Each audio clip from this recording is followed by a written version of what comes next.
Prioritize and eliminate. Throw these canisters at enemies to render them vulnerable. But hurry, Tenno.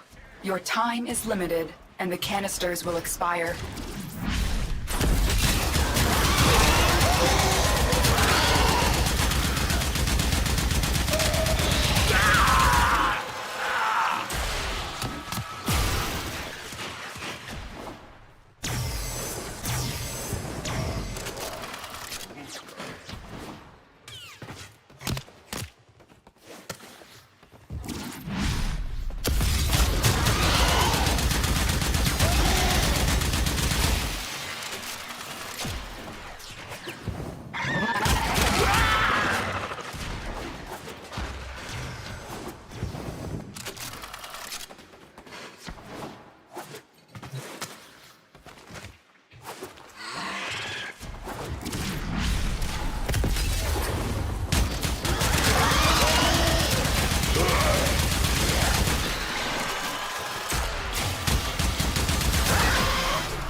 You can hear the Hellmanth too, right? Not sleep. Does it ever sleep?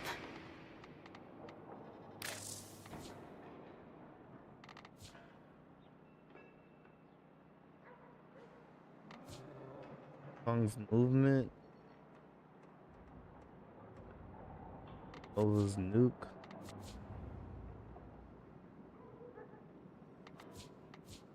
Tortilla would be good.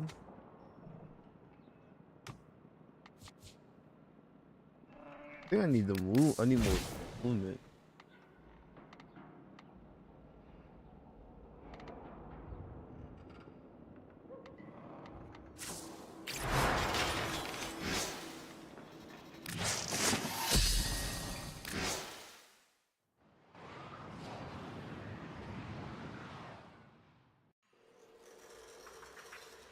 Prioritize and eliminate. Throw these canisters at enemies to render them vulnerable. But hurry, Tenno. Your time is limited, and the canisters will expire.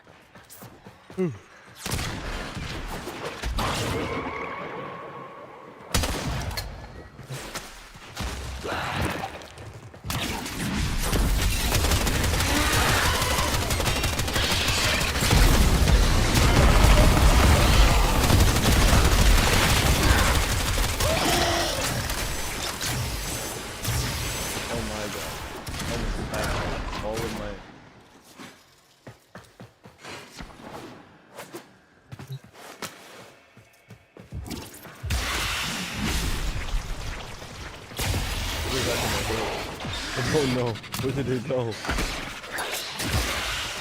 Where did it go?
There you go.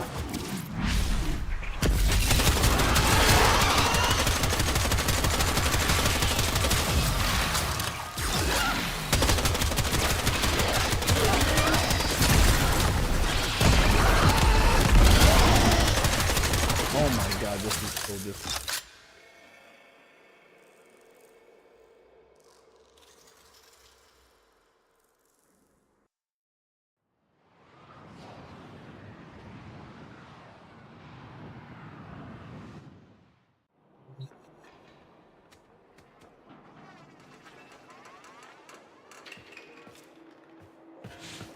Save.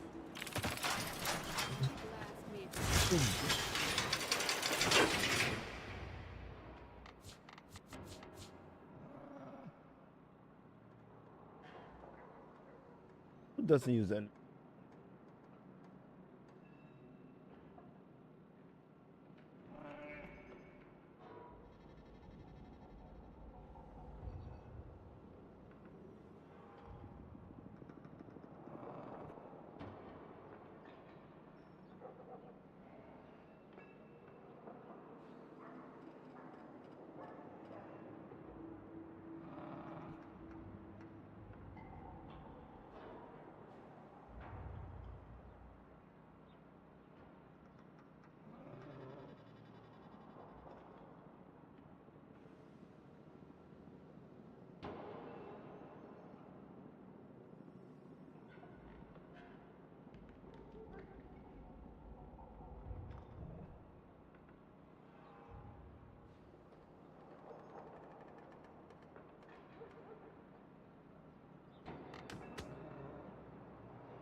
Probably just gonna stream all of TennoCon.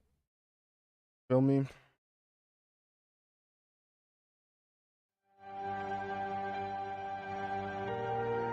I did last night also. I was also live again.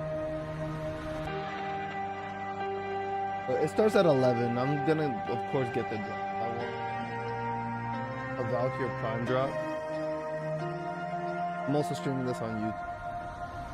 Upload it live. I'm gonna record the highlight moments, post them.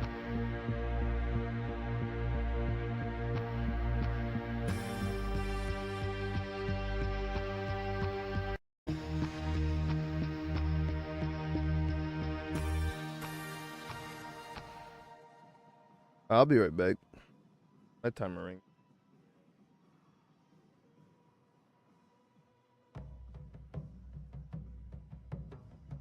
Oops. I'll be back.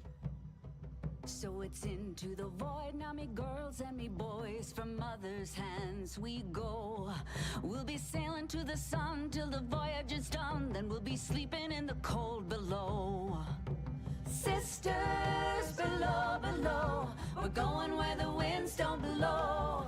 Yes, we're all bound down to the deep, and we'll all be sleeping in the cold below, below, sleeping in the cold below. Our sailing ships for the hard and the quick, we roll our load and go. There's a living to be made, or there's hell to pay when you're sleeping in the cold below. Sisters below, below, we're going where the winds don't blow. Yes, we're all bound down to the deep, and we'll all be sleeping in the cold below, below, sleeping in the cold below.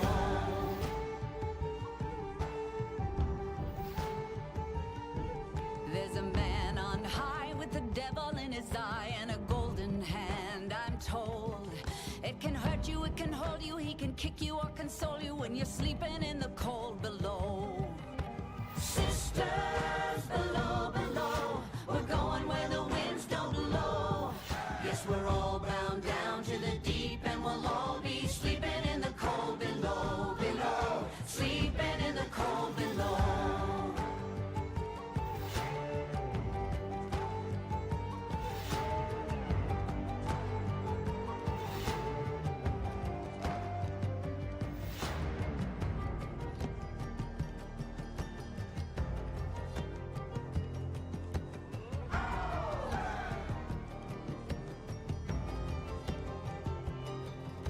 Sisters, you so wise and true, when it's my time to go, won't you lay me down under granum crowns, and I'll be sleeping in the cold below, below, sleeping in the cold below. Sisters below, below, we're going where the winds don't blow. Yes, we're all bound down to the deep, and we'll all be sleeping in the cold. Sisters below, below, we're going where the winds don't blow. Yes, we're all bound down to the deep, and we'll all be sleeping in the cold below, below, sleeping in the cold below, below, sleeping in the cold below. Today we sail on the solar rail, for there's much we just don't know. So farewell with a kiss, then it's fast for the mist, till we're all sleeping in the cold below.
I didn't see you there. Salutations, Tenno. My name is Zach. Delighted to meet you. I've returned for day 2 of TennoCon, and I'm here to keep you well informed on the Twitch traps that you are able to obtain. Not everyone can be as dashing as me, but fear not, we are here to assist. By watching TennoCon for 30 minutes between 11 a.m. and 4:30 p.m. Eastern Time, you'll receive the Noctivire armor set. You may even outfashion myself. Actually, probably not. Upon the start of Tenno Live at 4:30 p.m. Eastern Time, watch for an additional 30 minutes and receive Valkyr Prime absolutely free. The only thing finer than a free Prime is a tall glass of the sweetest apple juice. Ah, perfection. Often I receive inquiries regarding said Twitch drops, and no, placing an exclamation mark in front of a random word does nothing. Stop doing that, Clem100_Destroyer69. I won't ask again. To do it properly, head over to warframe.com/Twitch, log into your Warframe account, follow instructions, and you're ready to claim your goods. Observing today's show on Steam? Ensure you are logged into your Steam account before watching, and you'll be rewarded with item tokens in your Steam inventory. Once you claim those tokens, log into your Warframe account and adorn yourself with all your new items that make you feel alive again. Now then, run along and get back to enjoying today's show, Tenno. I've got important business to attend to.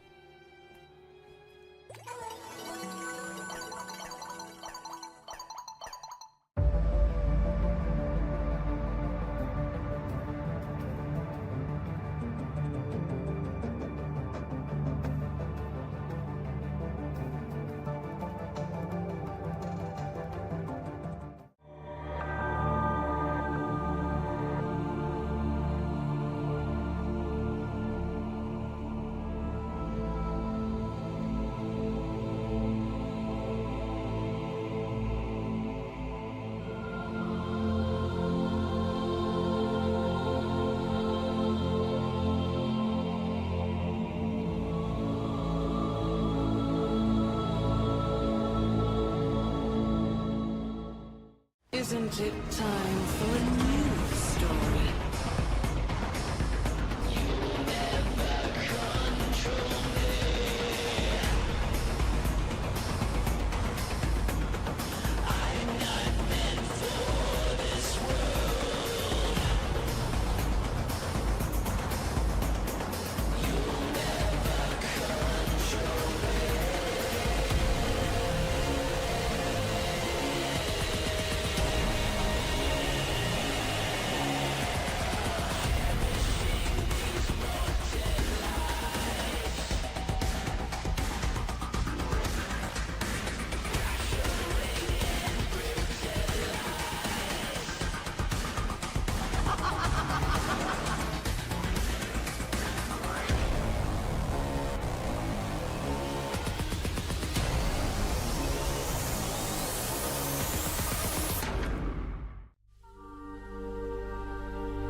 Everybody knows there's nothing like a delicious slice of Big Bites pizza. And it's perfect just before online hits the stage. My favorite bite? Pepperoni with extra cheese, of course. What's yours? Let's connect over a slice of Big Bites pizza. He the bringer of the vision bids you answer to his call. the wise and mighty balance. Hear the roar of a song. For all one, and the words begun. For no more.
Hello, TennoCon. Hello. You were all looking so beautiful and ravishing after our Tenno concert last night, I must say. Good to see you. I will say, I'm honestly not usually alone up here. It's kind of daunting. Has anyone seen Reb? I'm back. Has anyone seen Reb, though? Reb, are you anywhere?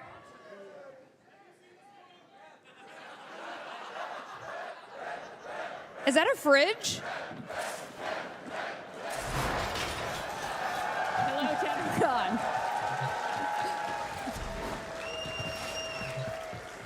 Many people were asking us about Android, but we decided to skip and go right to Fridge. So this is the first official Warframe build running on a Fridge, and it's an honor to be part of the debut of Fridge Frame.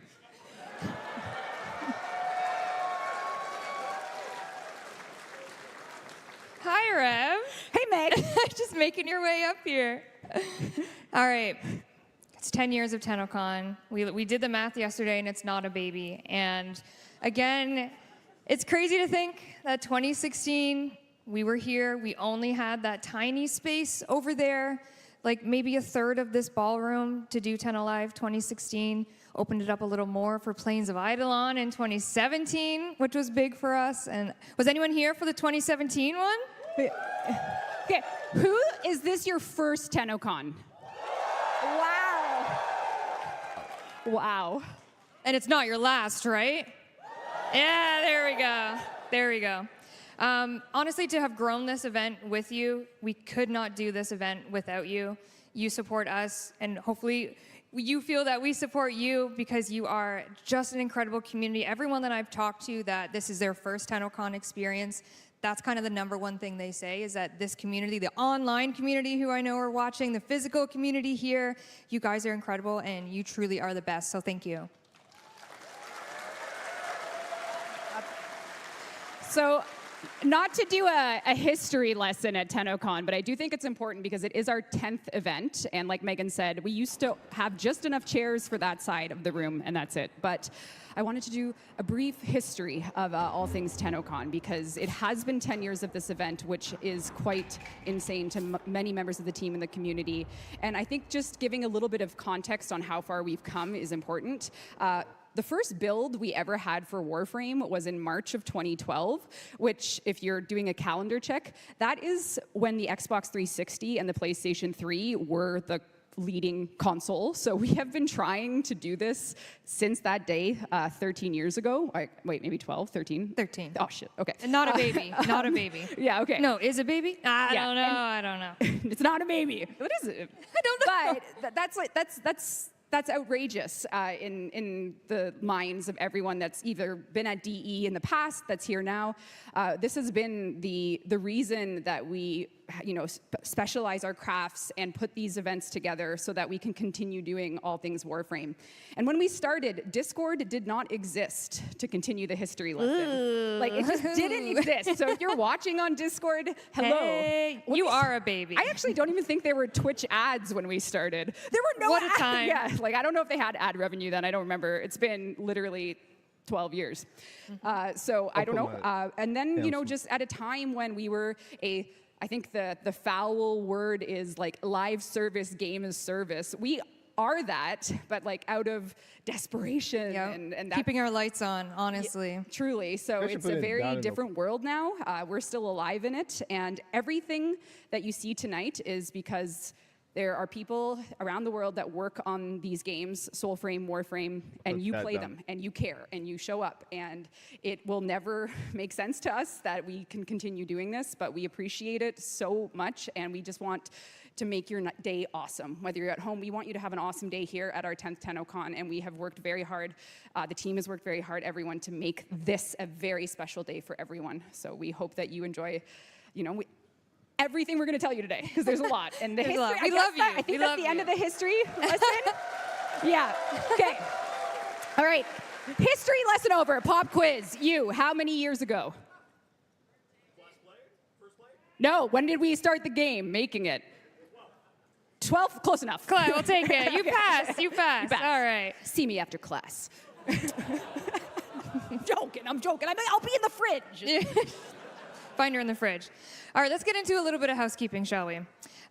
For those who want access to a ASL and closed captioning stream, we do have that available at twitch.tv/Warframe transcription. Our team is right there, front of the stage, looking beautiful, looking ravishing. Oh, there she is.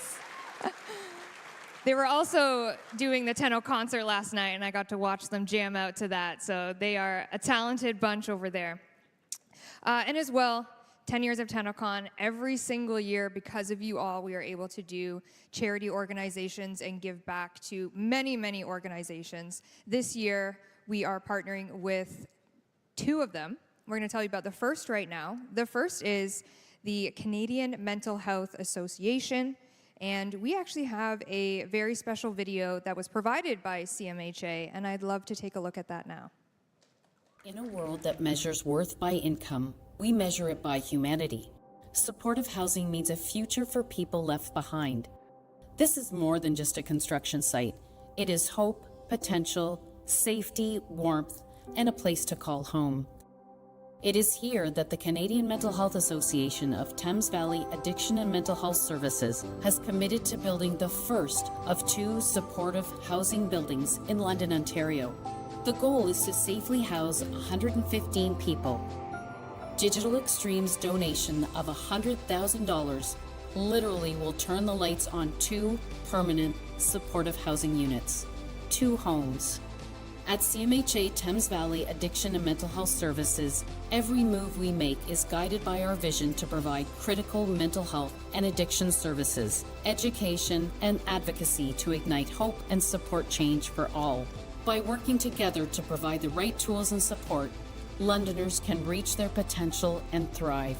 On behalf of CMHA Thames Valley Addiction and Mental Health Services, we thank the team at Digital Extremes for this incredible donation. And we thank all of you, the Tenno attendees, and congratulations on the 10-year anniversary of TennoCon.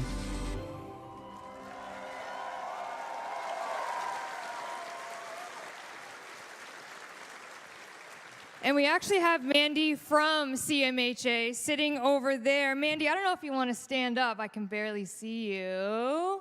There she is. There she is.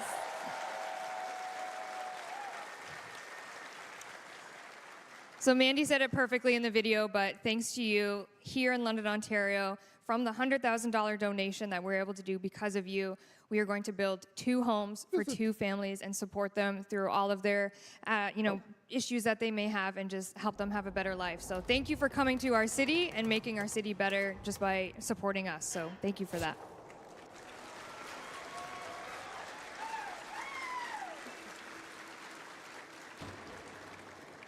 We do have a second charity organization this year, and that is Make-A-Wish, which some of you may be familiar with, yes?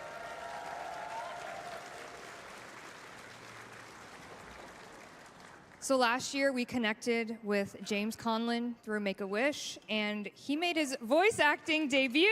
Who remembers? Who remembers Ollie?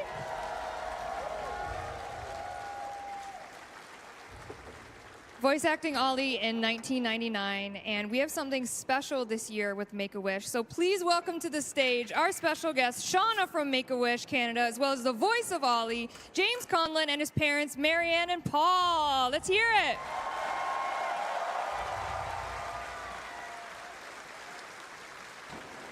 Ollie, Ollie, Ollie, Ollie, Ollie, there he is.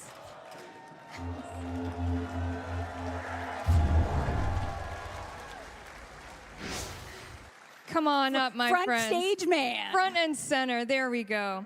I'm gonna give the mic over to the wonderful Shauna from Make-A-Wish first. Everyone say hi. Thank you so much, Megan. You know, this is such an incredible community. To be here in this room and to be here at this conference and feel all the support and the love. I'm just so impressed with what I've been hearing from all of you coming to visit the Make-A-Wish booth. A few of you in the crowd have even told me that you had your own wishes granted, which has been amazing. Thank you for sharing your stories. All of you here tonight and today have the power to actually grant wishes just like James. We have thousands of kids across the country that are still waiting for their wishes to happen. When a child is diagnosed with a critical illness, everything changes. Suddenly those kids are faced with difficult treatments, with painful treatments. It's a scary time. They spend long hours in a hospital room. They miss birthday parties, they miss school trips, they miss vacations, they miss play dates.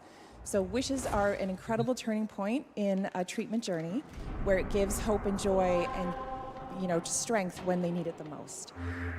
That's where you guys all come in, and that's where Digital Extremes has come in and helped make pure magic happen for James. So you have the power to grant these wishes for these kids that are still waiting, and make their dreams come true. So to Digital Extremes and to the incredible Tenno community, both here in person and streaming live from across the globe, thank you so much. You guys are the heroes. You are the heroes. You are the heroes. From everyone at Make-A-Wish Canada, we love you.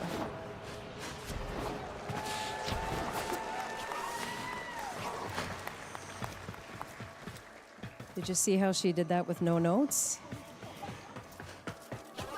No, I threw it. Last year, through the generosity of Make-A-Wish, My and the latest incredible safari team in the at void Digital has Extremes, yielded our son spectacular James had finds. his dream Unique come items true. for the Tenno of He distinction. became a voice actor.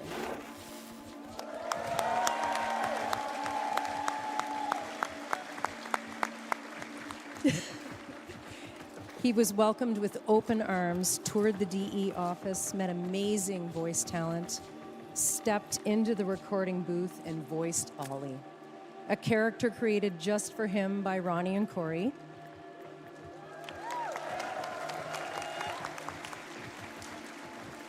And then came TennoCon with thousands of people chanting his name.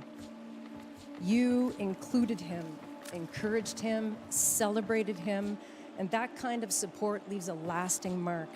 It was the most profound day of all of our lives.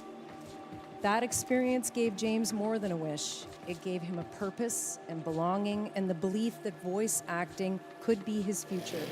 As parents, this was something very special. Next time I'll have something you'll want, I'm sure of We're it. here to say thank you and also to ask you to support Make-A-Wish, one of TennoCon's chosen charities.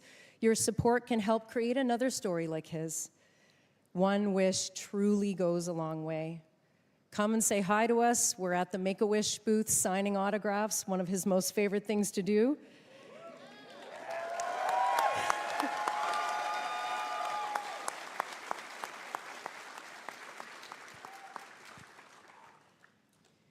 You can't handle the heat.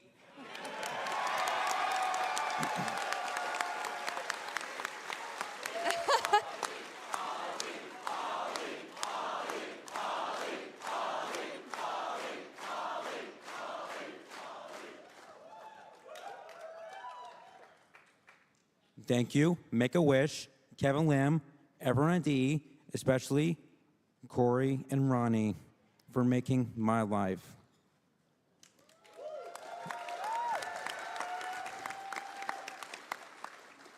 Bring on TennoCon!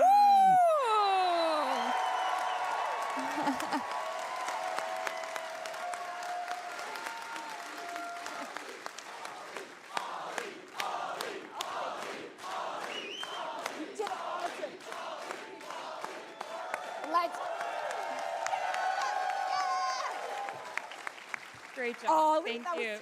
Oh my God, thank you. Autographs. Autographs in the Make-A-Wish booth today. As well, you can purchase all your floofs. They are for sale with our merch, and the net proceeds do go to Make-A-Wish. So if you'd like to donate through that way, you can get yourself a amazing Ollie floof at the merch store. So thank you for welcoming them onto the stage with us. Thank you, guys.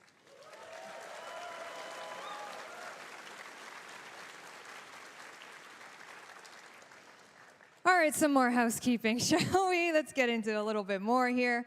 Again, sorry. Thank you to you, everyone. $100,000 to both Make-A-Wish and CMHA. Again, couldn't do it without you. Thank you so much for making this year extremely special to us. All right, let's get into a little merch chat. The TennoCon digital pack is available until Friday, July 25th. If you'd like to get some sweet TennoCon gear, that is available for you as well. We do have our TennoCon merch. Look at the little Owie and Ben. Oh, sorry, Arthur. Arthur Floof.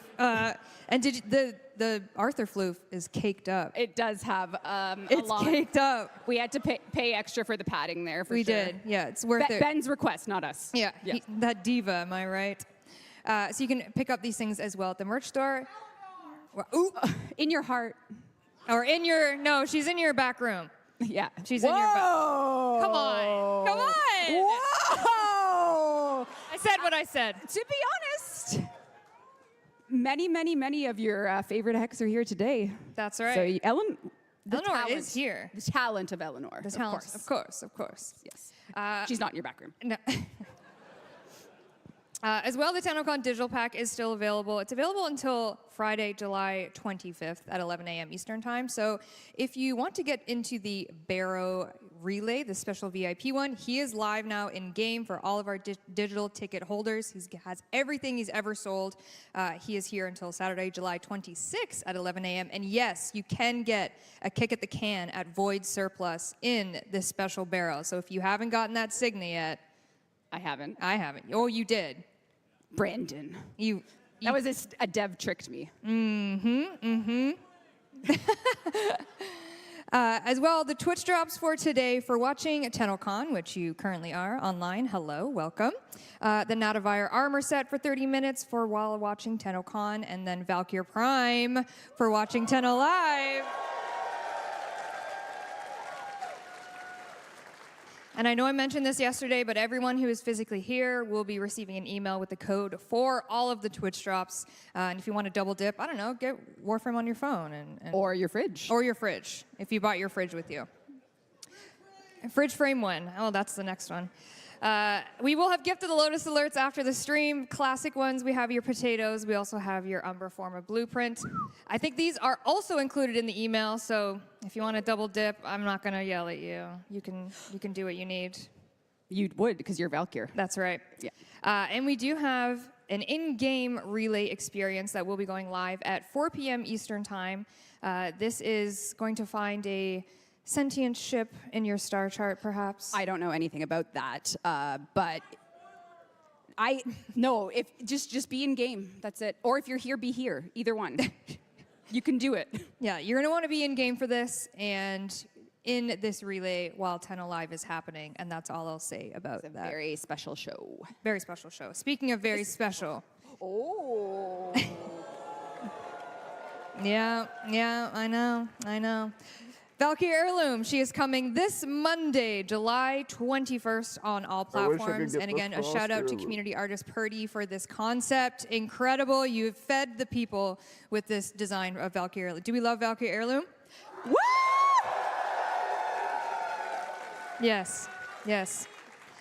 Reb, you have a pool noodle with you. I don't know if anyone's clocked the pool noodle.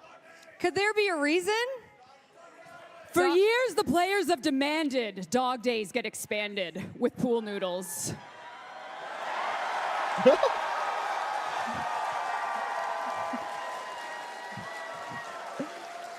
And somehow, one of the last changes before TennoCon going in for today's hotfix was a pool noodle fix. So. A pool noodle fix. And it's aptly named the Noodletron. The Noodletron. You will be able to get the Noodletron as a melee skin and whack your friends with it. And Kevin Lim, you may have this wonderful pool noodle. Kevin Lim is being blessed. Bombastine needs it.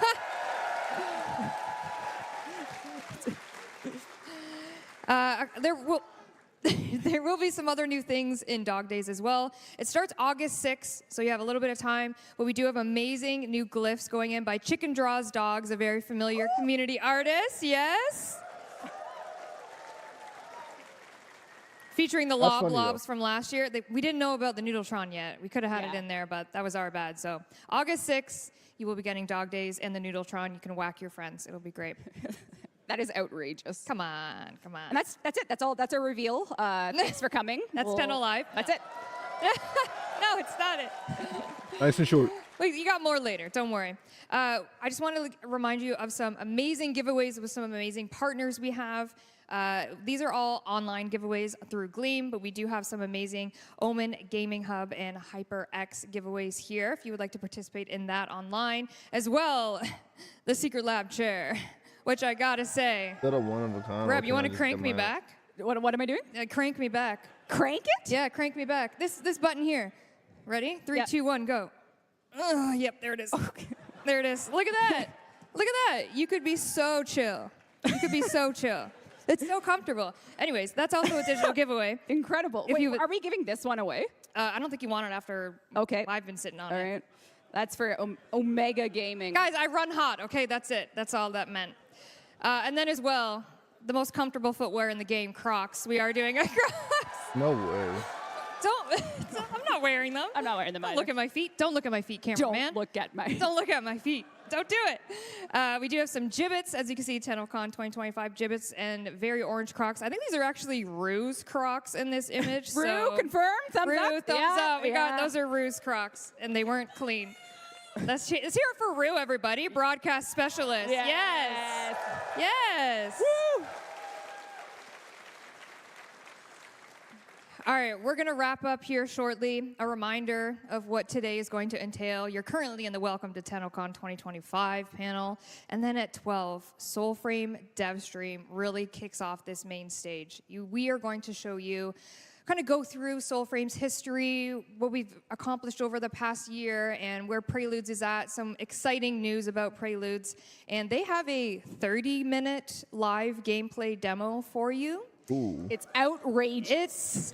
I mean, I don't want Steve to get mad at me for cashing checks, but it's unreal. Yeah. So you're going to want to tune in to that. And then after that, the art and animation of Warframe panel, where you're going to, that's probably the one panel you get a lot of reveals from. Oh, and yeah, I sneak know, peeks I about know. things that are coming. So team's going to show you some really great stuff. And then the Sounds of the System panel. I'm just looking at Zach. He's right there. Zach's hosting it with a lovely bunch of our sound folk, as well as some voice actor representation as well. Hear about some sounds in Warframe. And then for the first time ever, we are doing Origin Stories, the narrative of Warframe panel, hosted by Corey right there. There he is, front and center. Going to dive into some lore, maybe some proto-frame talk, also have some voice actor representation. Ember Proto, speaking my language. There is going to be one disappointed person this TennoCon. But I'll make it up to you with an Ember heirloom statue. Oh, yeah. Great. Now that's a good one. That's right. And then at 4:30, Tenno Live 2025, we will be back up here. We will be showing you the future of Warframe, where we are going, where we have been, and we hope that you enjoy it. Team has worked incredibly hard on both demos, all of these panels, and we're excited to show you where the future of Warframe's going. It's true, and I did rehearse my closing remarks because there's two jobs on the line. Brad is signing this, so if I screw this up, it's going to be dangerous. As of this speaking point, there are 566 registered users on the Digital Extremes Slack, which are people that are, whether they're co-ops for our social media team, part of our culinary staff, every single person. There's 566 of them right now. There's many that came before, and there will be many that come after, but this day was brought to you by those individuals. So if you see any staff that are willing to, say hi, they are the team that makes this possible. We say it every year, but it becomes more and more true when we just have to keep everything going. We must, and it is our honor and our pleasure. And to everyone at Digital Extremes, past and now, thank you for anything and everything you've done. This is a day for community and devs alike. So thank you all. See you in the Soulframe dev stream. That's right. Next up, Soulframe at 12. Get a snack, get a drink, get a break, stretch your legs. We'll see you back here for the Soulframe dev stream. Happy 10 years! Happy 10 years. Thank Happy you. 10 years!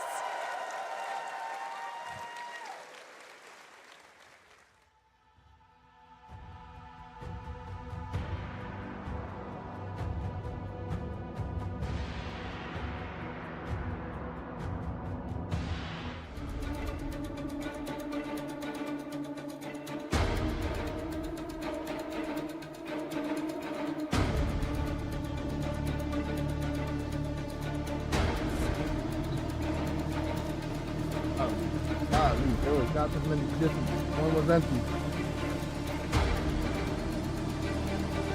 Beans, I tell you, beans.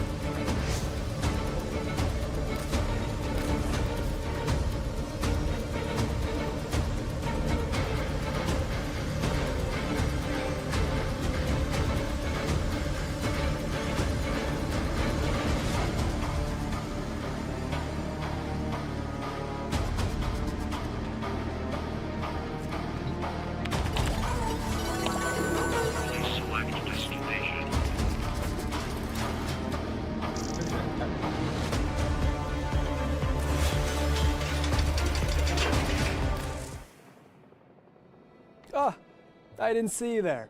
Salutations, Tenno. My name is Zach. Delighted to meet you. I've returned for day 2 of TennoCon, and I'm here to keep you well informed on the Twitch traps that you are able to obtain. Not everyone can be as dashing as me, but fear not, we are here to assist. By watching TennoCon for 30 minutes between 11 a.m. and 4:30 p.m. Eastern Time, you'll receive the Noctivire armor set. You may even outfashion myself. Actually, probably not. Upon the start of Tenno Live at 4:30 p.m. Eastern Time, watch for an additional 30 minutes and receive Valkyr Prime absolutely free. The only thing finer than a free Prime is a tall glass of the sweetest apple juice. Ah, perfection. Often I receive inquiries regarding said Twitch drops, and no, placing an exclamation mark in front of a random word does nothing. Stop doing that, Clem100_Destroyer69. I won't ask again. To do it properly, head over to warframe.com/Twitch, log into your Warframe account, follow instructions, and you're ready to claim your goods. I forgot my list. Observing today's show on Steam? Ensure you are logged into your Steam account before watching, and you'll be rewarded with item tokens in your Steam inventory. Once you claim those tokens, log into your Warframe account and adorn yourself with all your new items that make you feel alive again. Now then, run along and get back to enjoying today's show, Tenno. I've got important business to attend to.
We don't pay for internet, right? I know.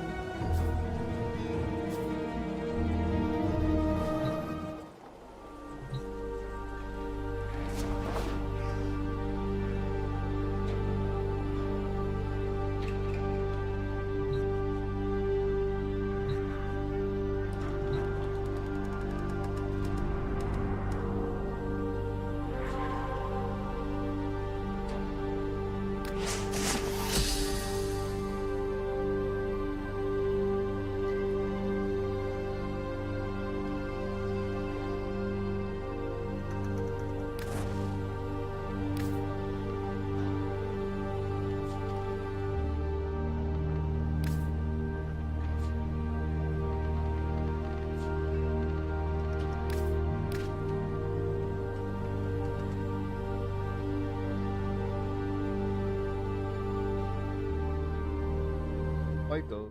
KOL just made it easier than ever to get connected and stay connected. With only 4 compact discs, you can get all of internet at your fingertips. Create your very own Stuff Space page, a space to put your stuff. Virtual message for you. Feeling overwhelmed? Don't worry. Here to help you is our virtual assistant Drippy for all of your KOL needs. No need for waterworks. Drippy is here to help. KOL. Get connected. Stay connected.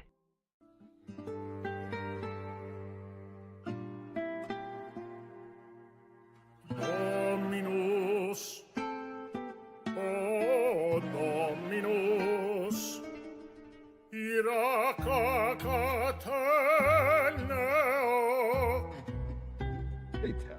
his curse upon you, suvata sashabra, fueruvash, non coreo exalten non traxica.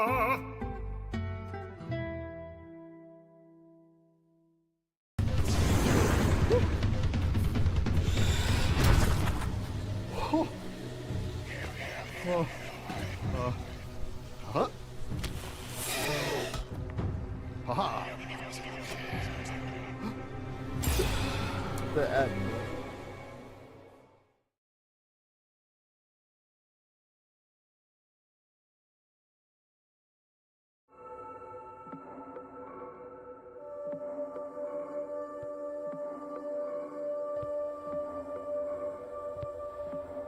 I play Soulbring not that much because I suck at the game. I don't even know what preludes are on. Last time I played was like 7 or 8.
I ate too fast.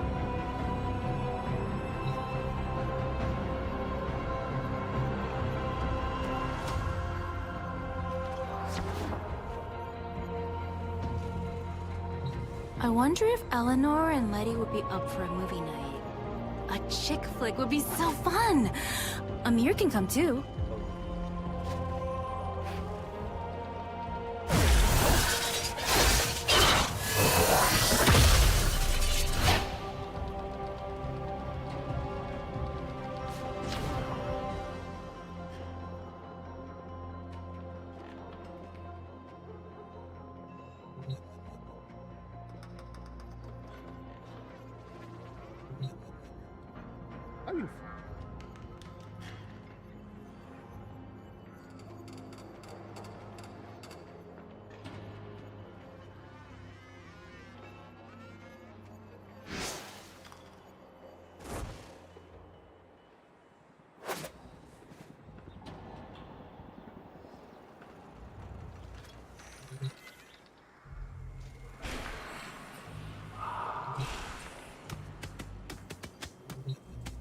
Do you think we should get everyone to pick some songs? I can burn a CD.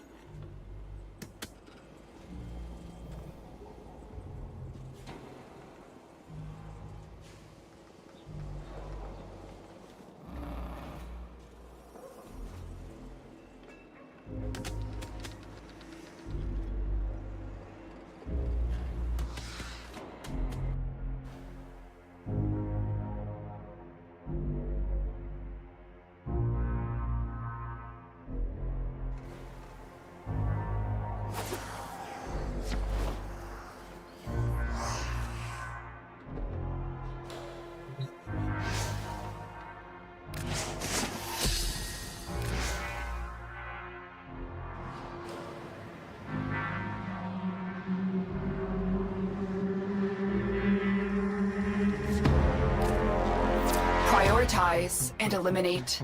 Throw these canisters at enemies to render them vulnerable. But hurry, Tenno. Your time is limited, and the canisters will expire.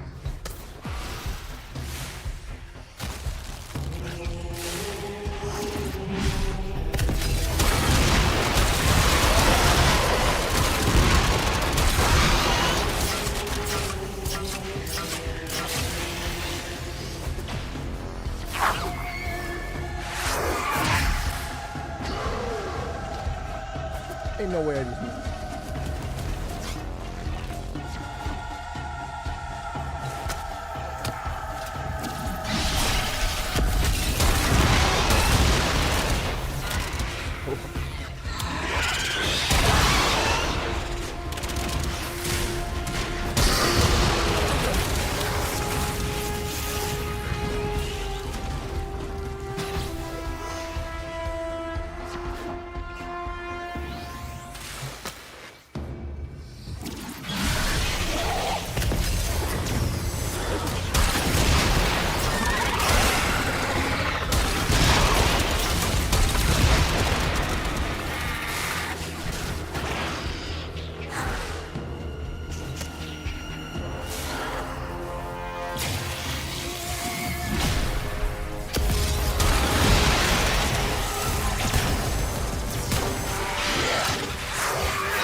is an Aquor.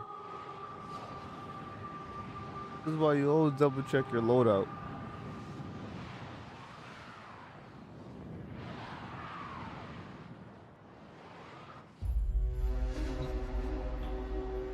Maybe I hit a crane somewhere. Maybe I didn't. Look at this. Maybe I hit two. The book.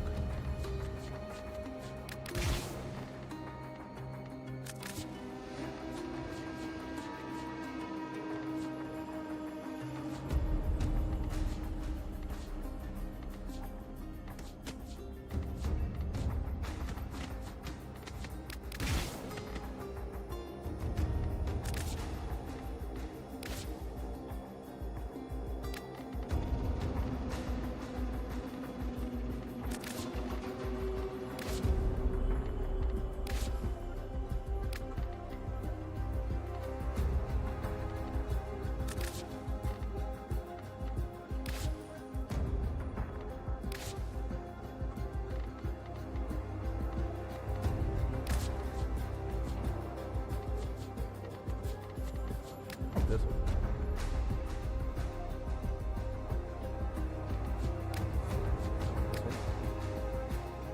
Not that one. Ugh.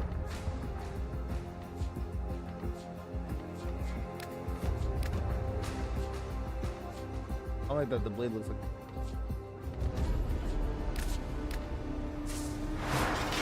Try this again.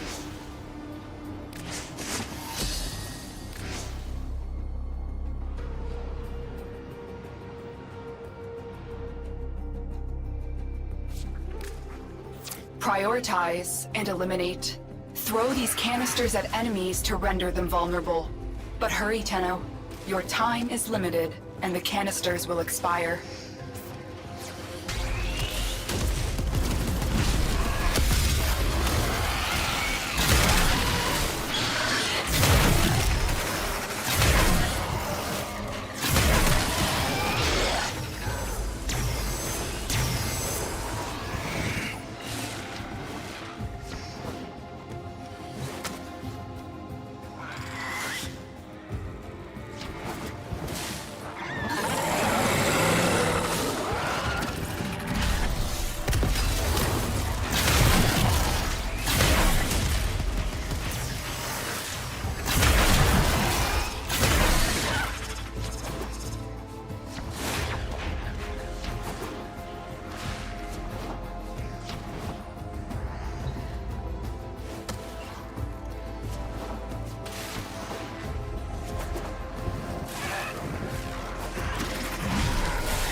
That is difficult. I'm supposed to kill 6. I only got like 36.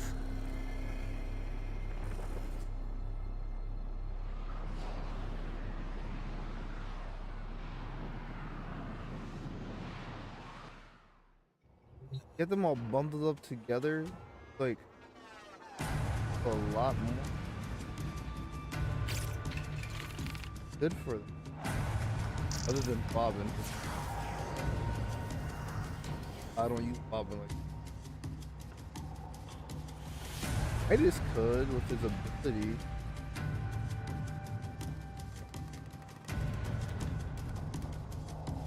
And that's a difficult one.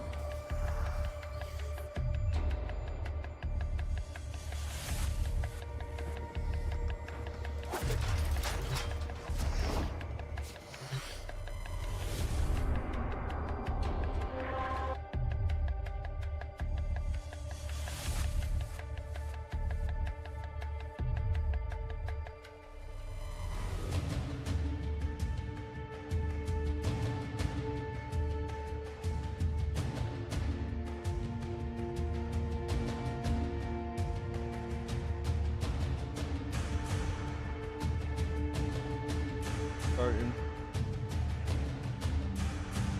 Wait. 11:40.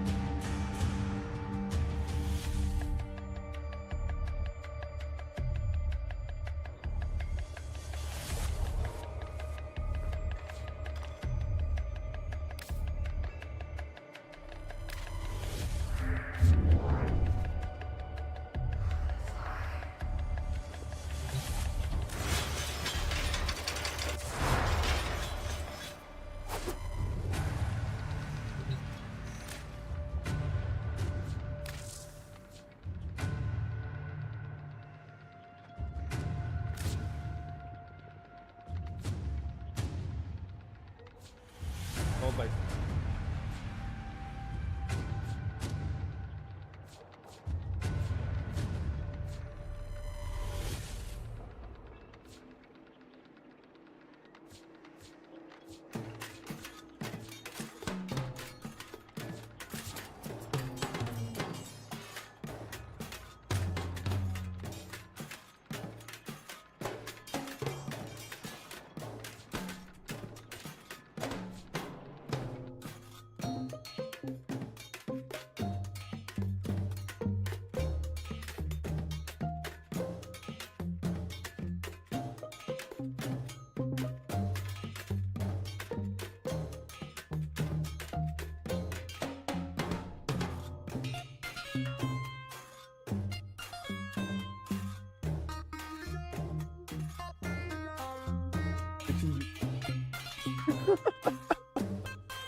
Imagine.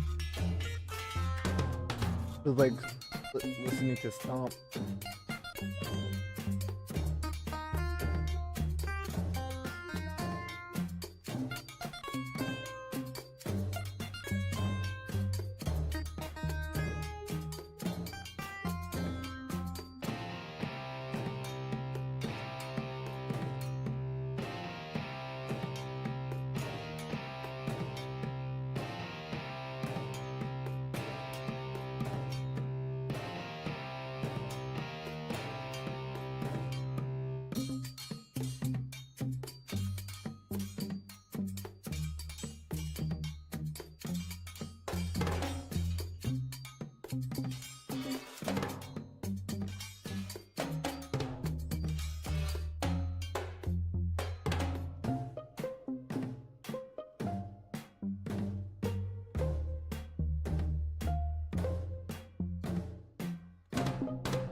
promise you'll never lose the remote.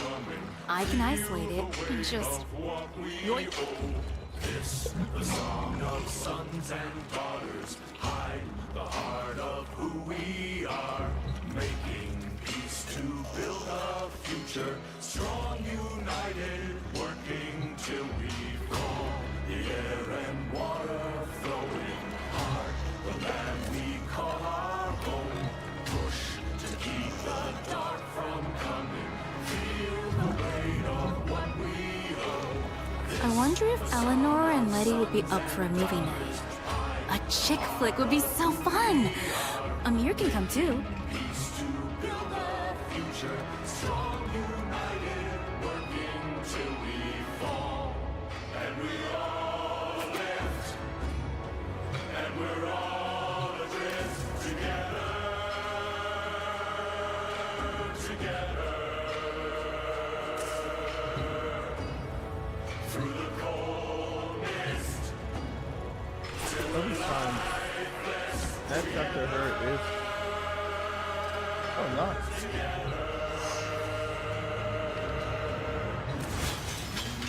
Next after her.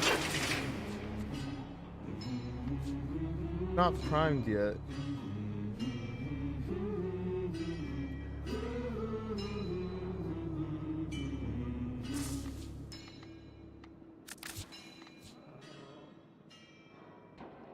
Yeah, Citrine. So I guess Citrine might. Who's after Ureli? I don't know. It's gonna be a guy next. It's not gonna be Citrine. It's gonna be Valervo?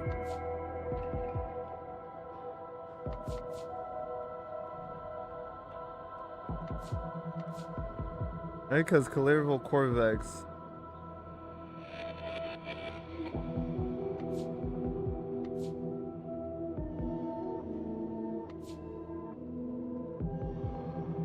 Or is this Stynex next? So Stynex Prime might be next? Oh, I can't wait for Varuna Prime. I do have 2 Garudas.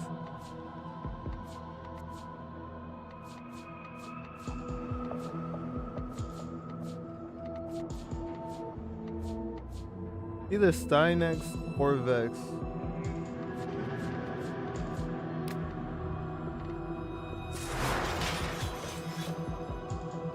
A word fighting, the sulfur in Devstream is about to begin. Answer the call. Okay.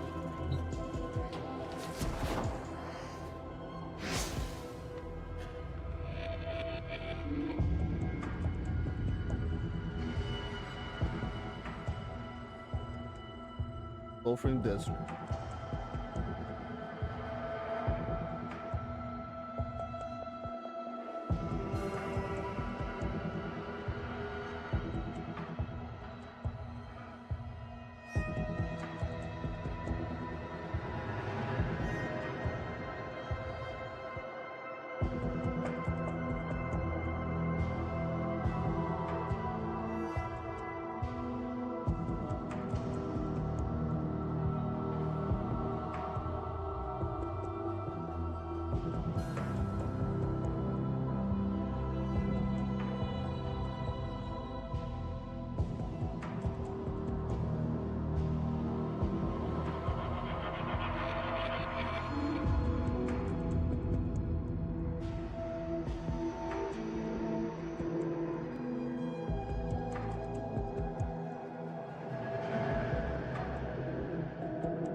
Here comes Soulframe.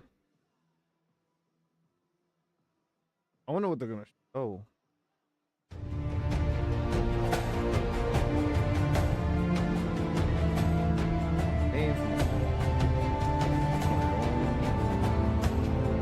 Look at that, still an on one. I still see you.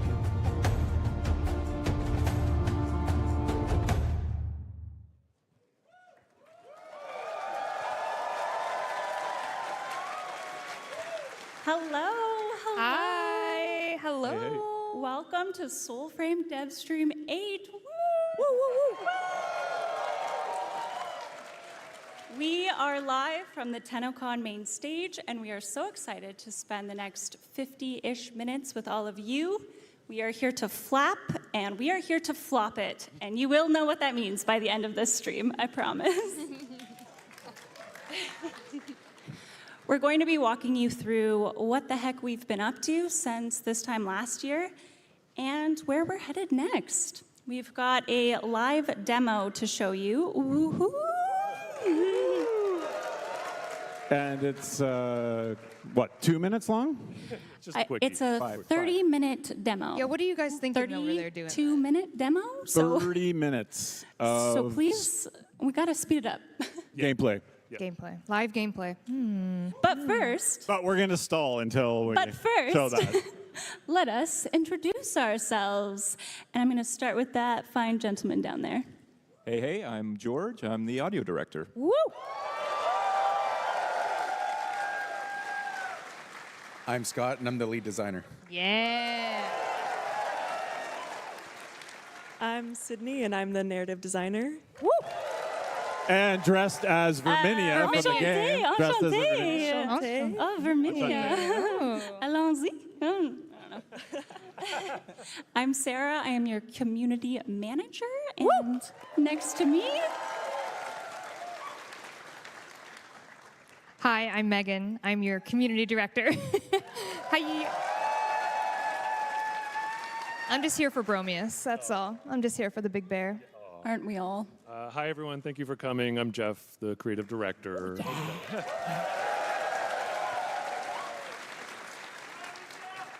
I'm so proud of you for saying your Who's real this? It was so title hard for for me. once. It was so This hard was for a me. debate. Who's this man? I'm Steve. I'm the opening act for the Warframe band.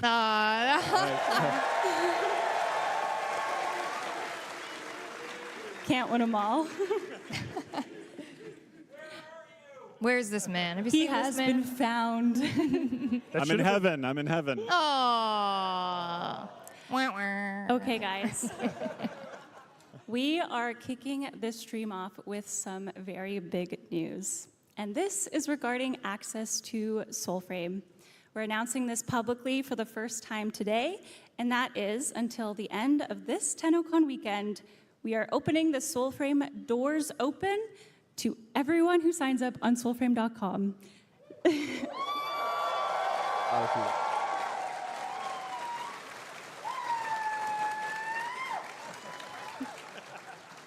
So yes, if you have ever signed up for soulframe.com, whether that was 1 year ago or today, you are automatically in as of right now. Some of you may have already noticed. We've already got notifications. I think it went out. Download it. Go. Get into Yes. Preludes. Yeah, turn off the stream and ignore No, us. No, just kidding. We would Wait, maybe ideally wait. love if you stay and also watch the rest of the stream first. But this is permanent access to the game. It will only include those who have signed up on the website by midnight Eastern Standard Time tomorrow, at which time we will return to close invite-only access. That's right. Yeah. Come help build the game, everyone. We need you. We want you. Yes, please come bring it. Come build Preludes with Amazing. us. Thank you. Definitely. Yeah. Some of you have been waiting a really long time to play Soulframe, and while we are not quite at the point where we are ready to launch permanently, we do want to say thank you for your patience and continued support. And if you're itching to play Soulframe Preludes as it is at today, again, Preludes is our pre-alpha state of the game, come on in.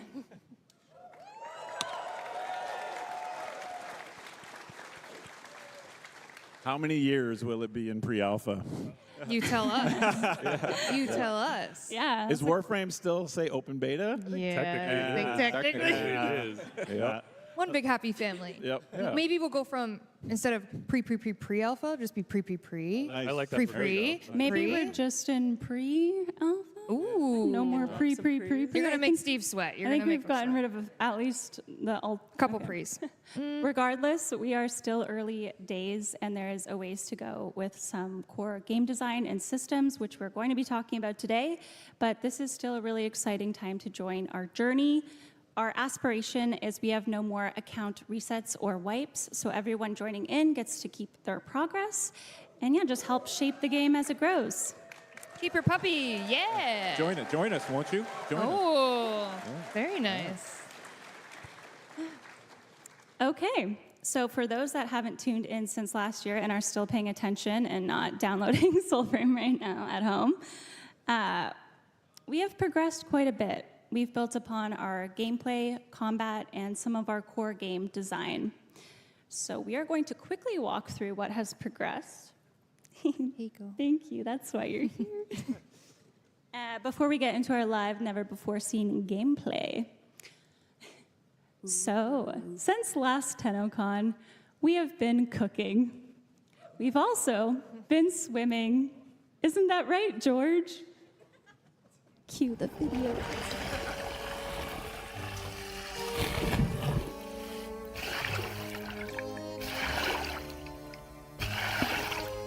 Oh, we put swimming in the game.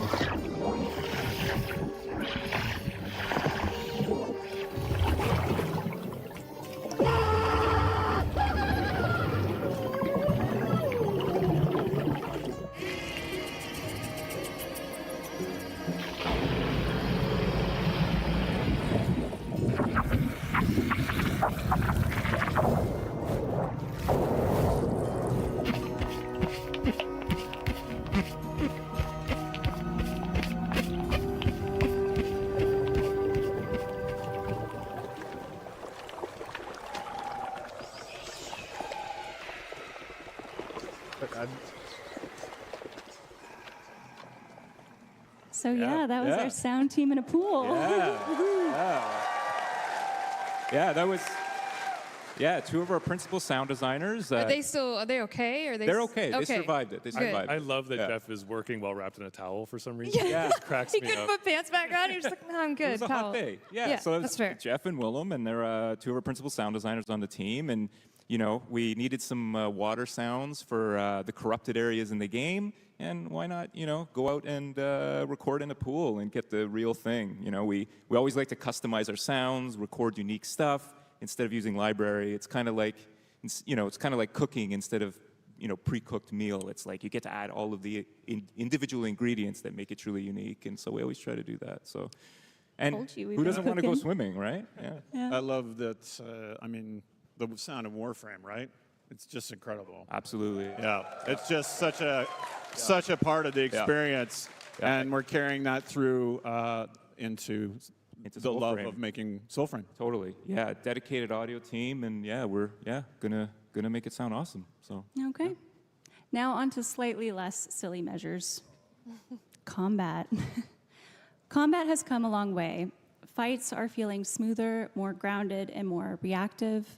Movement and stagger has been overhauled with less clipping and sliding. Smite has been introduced, which is a critical hit that sucks the souls of your enemies. Bows have seen a rework, and we continue to make strides in our leveling systems. We definitely prioritized combat throughout this year. Yeah, it was a big push by the team. You know, coming from Warframe, which is a hyper-fast game, we have kind of popcorn enemies.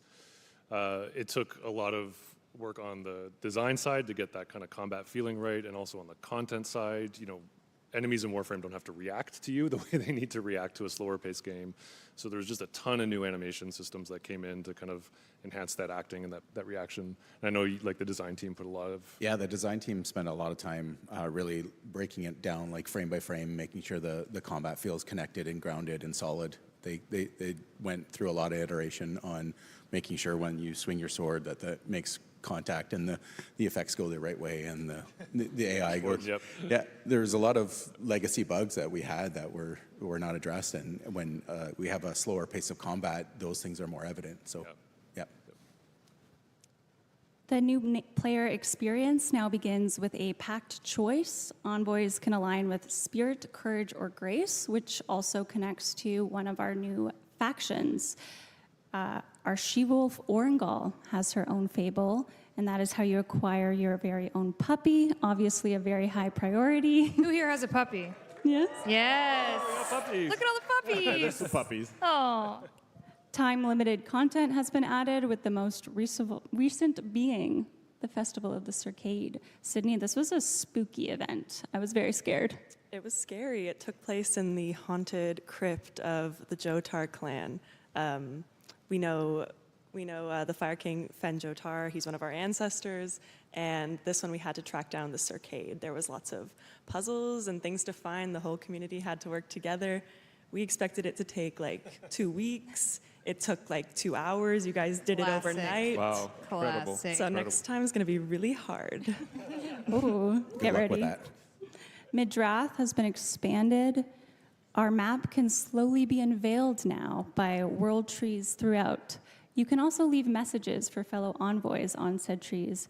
And for those of you who think I'm not watching those, I am. Please always be polite and respectful in game. New enemies have been lurking about like this spooky mendicant king, but my personal favorite is Willow Wings, our flying plant. That was actually named by our community via a Discord poll. Shout out Discord. Exclamation Shout out mark, Discord and chat to join our Discord. And whatever chat you are watching, it should work on Twitch. New packs and weapons have been added to our game, including the new magic caster type weapon you're going to see Gwellin today. This really was a new playstyle added, essentially.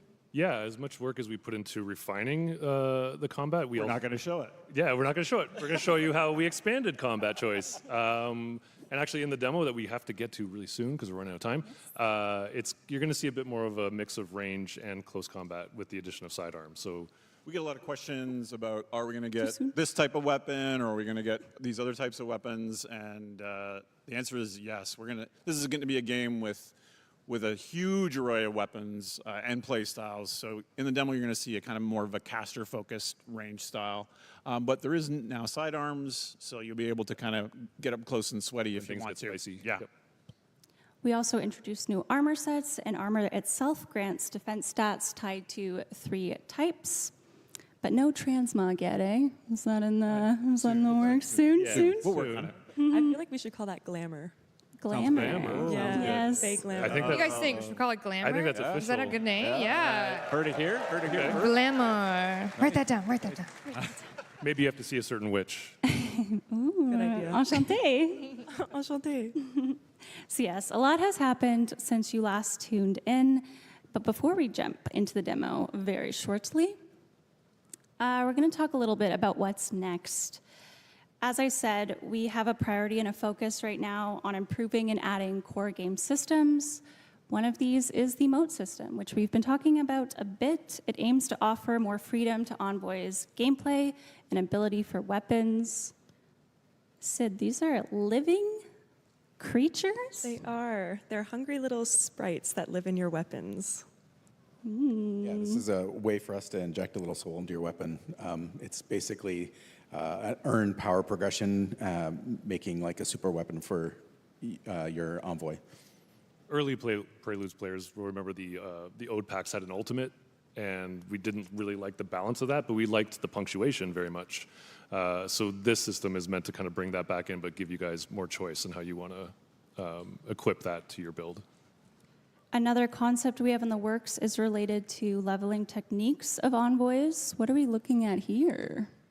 Right. This is everyone makes their own kind of martial arts manual. We're sort of inspired by the feudal arts, sword fighting arts, and so rather than kind of a fixed skill tree, which unfortunately caps out very quickly, you'll be able to learn these techniques from ancestors and quests in the world and collect them, and then you write them into your own personal martial arts manual. So that's going to be, I think, going to be really important for customization.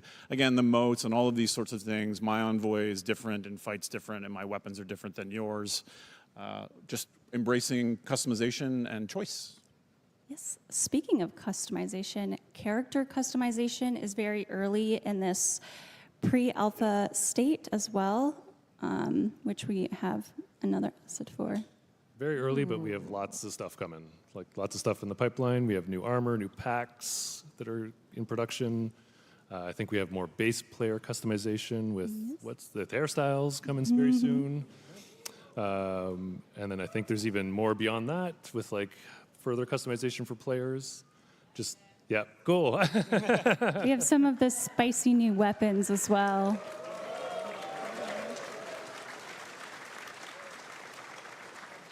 Yeah, the people in Preludes right now might have seen the bow got a really great rework. So we just loved it so much, we're just going to kind of keep encouraging and put more content in to build that around. So, and more sidearms as well. Phase sword. Of course, there's always going to be more. Is that being used today? It was going to. Oh, okay. And we made a pivot. Oh, okay. Yeah. And who uses these? Certain angry little cabbages. Ever want to kill someone with a leaf? Now is your chance. Always wanted.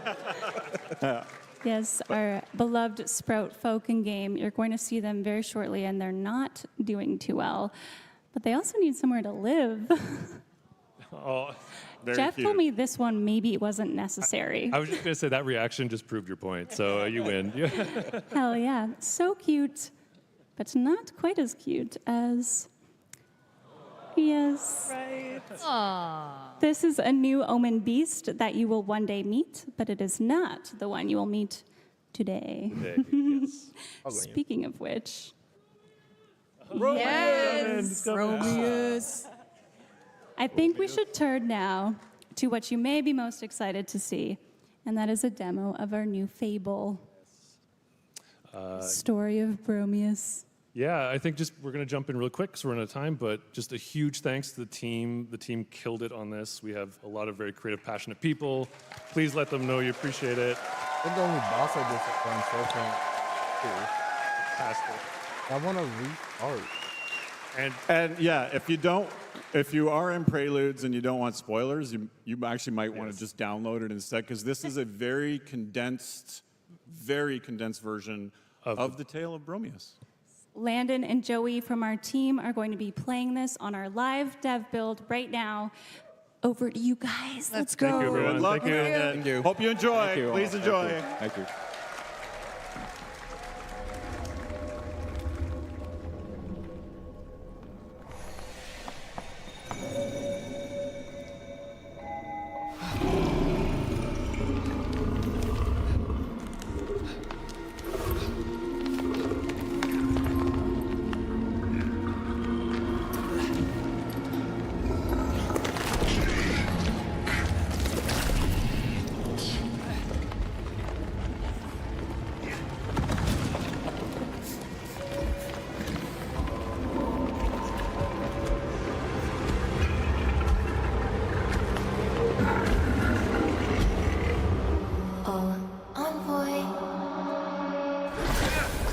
Just a few puffs and you lose your head. What? What did you see? Ma grand-mère always praised my gift to interpret such vagaries before they weighed her down.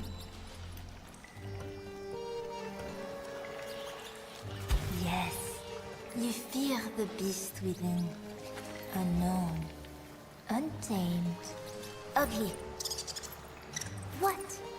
Such visions do not lie.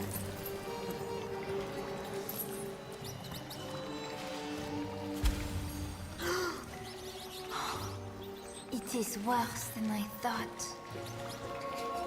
Forgive me, envoy. This Sapstream is no oracle of your many inadequacies, but a vision of your violent future. Sounds delicious, no?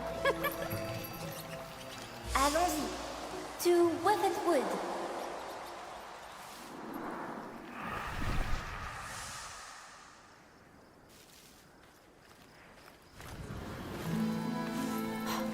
Took you long enough. If your fate is to battle this wretched beast, my puppets will be glad to guide you. Oh no, no, no, no, no, no. An envoy's mind is simple. More than one guide would be... Unless... A flop it. Flap, flap, flop it. To Weavenwood we go.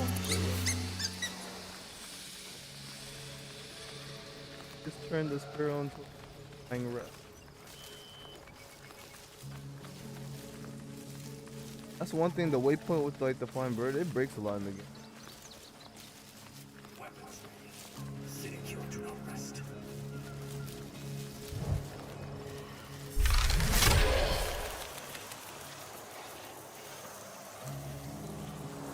Oh, I can't turn into a butterfly.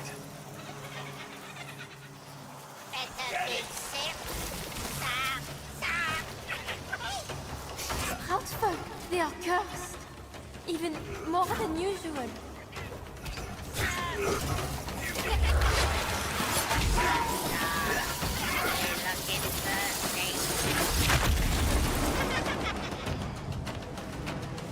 That.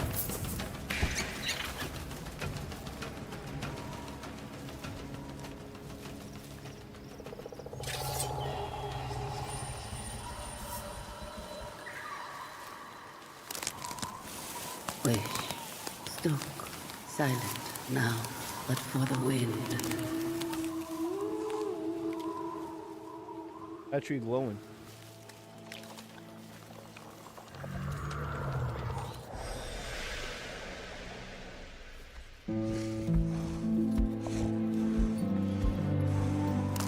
The sap of elder voicing trees, once granted drinkers future dreams. With none his own, no cub nor home, he raised them, their bearer, Bromius.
You need more sap. Quickly. This season is our last. Yes. Thank you for the follow, Ellen. Won't you please stir fruits?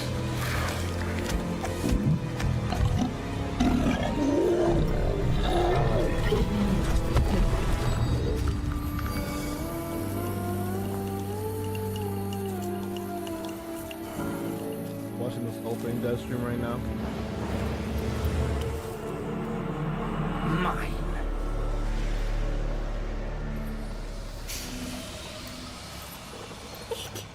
This putrid hand. I smell a medicant. My puppets know well his wastes.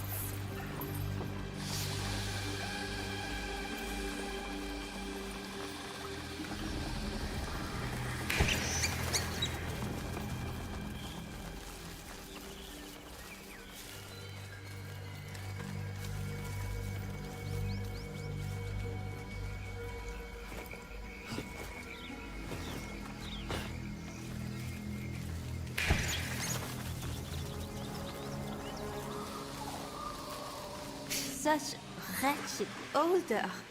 Oh, my poor nose. This Odin sludge seeps deep, you know, rousing bodies best left buried. We are close.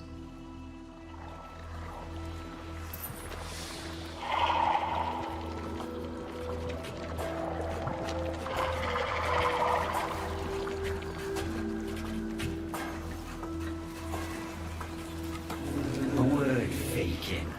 What have trees, corpses, bears, and seeds in common? All are rotting beneath your feet.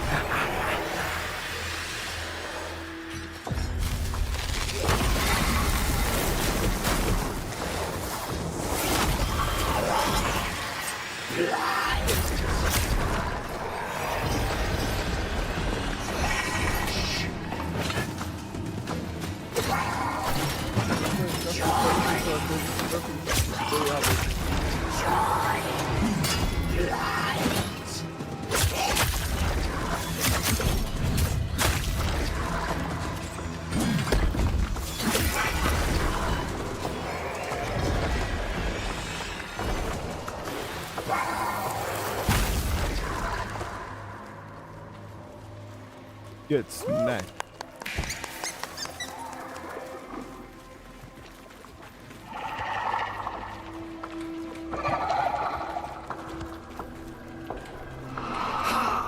My wastelings. Alosh! Ah!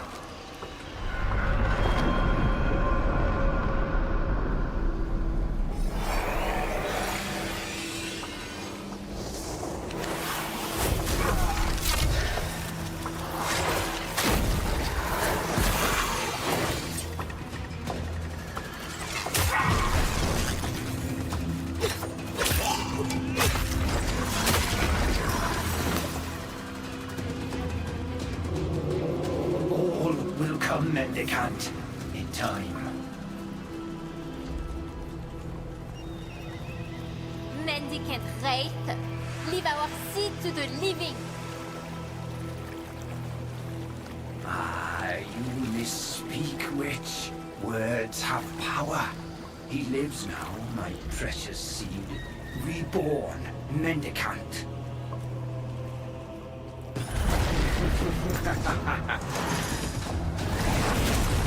We rotted things have much in common.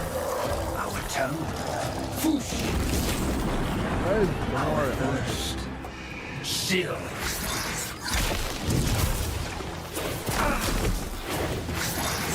Surrender.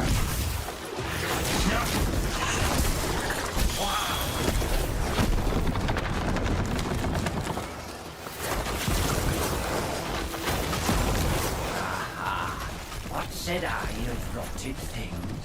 Shed tongues, shed blood, shed legs.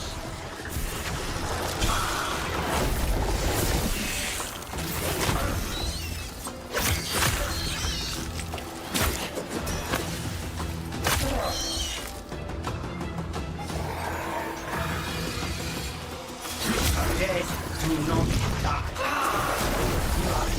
Beastly.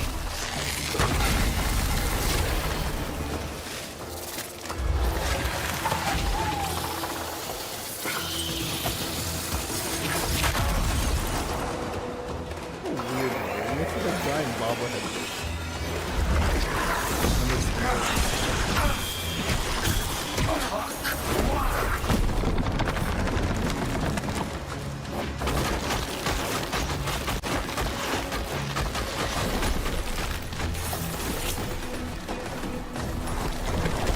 Another form. No attack.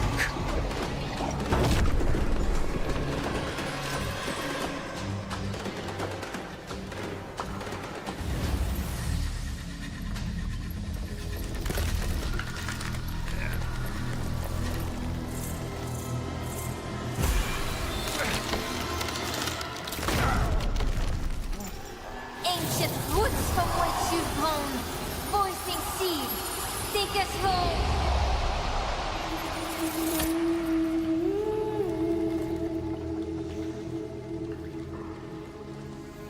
Though home it may be, you cannot thrive here. I see the puppet. This spoiled soil will turn you mendicant once more. We must go below. Face the rot at its roots.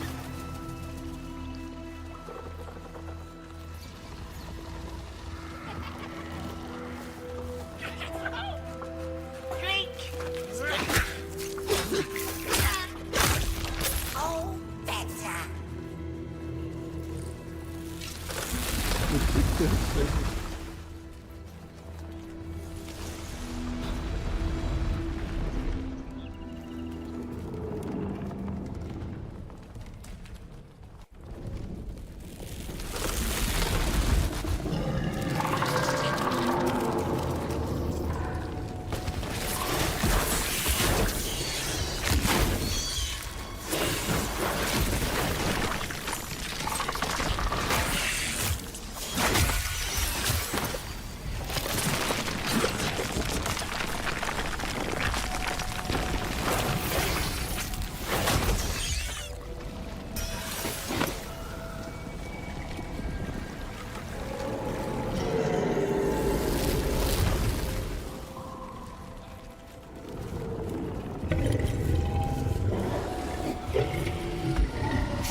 The beast. Sap smoke on his breath, no less. Fly deeper.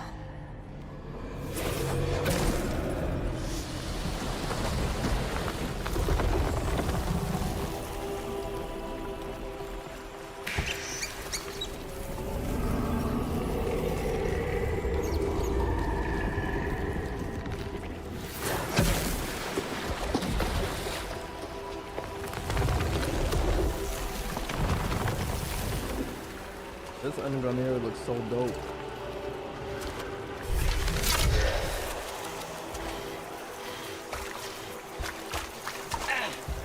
Call me big.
Better, barely.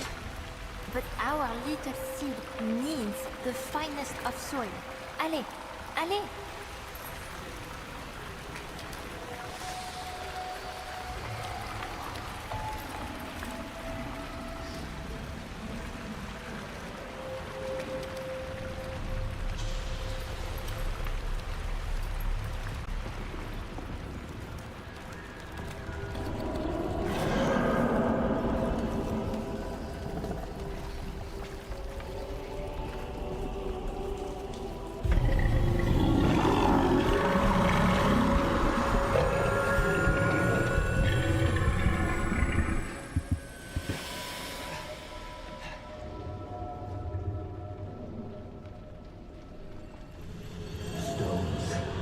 Stars.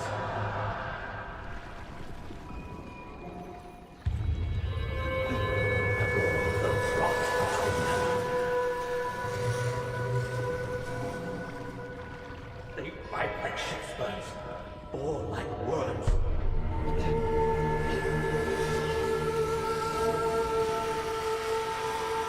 Breathe, red-eyed widowed harlots.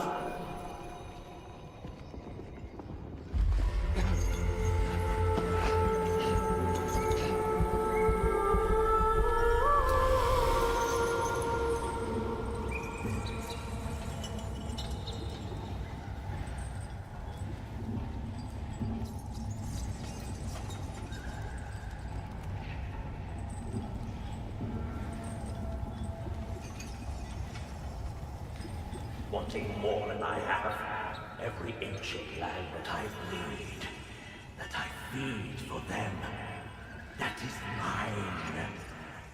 Mine.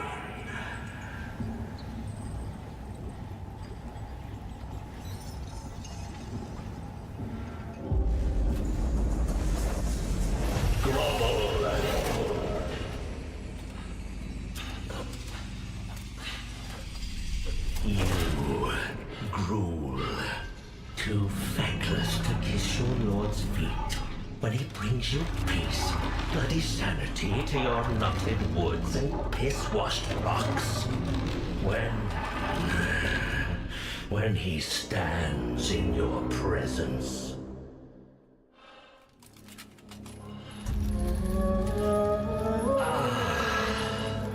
That's better. Better to listen. We are a family, are we not? Now give me the Empress, you blue-blooded bitch.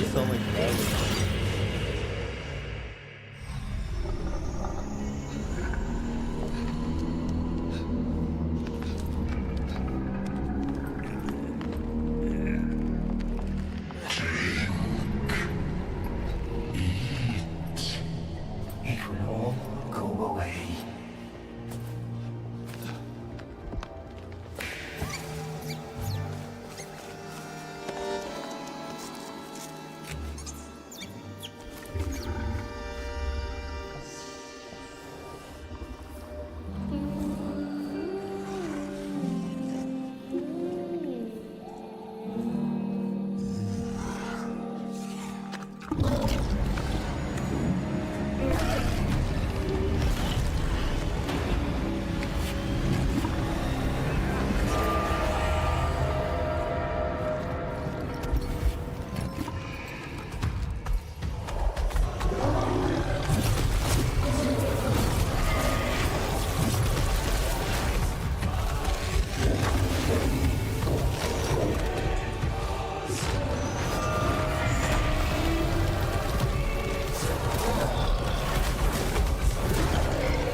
far in Soulframe, bro.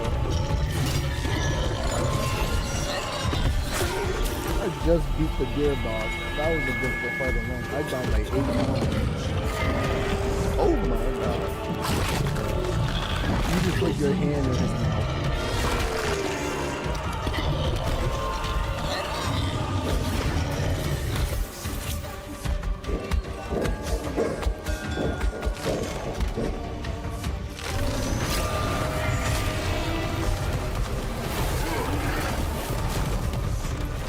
Music is really good. I want that butterfly build so bad.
Your moment is here. Fly, my prophet. Fly. Hey, yo. Hey, yo.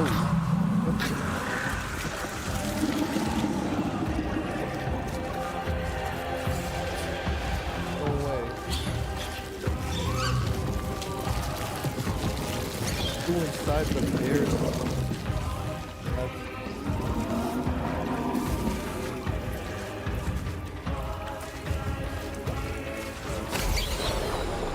Voicing seed.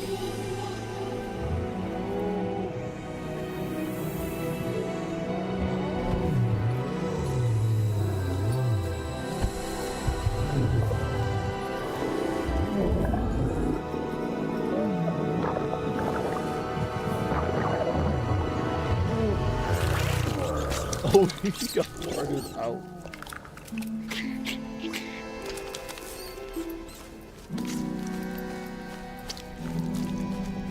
I'll right back into it.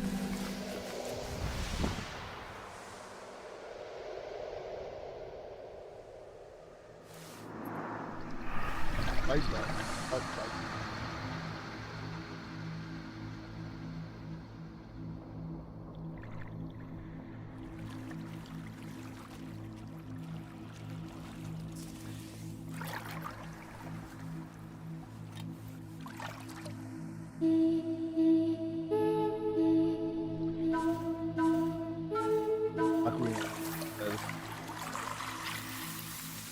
Seasons change as we spring up that land. Come drink from our step will repay our debt. Granting sun and turn you nurture. We bear seeds for you that show the future. Sip and prune and be our voice. For what comes next, there is no choice. With this song of growth, we start again. A seed. Everywhere, a seed. Speak sad people that live your life. Come shepherds, hear our voice and plead. God for us a planting trees.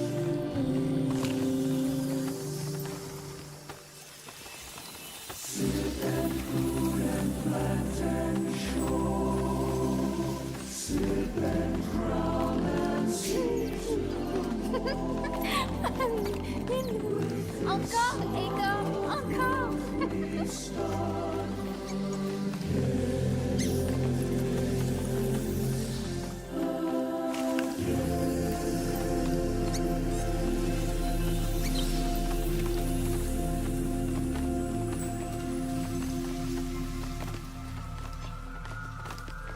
Old friend.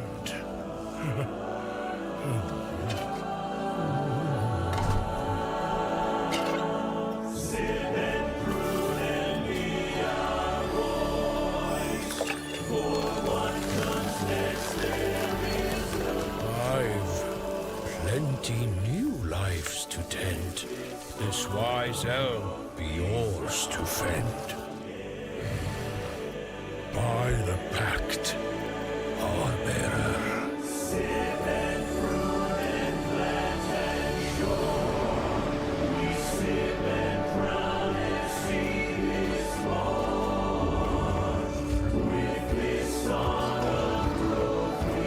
Song is so good.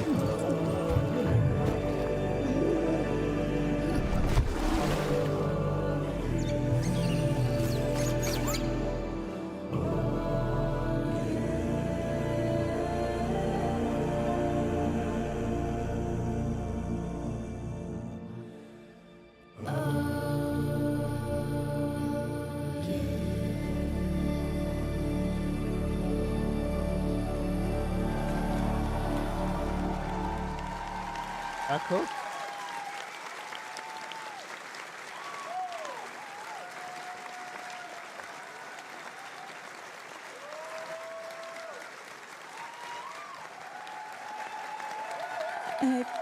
Please sign up on soulframe.com. Sarah and the team is making something very beautiful for the community. Thank you for sharing this space with us. Landon, Joey, great job on the 30-minute live demo. No.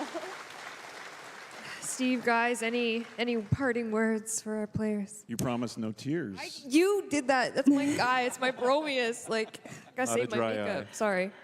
Please sign up by the end of this weekend if you want to join us and help shape this community. Thank you so much. Thank you for your support. Thank you so We much. love Thank you. Thank you. Join us.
Those 30 minutes.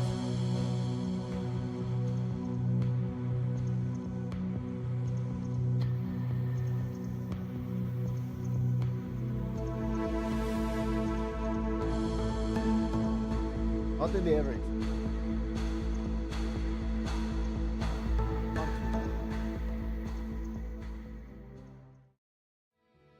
Ah, I didn't see you there. Salutations, Tenno. My name is Zach. Delighted to meet you. I've returned for day 2 of TennoCon, and I'm here to keep you well informed on the Twitch drops that you are able to obtain. Not everyone can be as dashing as me, but fear not, we are here to assist. By watching TennoCon for 30 minutes between 11 a.m. and 4:30 p.m. Eastern Time, you'll receive the Noctivire armor set. You may even outfashion myself. Actually, probably not. Upon the start of Tenno Live at 4:30 p.m. Eastern Time, watch for an additional 30 minutes and receive Valkyr Prime absolutely free. The only thing finer than a free Prime is a tall glass of the sweetest apple juice. Ah, perfection. Because you have. Often I receive inquiries regarding said Twitch drops, and no, placing an exclamation mark in front of a random word does nothing. Stop doing that, Clem10_Destroyer69. I won't ask again. To do it properly, head over to warframe.com/Twitch, log into your Warframe account, follow instructions, and you're ready to claim your goods. Observing today's show on Steam? Ensure you are logged into your Steam account before watching, and you'll be rewarded with item tokens in your Steam inventory. Once you claim those tokens, log into your Warframe account and adorn yourself with all your new items that make you feel alive again. Now then, run along and get back to enjoying today's show, Tenno. I've got important business to attend to.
Which Warframe had the codename Iron Frame in development? Is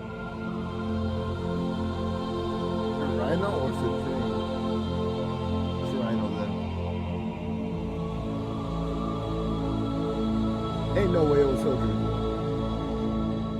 Even the chat saying Rhino. What is relaxation? It's a choice. Diverse commerce. Tenno loving and pet friendly. It's kicking back.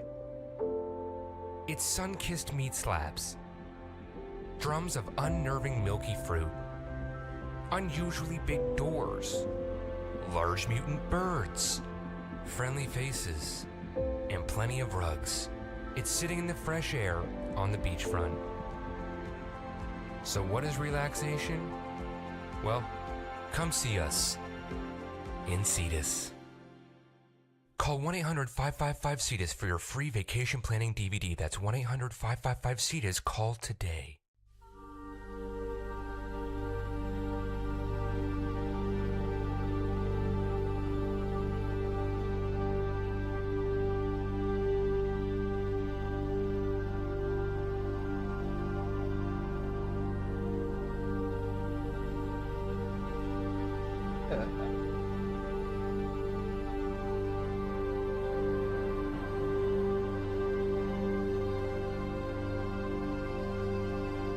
Warframe and well,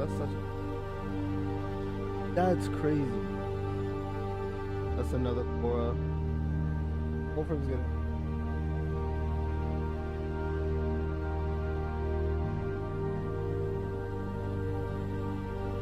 Or you, it's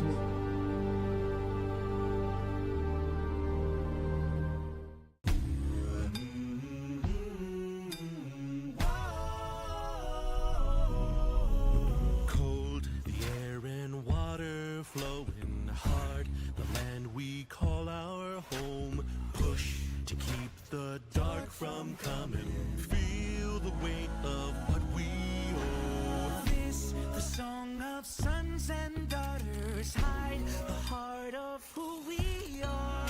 Making peace to build our future, strong united. Breaking till we fall. And we all live. big one. I know words. Together.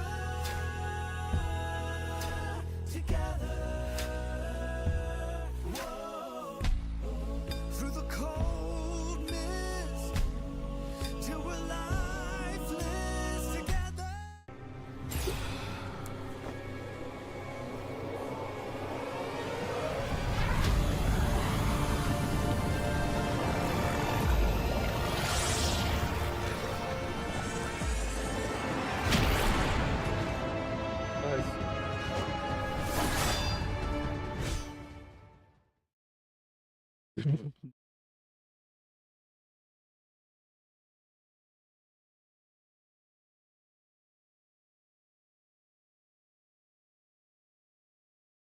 Look a butter sign.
Era un little late.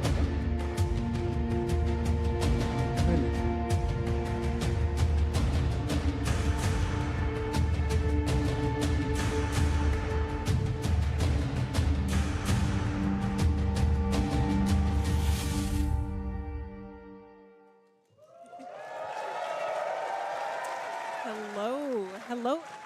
Oh, hello, hello. Can people hear me? Can people hear me? Okay, hello everyone. Welcome to the Art and Animation of Warframe panel. I'm joined here by the incredibly talented people you see here on stage who brought you 1999, Tekra, Encore, Isleweaver, and so much more with their teams, and some things you guys haven't seen yet. We'll get to that in a little bit, but we're gonna start with some introductions. Carrie, hello.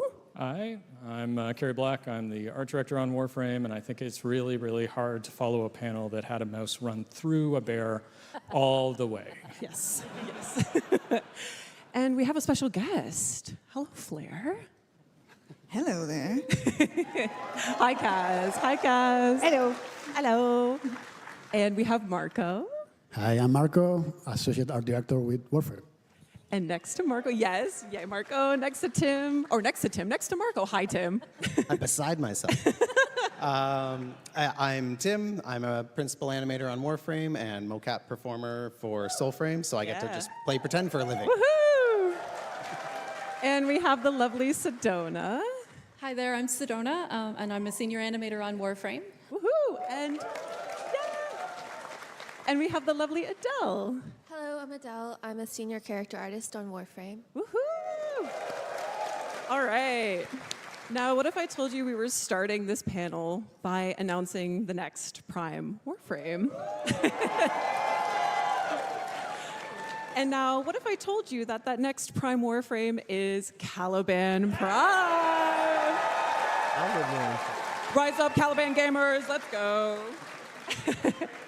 Now, Marco, what did we want to keep from base Caliban, and what did we feel Vadim could kind of explore with? Well, first off, congrats to Vadim. That's a terrific concept. And what we wanted to keep from the original Caliban was, well, most of all, the vertical split in the middle. And we went all in with that for the helmet as well, having the same going forward, and all the VFX. We wanted to keep the sentient theme alive with all the patterns, and we kind of reflected that on the gold trims on the character. And of course, his very agile and slender constitution still needed to be there. Amazing. And we kind of passed that over to his Caliban Prime summons. Yeah. So, so his Conculus, Ortholus, and Sumulus are also getting the Prime flair. How do you approach priming all these different characters? Well, a lot of it is keeping the same tints and the same colors as the main character in this case.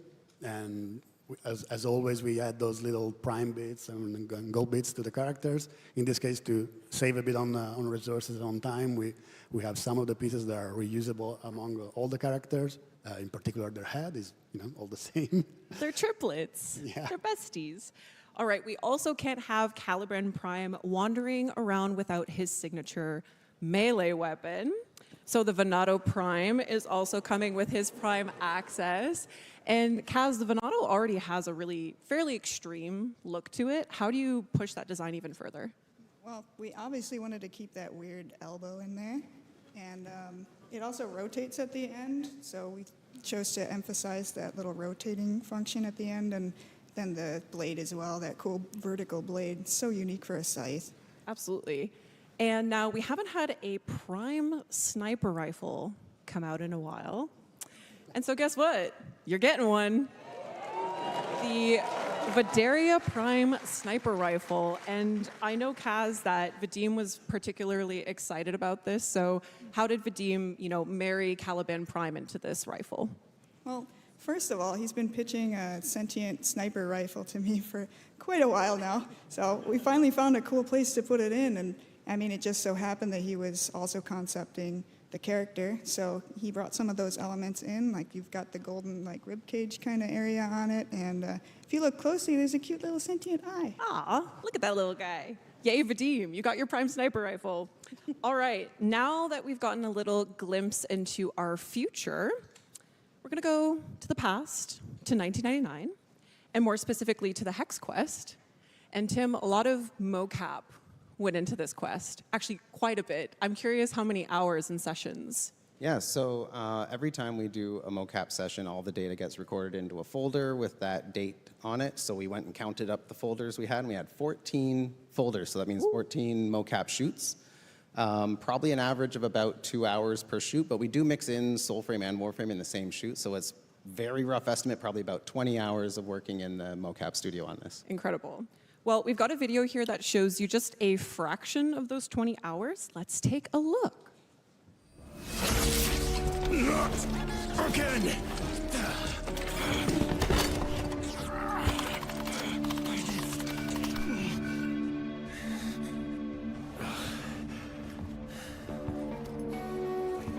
Bastard! Didn't the bastard doctor warn you?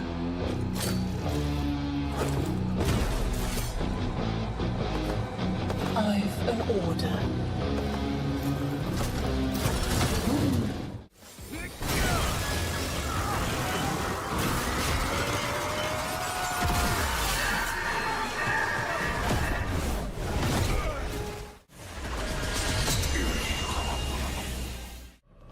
Master, my master, why hast thou abandoned me?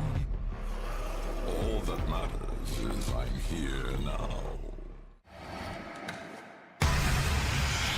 That's good.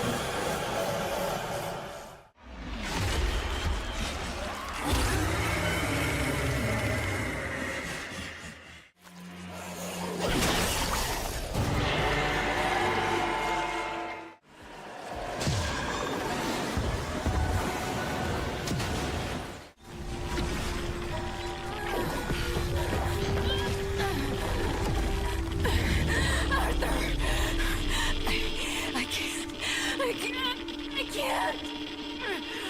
Arthur! Arthur!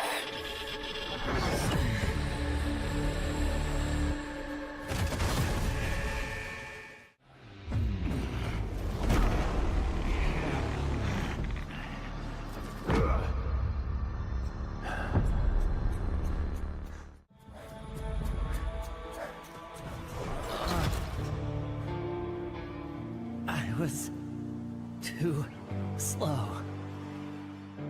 Give it up for our animators. Yeah. Incredible. Incredible, Tim. Obviously, our quests are a labor of love. So what were some of the standout moments of working on the Hex? Yeah, so there's a lot of like dramatic moments and kind of bombastic moments, but I'm gonna go with a little bit less obvious answer. There was a kind of a somewhat quieter scene where all 6 of the Hex were standing around after they had just seen Albrecht's message on the computer, and they're trying to make their plans for what to do next. And it's a little bit more of a subtle flex, but there's 6 characters in the scene. We only have 3 mocap actors. So we each had to kind of run through the scene twice, playing 2 different characters, and we'd have like a little chair or stool standing in for the missing character, so we'd kind of know approximately where to look if someone was talking. And we have, in the mocap room, we have 2 TVs set up, like opposite of each other, so we can kind of watch if there's any previs that has been made. We can listen to the recorded voice acting and pantomime to it, and sometimes we'll even put the waveform of the audio up on screen so we can kind of see when our cue is, so we don't miss it when the voice line comes in. And it was over 2 minutes, and it all went to one animator. Alex animated all of that, and she got all their individual personalities in there, and yeah, Incredible. difficult, but very well done. Incredible work. And now, Adele, you worked on Eleanor's character model. What was it like watching her come to life in the quest? It was really great seeing how animation utilized all the extra time that was put into her for, like, for instance, the tongue. We weren't sure if there was going to be enough time for it to be rigged, but I made it anyways. Yeah. And then they just used it so amazingly to bring so much life to that character. And I love how cute and just adorable she is in the kissing scene. So She really is. We made time for tongue, y'all. Yippee. All right, that actually perfectly segues into our next video. Believe it or not, the kissing scenes for the New Year's Eve kisses were actually mocapped by, well, okay, hold on. You'll see. So we're gonna take a look at Eleanor's and Amir's. Now, Tim, you and Elise had to get pretty creative around mocapping this, which we'll see right now. Yes. So first, before you do anything like this, you have to talk to each other and be comfortable, like know what you're comfortable doing. And we thought at first maybe we could try mocapping the hug. They're all supposed to be a hug and then a kiss. And we thought, well, we could maybe hug and then we'll just fake the kiss because it's animation. Mocap is never the final product. There's always a ton of manual animation that gets done after the fact. So we were confident we could just add that in and make it look believable. But it turns out that like, hey buddy, good to see you again, because we're good buddies, is not the type of hug that we needed. And so we were like, we can get into it a lot more if we stand beside each other, kind of just look out of the corner of our eye and react to each other.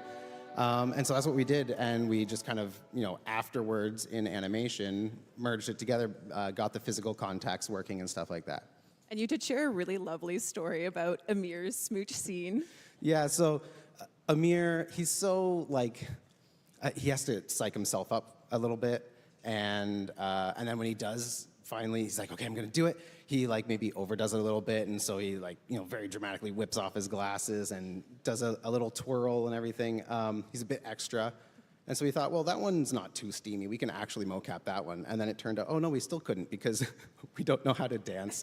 So whenever there's dancing in Warframe, I don't do the mocap. As you know, Danny Octavia boy band Sokolowski. So we don't know how to dance, and we were like, I'm not really sure how to do this without getting tangled up. But fortunately, there was a third animator in the room, Jason, who had just recently been married, and he was like, I got you. We learned a couple of fancy moves for the wedding so that we could dance. And he's like, I'll give you a quick little lesson. And so he taught us how to not get tangled up so that we could do a little spin. And so very happy, very approximate anniversary, Jason. And thanks for the tips. Congratulations, Jason. Thank you for the dance moves. Now, for some of us who were successful in our Kim conversations, the romance continued in the back room. Now, Carrie, this looks very different from what we know the back rooms now. This was an early concept. How did it kind of transform from this point? Well, at the beginning, it was actually going to be in the city, and it would have an old tailor shop at the front because Warframe, fashion frame, kind of sort of fit. And then you'd have your sci-fi mad scientist room in the back. But then as narrative happened, we needed to get it into the mall so that everything was going to wind up working. And then we went with a 90s loft conversion instead. So. And we did. And we have a video here. We're going to take a look at how the back rooms came together from start to finish. In a moment.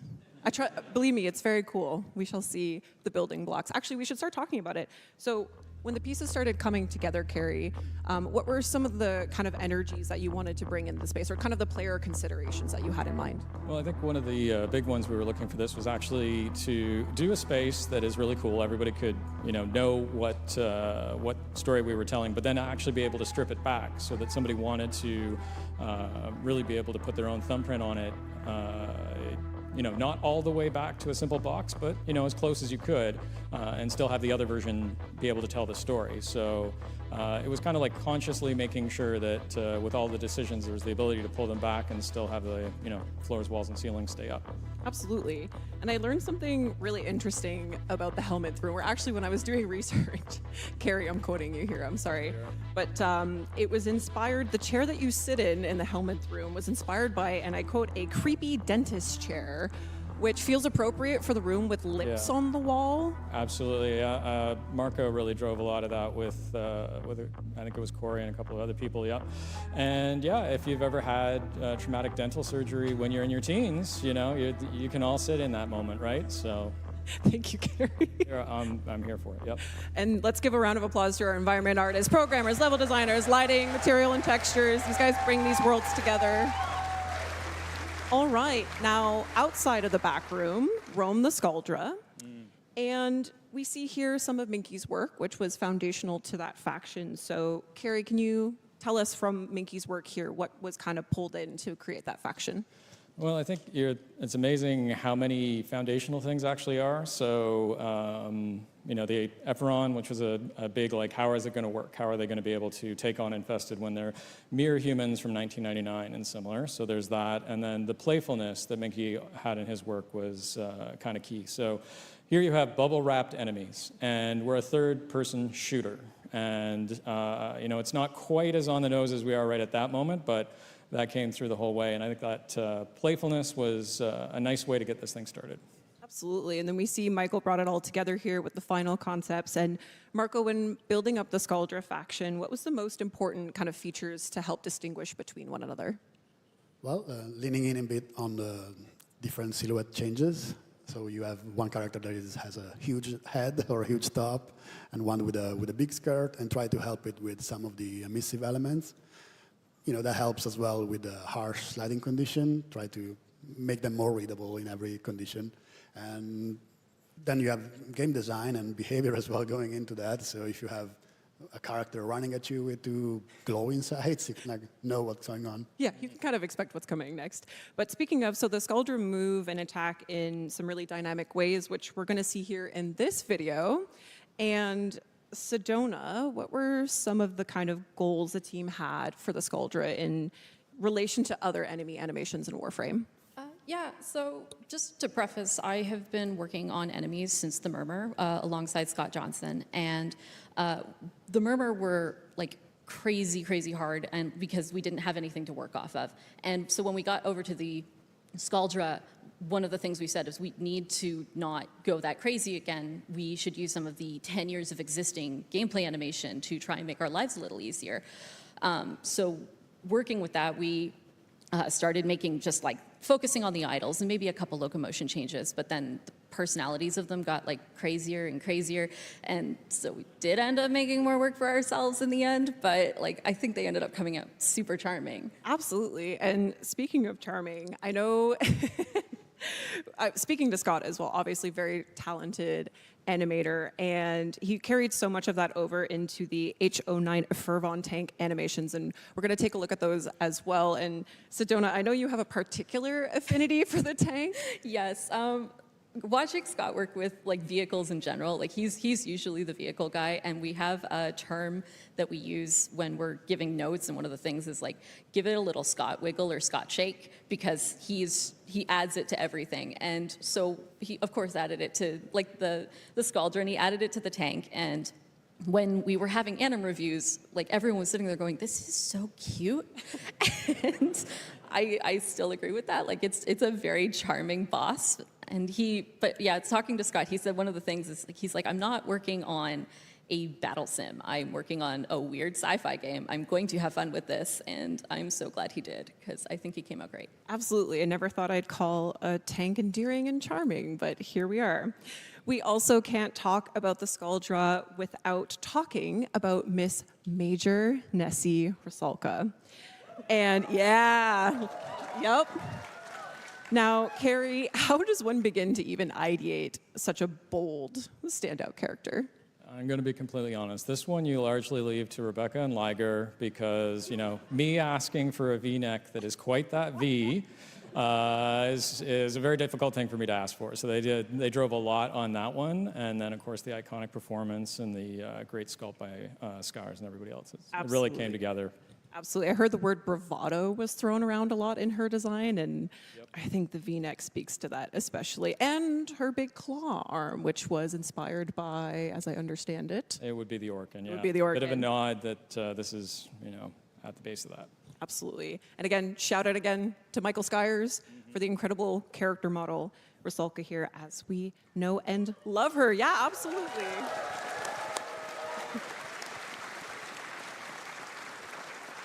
Now, we learned a lot more about Rusalka in the Kim conversations with Mom Toxicated and Papa Polar.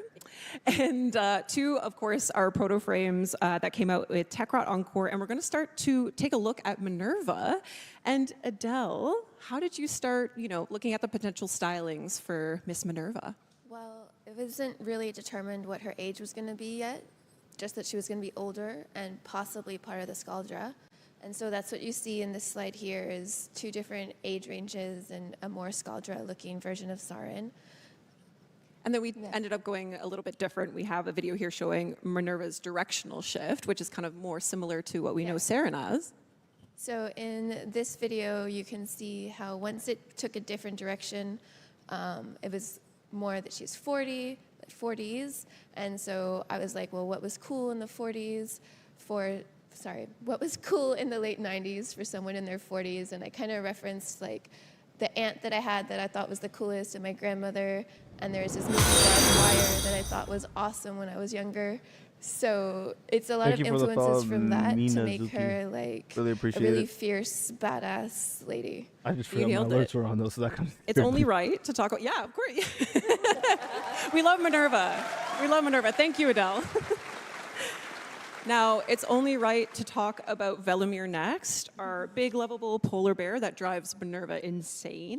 And it's Actually like Liger's all of pride and Velimir's joy. lines. And Marco, with Protoframes, obviously there's the goal of kind of maintaining the aesthetic of the original Warframe. So how was this achieved with Velimir? A bit of an easy win with them. I have a huge winter coat, and that's pretty obvious. From a player perspective, you still have most of the tech gear on his back, which when you play in the game, you kind of see constantly, so that helps.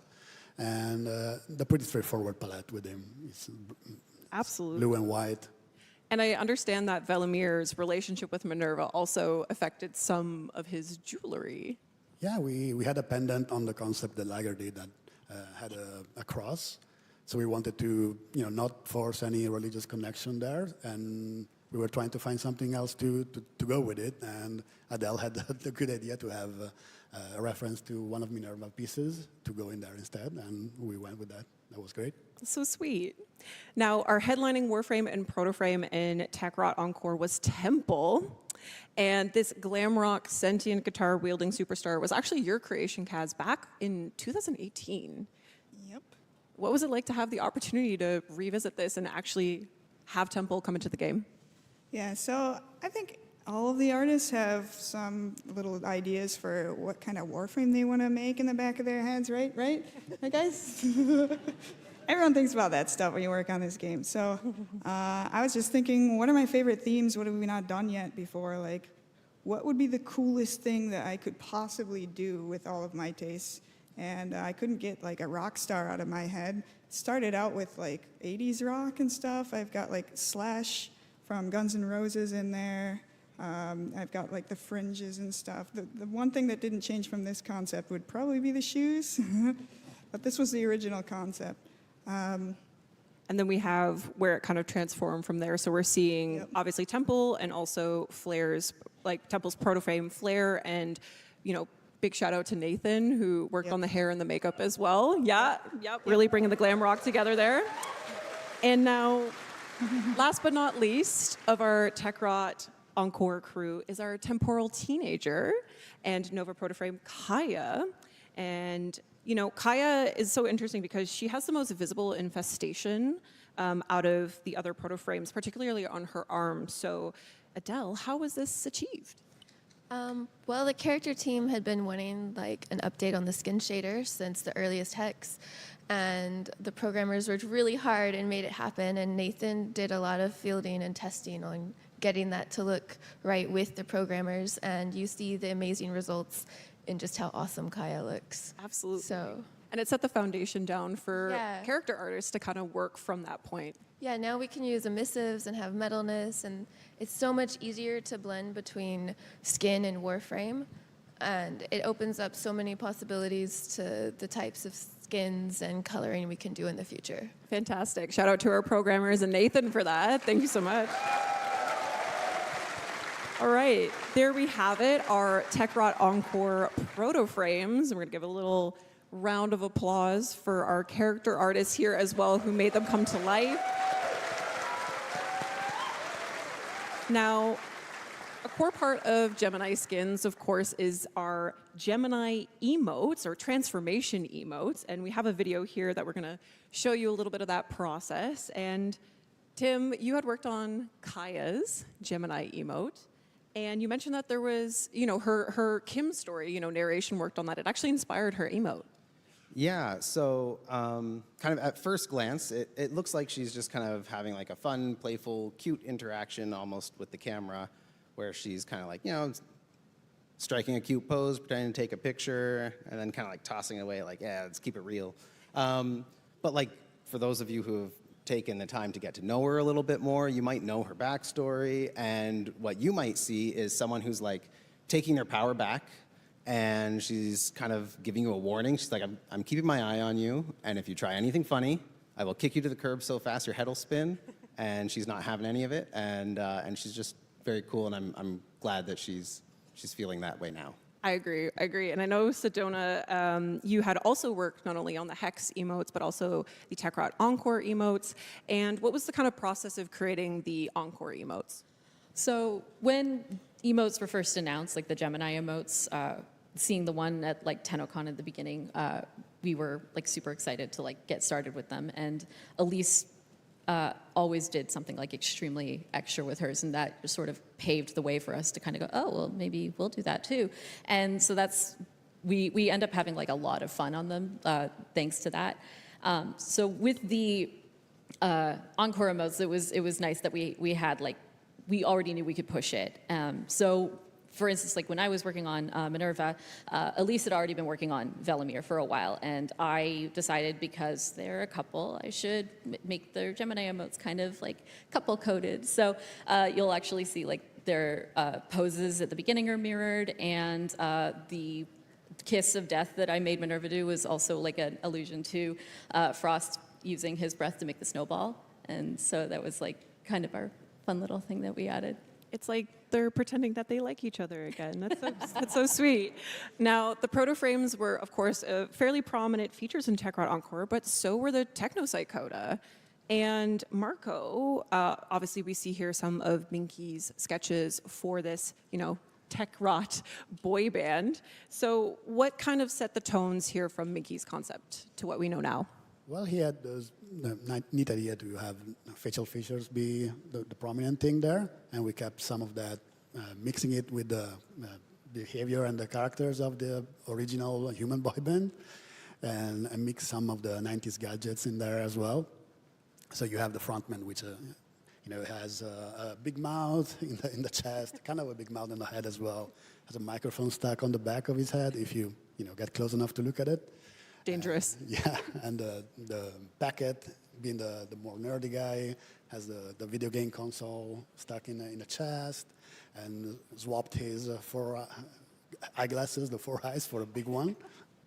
Fabulous. And then, of course, from Minky's fantastic work, we had our character artists bring them to life. So thank you to our character artists for our beloved boy band online. We love them dearly. And then from there, the animation team got to work on these characters, giving each member some truly gruesome charm. We're going to have a look at them here now. Sedona, they obviously have such unique personalities. And how did you go about creating such diverse movesets between all characters?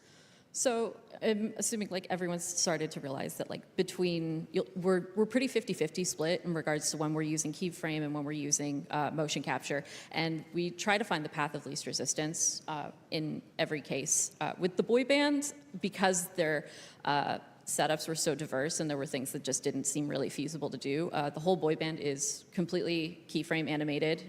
There's no mocap whatsoever, and just because like they're so absolutely out there, especially Zeke, as you can see. This was Jay Baker who worked on him.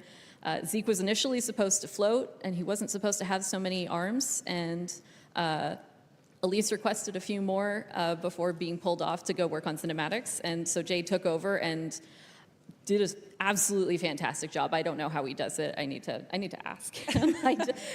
He's fantastic. Yeah, he's fantastic. An actual magician. Now, from the Technosite coda, the coda weapons were born. And Kaz, which of the coda weapons did the team have the most fun making?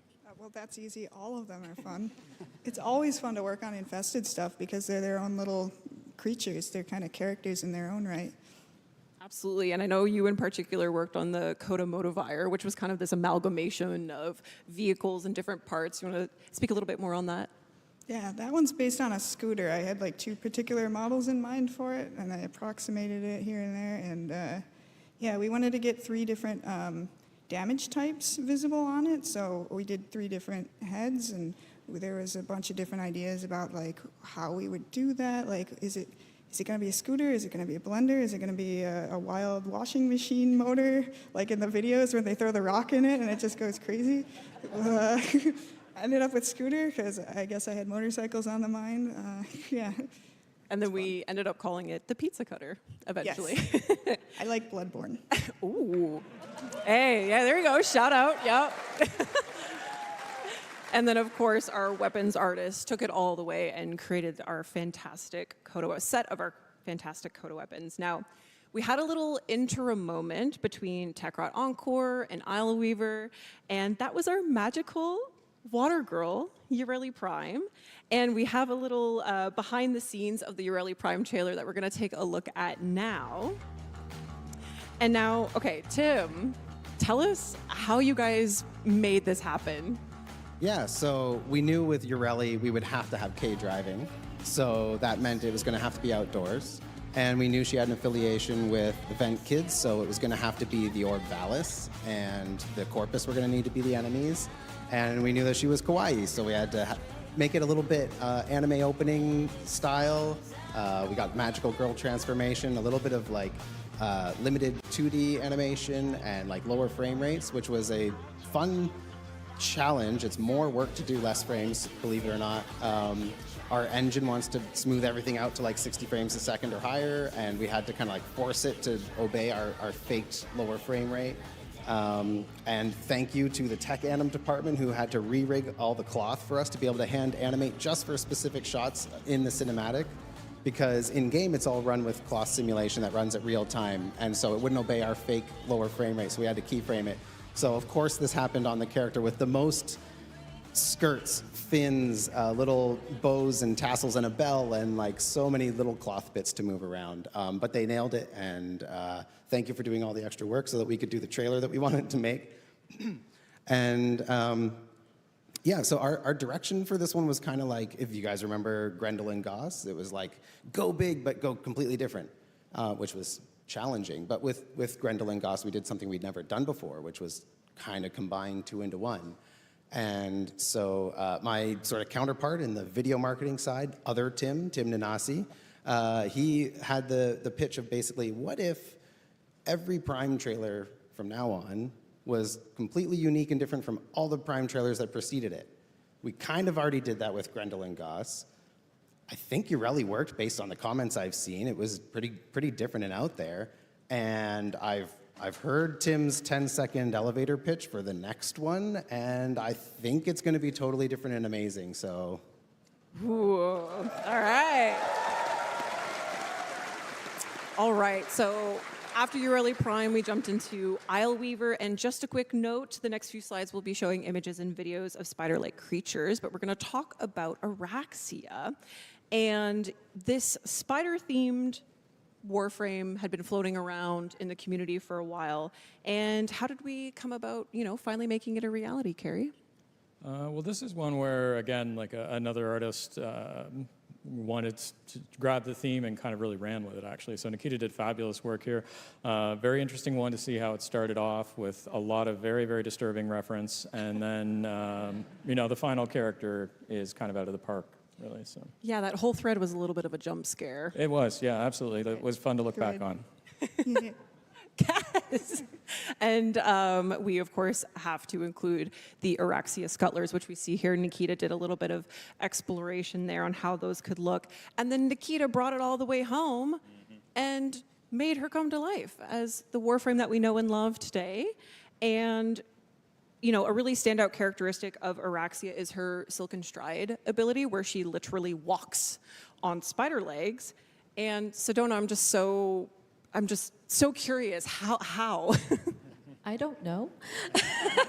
No, seriously, like with Warframes, usually like a lot of animations are shared between them, specifically with locomotion. You have like a set skeleton, this is what you work with. And Araxia kind of threw that all out the window. So she's got a whole new set of animations that we kind of had to like figure out how to make work and play nice on these spindly little legs. And this was, again, Scott Johnson and Jay Baker and Eric Stoible, who, again, like it was a team effort. I don't think we could have done it without like everyone coming together for this.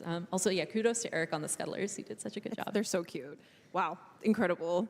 We also had a new enemy enter Duviri in Isleweaver, the Unseeing Herald. And, you know, another Minky concept. This is actually part of a bigger kind of murmur exploration that Minky had done. So what was kind of the deciding factor in bringing the Unseeing Herald into Isleweaver?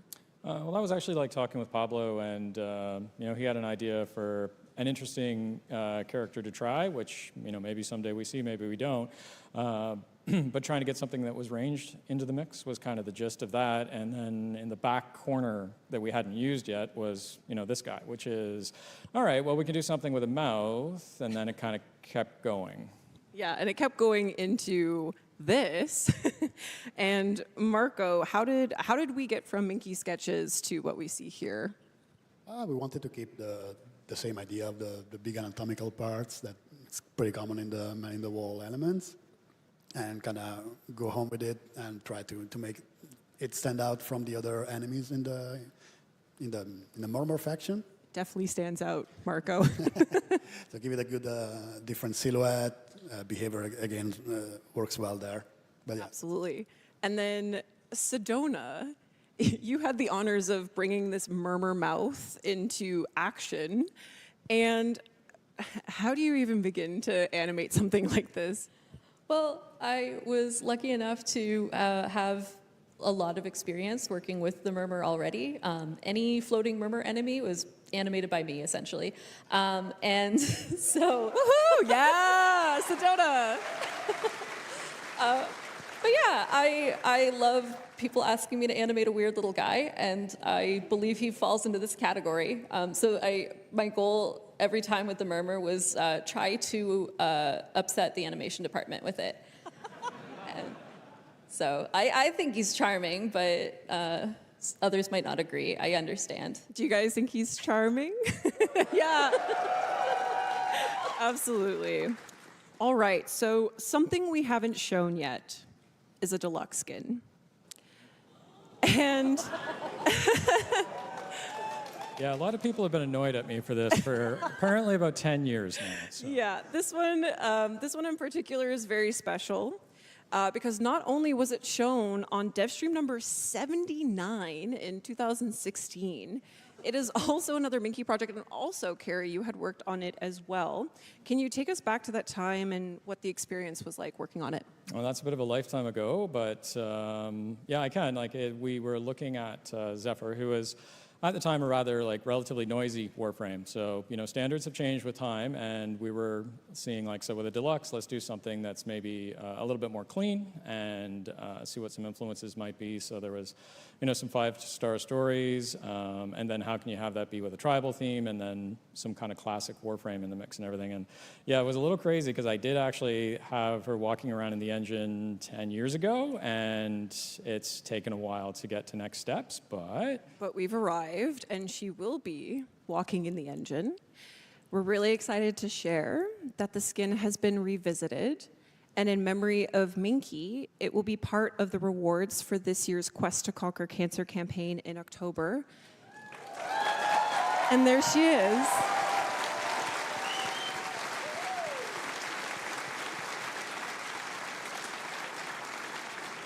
And she's absolutely stunning. We included some of those Conquera elements into her. And what was it like to revisit this blast from the past with Alina? it was interesting. It was maybe a little bit too personal at times because, of course, Minky was one of the most important people I've ever worked with, and you know, a bit of a mentor. So actually, happily, Marco was able to work with Elena and do a lot of the Conquera elements in the end. And it's a very cool piece in a lot of ways because you have people that we're touching Warframe things like 20 years ago. If you look at some of the early sketches from Minky, and then me kind of in that middle part, and then somebody who is really, really young relative to me, who almost hasn't had Warframe in their life, or not had Warframe in their life. So it's a lot of interesting hands having touched this piece. Absolutely, which makes it that much more special. Absolutely, yep. And another thing we haven't shown yet is a new Warframe. And Minky's influence continues with the Devil Warframe.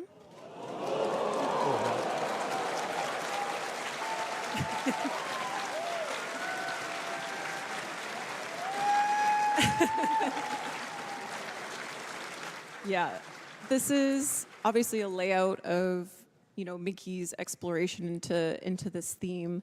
And can you tell us a little bit more about how we kind of are entering the territory of a Devil Warframe? Yeah, I guess actually right off the top, he wasn't apparently super comfortable with having his sketches often seen, which is something I didn't know until relatively recently, which is a bummer because there's a lot of them. But I mean, there's just so much energy in his pieces, and there's actually 2 pages of these.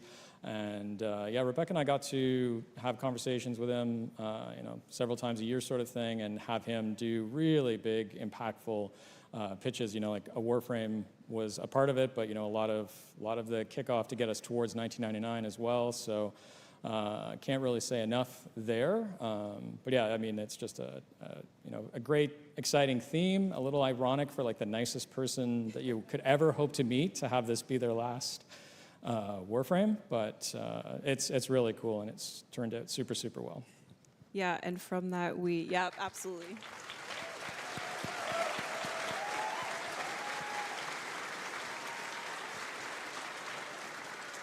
So the team landed on this particular sketch to continue on into this final concept piece by Sergey. Oh my God, the background.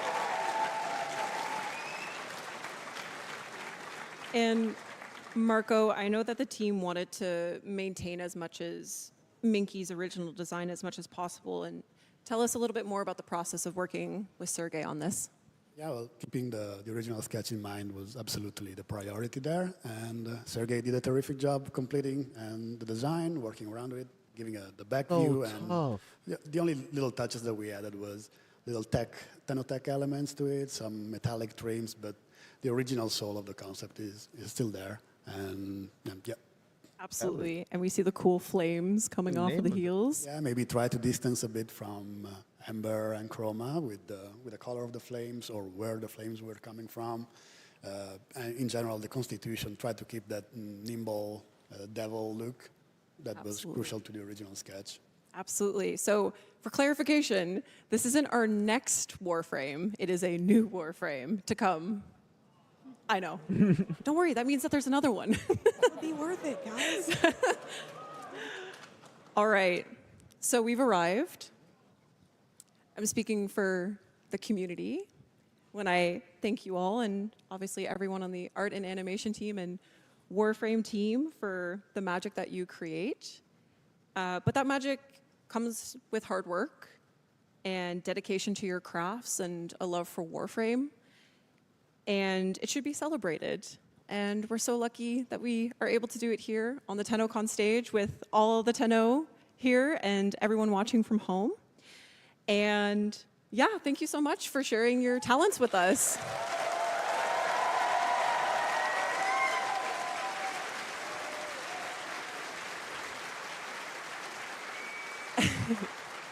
Now, there is an article up at warframe.com, or there should be, with bonus panel content, as well as some write-ups from the artists that you saw featured here today on their work. Check it out. Shout out D.E. Sam for all your work on the panel with me. Next up, we have the Sounds of the System panel with Zach and the sound team. You won't want to miss it. But before we head off, there's one final thing we would like to show you. And it involves Tim being way too close in proximity to Jeff throwing things around in the mocap room. So we're going to take a look at that. But thank you guys so much for watching. Enjoy the rest of TennoCon. Thank you again.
Ah, I didn't see you there.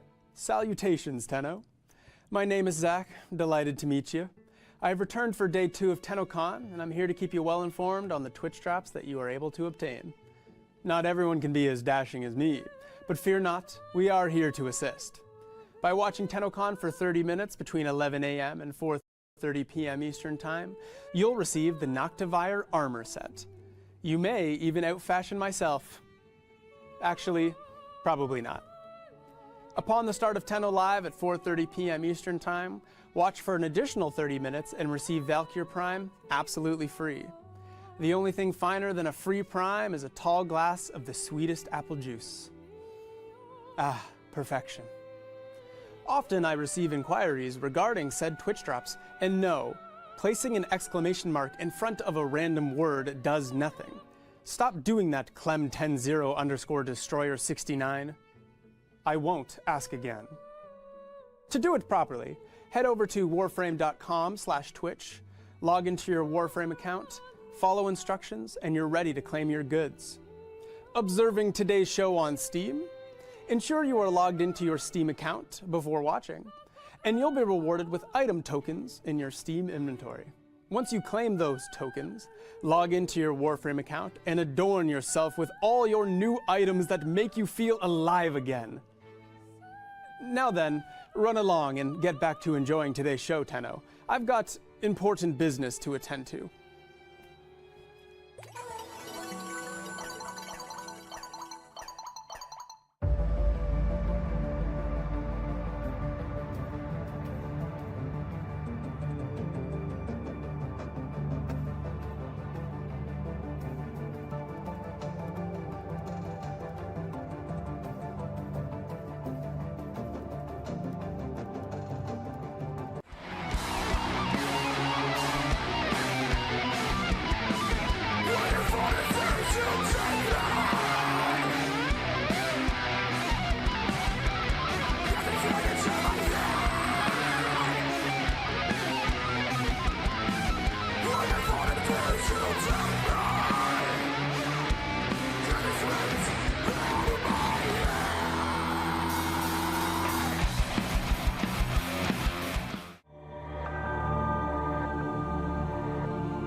What does it mean to glide?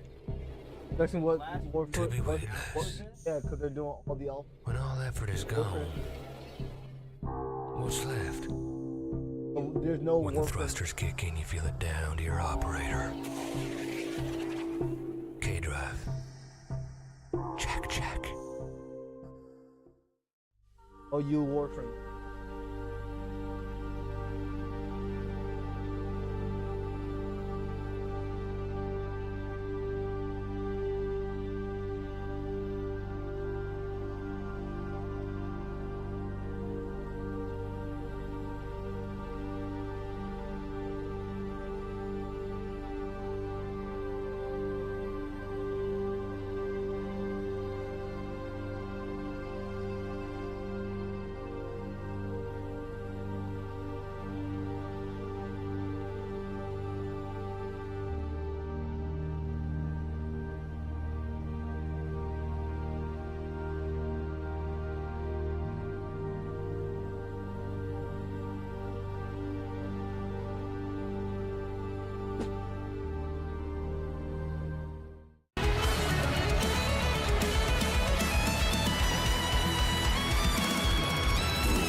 Time to go. Won't you lay me down on the ground, crowns, and I'll be sleeping in the cold below, sleeping in the cold below. Below.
Up or no?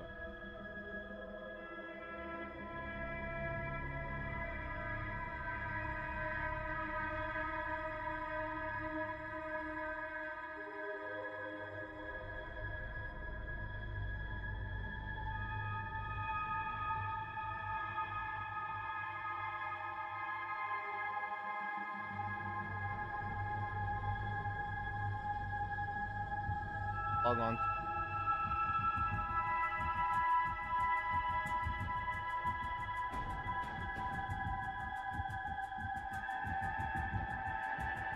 Put that way because hot shit.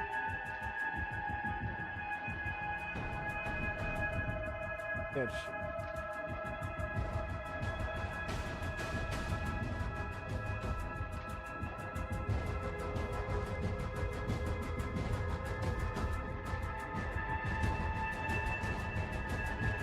The accounts that they sold are now banned until whoever bought those is banned.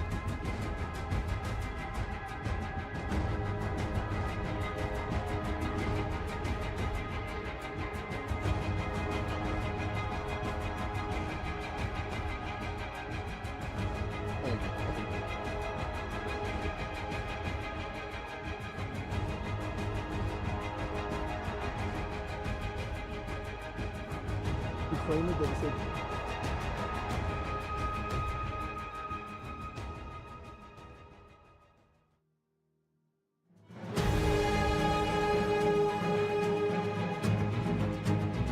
From Brussels, no.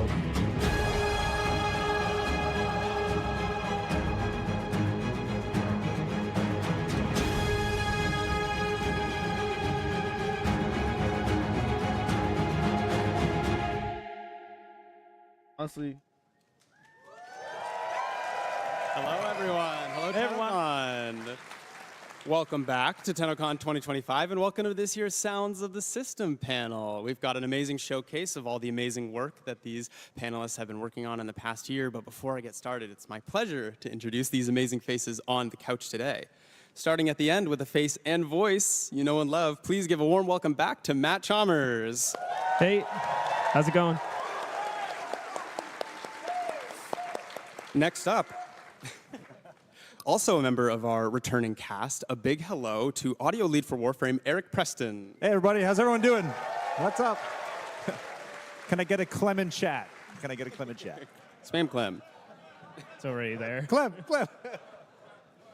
Beside him, she's our Atomi cycle riding master of magnetic queen. Please give it up for the voice of Aoi, Alpha Takahashi. Konnichiwa! So lovely to see you here today. Thank you for coming. Starting us off with our fresh faces to the couch this year, please welcome sound designer Paul Christoforakos. Hey everyone, excited to be here. To his left, please welcome sound designer Chris Teixeira to this year's panel. Hey everybody. And last but certainly not least, please also welcome Laura Dickens as a sound designer for Warframe. Welcome. Hi, hello, hi. My name is Zach, and I'm a senior community manager, and I will be your auditory pilot for today. And before we get into it, let me hear you guys. Who was at Tenno concert last night?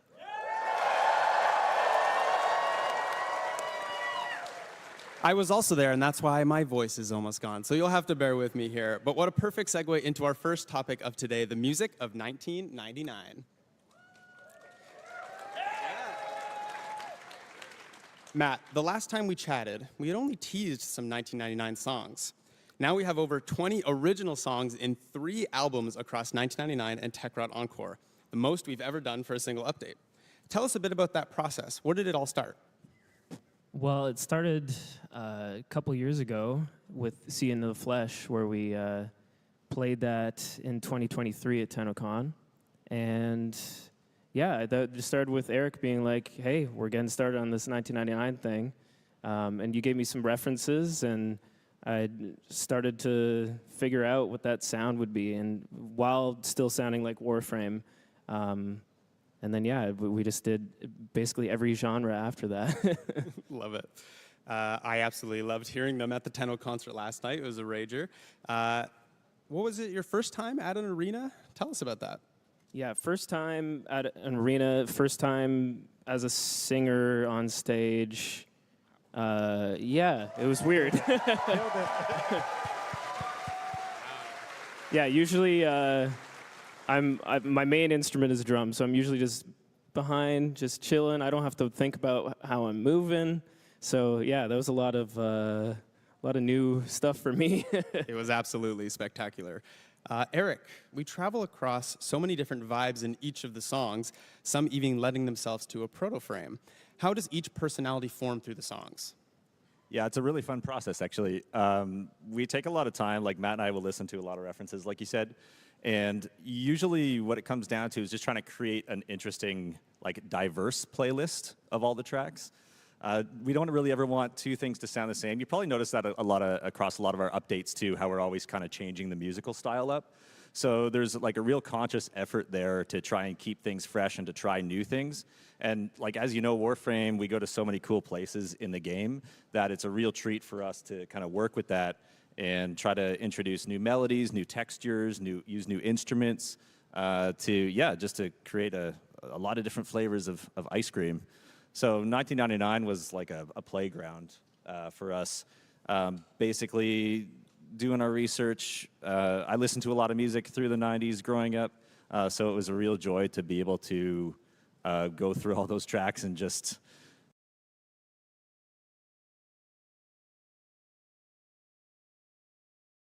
figure out which ones to share with you guys. So, yeah.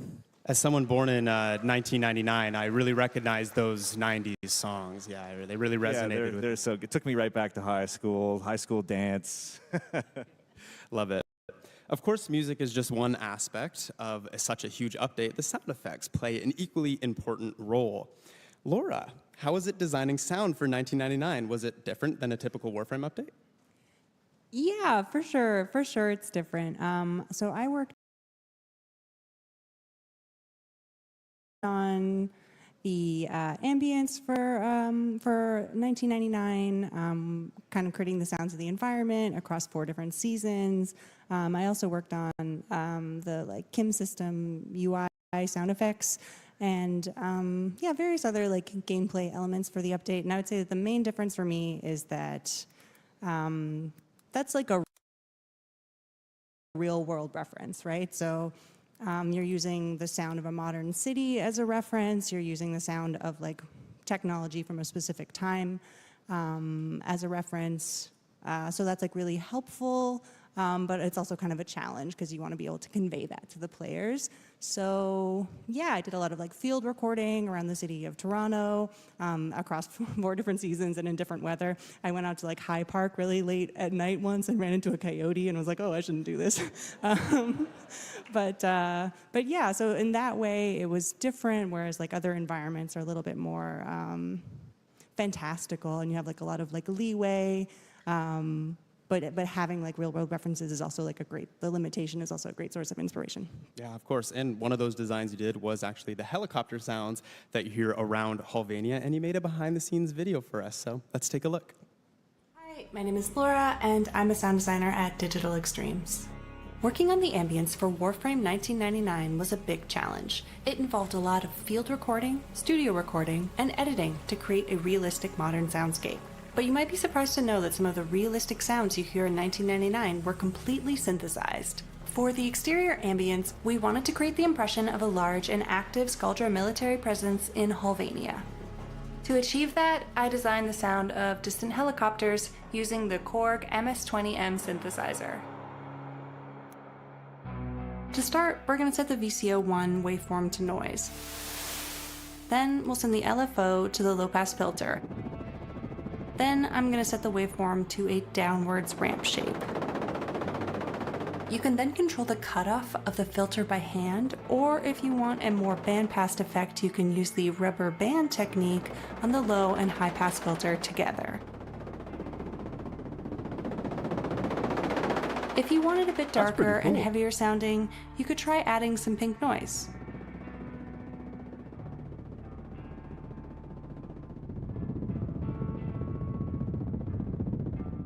In Reaper, I also added and automated an EQ, comb filter, distortion, and a chorus to add some more movement to the sound.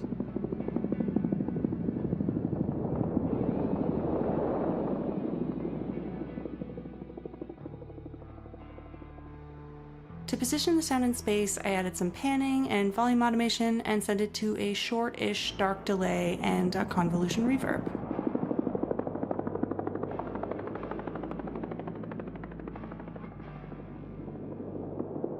And as you probably noticed, you can also hear a noise sweep layered in. Finally, in context, this is what the distant ambient helicopter sounds like in Warframe 1999.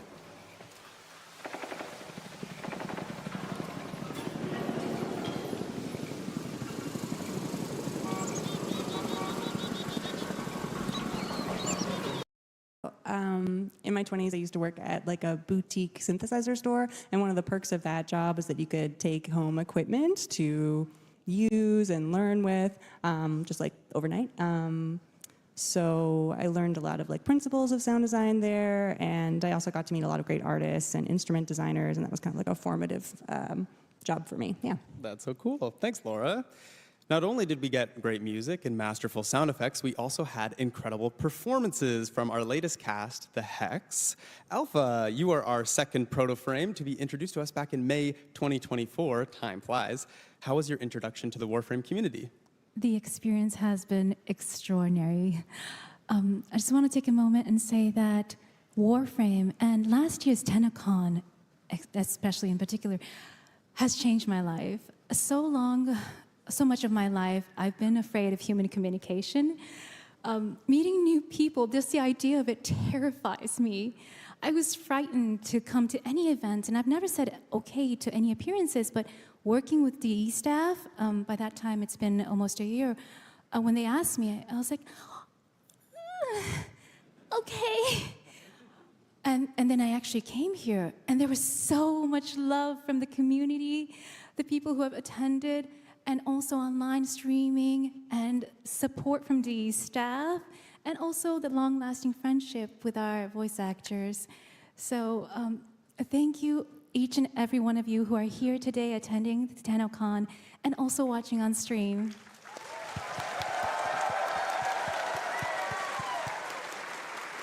No, thank you, Alpha, for lending your voice to my favorite character in the game. So.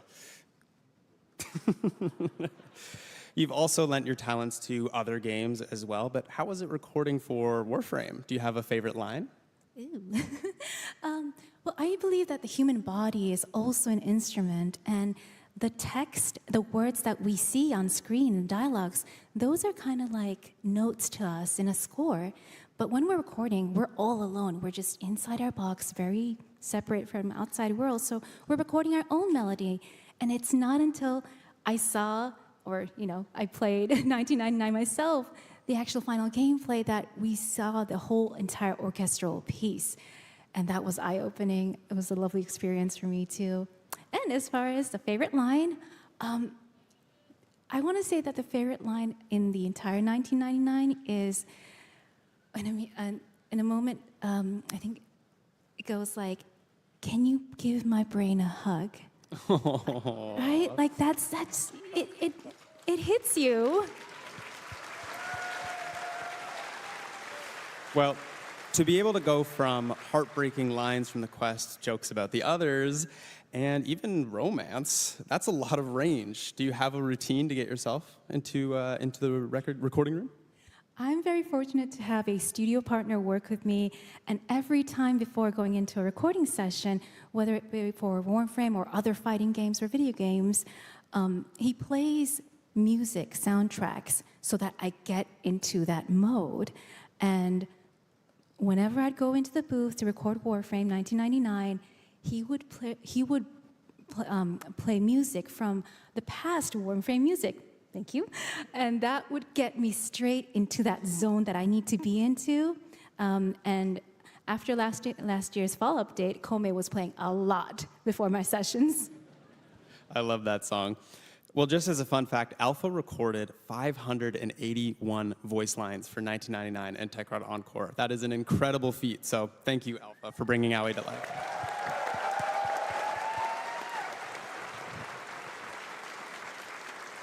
Of course, 1999 brought with us two polar opposites, the Tekrad and the Skaldra. Not only unique in their looks, they're also accompanied by masterful sound design. Paul, you worked on both these factions. Tell us a bit about step one with the sound design for these guys. Yeah, so every time we work on a new faction, our first step is establishing their voice. We always find that's the most important aspect because not only is it the most recognizable one, it then kind of dictates how all their abilities will sound. So with the Tech Rod, we obviously had a lot of their voices established because of the whispers in the wall quest. One of our sound designers, Giovanni, he really kind of pioneered that sound. So when it was time to work on 1999 properly, it was just about kind of following that blueprint that he had laid down. We used everything for the voices, our own voices, any device from the 90s that would produce a sound, like a pager or a cell phone ringtone, dial-up modem, arcade jingles, all that kind of stuff. So yeah, and as a fun fact, when I was working on the Babao, it was obviously our mini-boss of that faction. It was very hulking, it was very intimidating, and I was like, hey, Eric, let's check it out. And I was like, I think I got to a pretty good spot. And you were like, it's missing something. And you were like, how about you try using James's amazing Ollie lines into the Babao's vocals and just kind of distort them and blend them in. And yeah, I was like, all right, I'll give that one a try. Let's see how it goes. So yeah, whenever you kind of fight the Babao, now you can kind of hear the occasional in there. So yeah.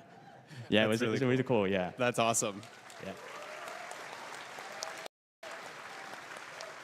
Well, we've worked with enemy factions before, obviously, but this has quite the military touch. Is it easy to work on things that are closer to our timeline? I think so. It depends on how you look at it. It depends how much creative liberty you have. If you're trying to go like real milsim and kind of like really emulate our own world, it can be quite difficult. But with the Sculptor, we had full kind of creative liberties. So as a good example of that is when we were working on the RPG that you use in the quest, and by extension, the Assassinate game mode, it sounded like an RPG, it exploded like an RPG, and Eric and I were chatting, we're like, okay, how do we make this thing feel like a threat to the tank? And you were like, you got hit with inspiration, you were like, add a Stuka siren on that bad boy. So every time that projectile kind of flies, you can hear the Stuka siren in there just kind of eliciting that fear and terror as it's about to damage the tank. So yeah, it depends on how you look at it, how much creative liberty you have. I love that. Well, same question for yourself, Laura. As you mentioned, you worked on the ambiance of the city. What were some important factors to consider when making Halvania come to life? Yeah, so I feel like when you work on an environment, what you're really doing is telling a story, and we're kind of trying to tell this story that took place over the course of a year across 4 seasons. So really the focus was always like, okay, what's the narrative? What's the most narratively important sounds in this environment? So that includes the Skuldra military and how active it is across different seasons, how alive the city is across the different seasons. Are the Tekrot out and about in different seasons? So those elements were always the main kind of focus, and that's how we kind of brought the story and Halvania to life across the course of a year. That's so cool. It feels like a true city, and it was so interesting seeing it come to life for the first time of something we've never seen before, but it also felt like home. And you mentioned you recorded sounds in Toronto in the park, so that's pretty cool. So. Yeah, I did, but it's like kind of a challenge to like find places in a city that are like kind of removed from the main action. So I'd like go in alleyways and like parks at night, and it was a little dangerous. Yeah, sound design is a dangerous line of work if you're going in alleyways. You'll find us in strange places all the time. Swimming pools and alleyways is the slogan for the sound team this year. Of course, that's not the only group we met this year. Let's chat about our Infested Kings online. Chris, you worked on,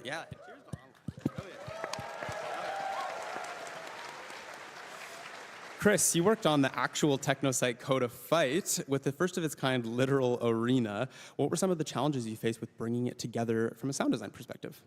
Yeah, for sure. I would say the most challenging part would be the mix.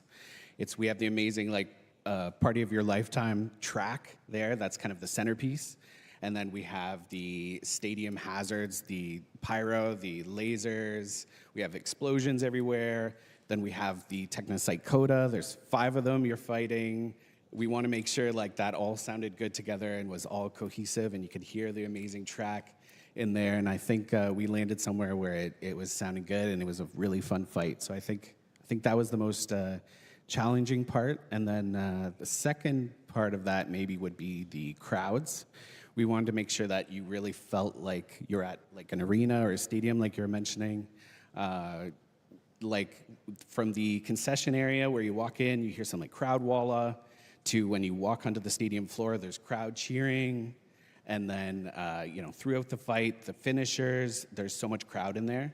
And then something I do want to mention as well is between fights, when you're playing multiplayer, there's a little encore section, and people are chanting online.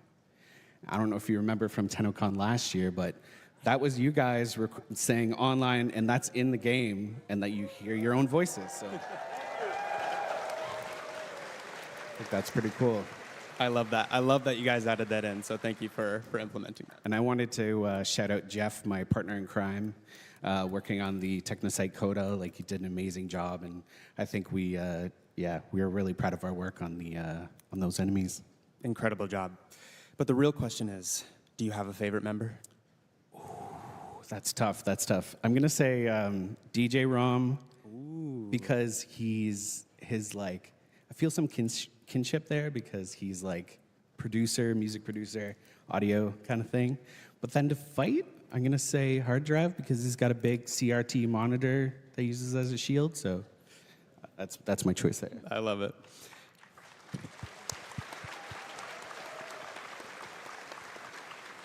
Well, Matt, you worked on these songs with online. How was it seeing mesh into the gameplay? Yeah, super cool. And writing those songs was such a interesting process and learning experience with Keith. It was super fun to just go back and forth with lyrics. Sometimes we just spend 2 days in a row just like every single line, just meticulously like choosing what's the best way to say this, or like the coolest way. And yeah, I mean, it was just really cool and awesome to see in context. And yeah, that mix sounds like a nightmare. So good job. Thanks. Paul, let's go back to you for a moment, as you actually had a hand in cooking up the sounds for the Coda weapons that you get for these fights. Have you worked on the infested weapons before? No, it was my first time, and as a matter of fact, as far as I know, this was the first infested weapon batch we dropped in a really long time. So it was interesting to kind of revisit that faction with the lens of the tech rod, obviously, right? So I really wanted to give each of the 3 unique weapons their own personality and kind of vibe, and I spent a lot of time just thinking about, what's the through line for each of these 3 weapons. Obviously, with the dual Torxica, I tried playing around with an infested gunshot, but what we found was just relying on a real natural gunshot and then having something on the tail to tell you that it's an infested weapon worked at the best. So every time you're kind of shooting that weapon, it feels nice and punchy, and then when you stop shooting, you kind of hear the spin down of the barrels, and you hear that little infested screech in there. Sells it perfectly. And then obviously the Coda Motovore, wow, what a weapon that was. A big hammer wheel with the occasional teeth and or spikes on it, depending on your damage type. That's crazy. So for that one, I really wanted you to hear kind of the sputtering engine, kind of revving as you hold the weapon, and kind of the spokes on the wheel too. And the occasional kind of infested vocal in there really kind of sold the vibe. And then, of course, we had the star of the cast, the Coda Bass Assist. Wow, what a weapon that one was. Just weaving in dubstep sounds was like, okay, let's do this. Let's see how that works out, yeah. I can tell you from experience that weaving in any form of tonal or musical element into a weapon is like a recipe for disaster, because you spam it so much, it can sound super grating and annoying. So Eric and I, we did a lot of back and forth, figuring out what's the right balance, how do we want to make it sound, and at some point, I think I had like 24 notes that would play like a whole song. We stripped that back to 8 notes. It made that feel more satisfying, a little bit more tame too. And yeah, I haven't seen any complaints on the forums. I think we did a pretty good job with that one. I hope. There you go, fan favorite. Well, you did spoil us, and you put a little video together of how you did the sounds for the Coda Bass Assist, so let's take a look at that. Hi Tenno, my name is Paul, and I'm a sound designer at Digital Extremes. Today, I'm going to give you a quick breakdown of how I made the dubstep sounds of the Coda Bass Assist. First, let's take a listen to how it sounds in-game, and then we'll jump over to my Reaper session.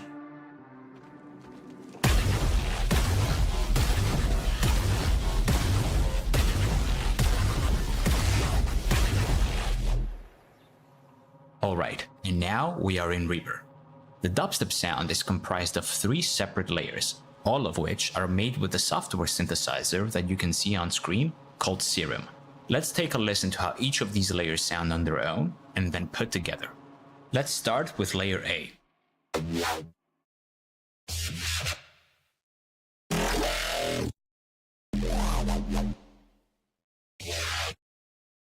And now everything in layer A combined.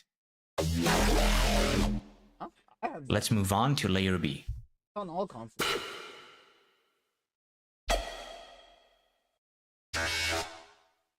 And now layer B combined.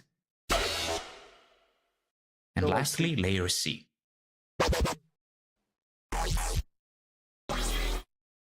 And everything in layer C combined. And here's all three layers combined with the processing used to create the final sound asset that goes in game. And to wrap things up, here's a few variations that include the dubstep layer, the punch layer, the shot layer, and the mech layer. All these sounds put together create the final result you hear in game.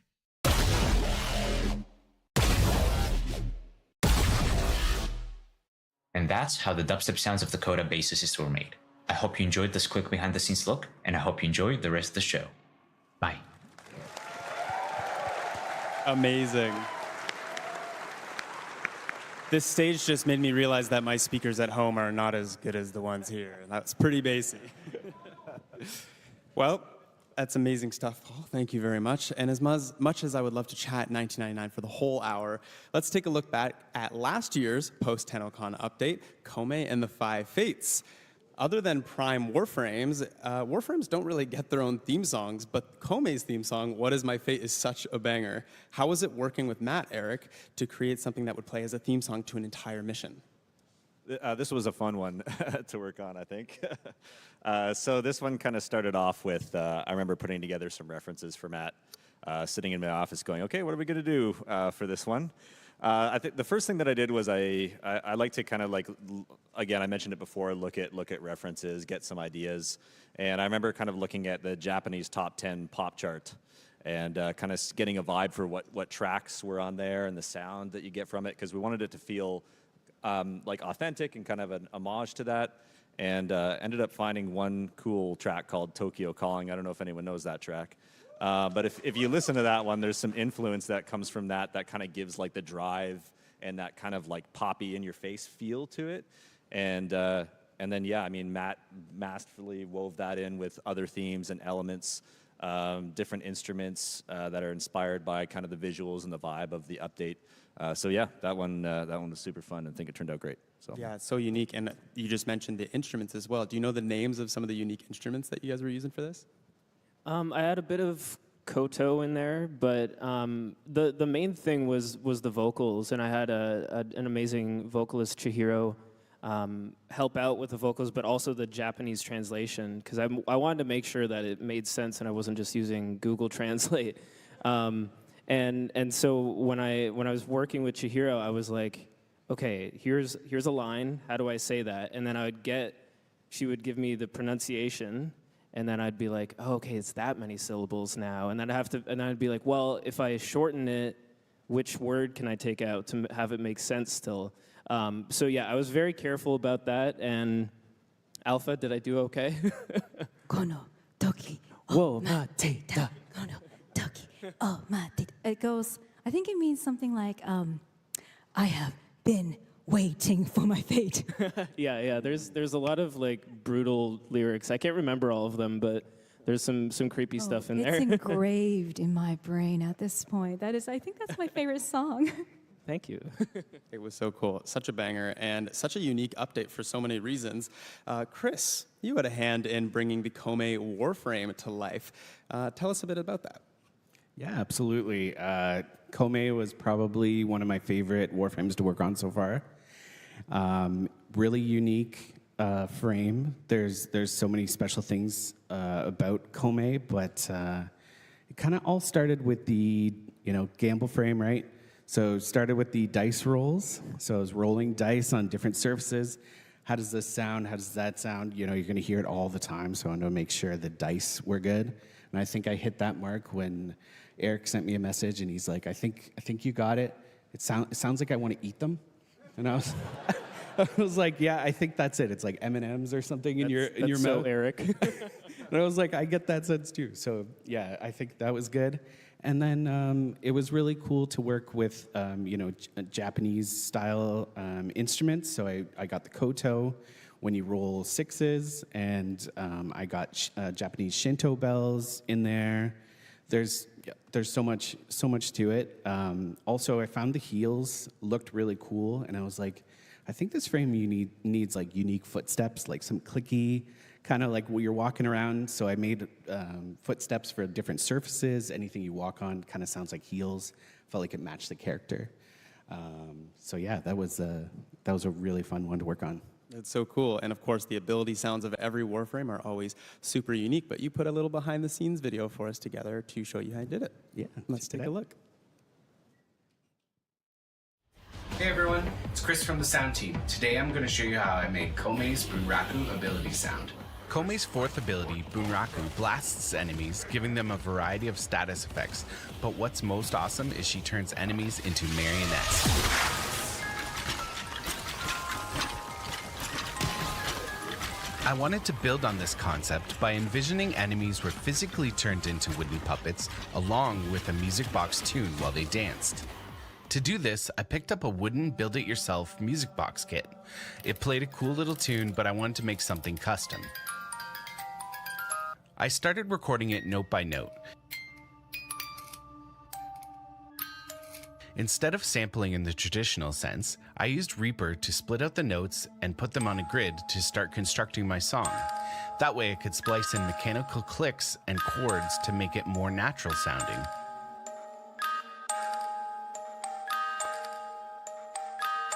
After experimenting a bit, I came up with 2 unique loops that can play on puppeted enemies.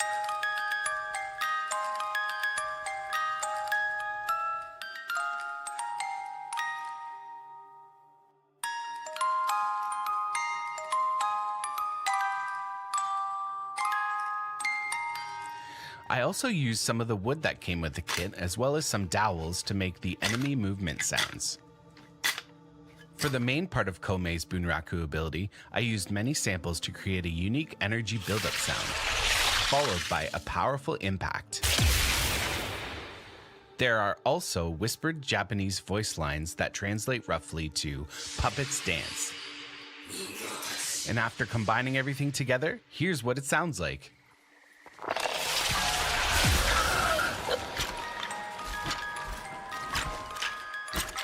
Thanks for watching. Enjoy the rest of TennoCon.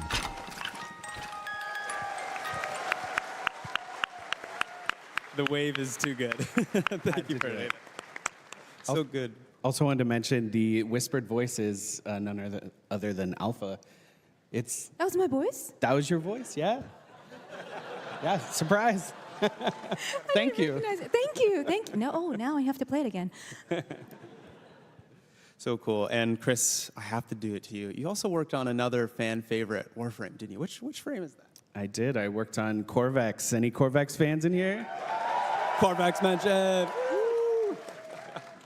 Thanks, Chris. Well, let's jump ahead to a very recent update where the spider frame came to life. Oh, yeah.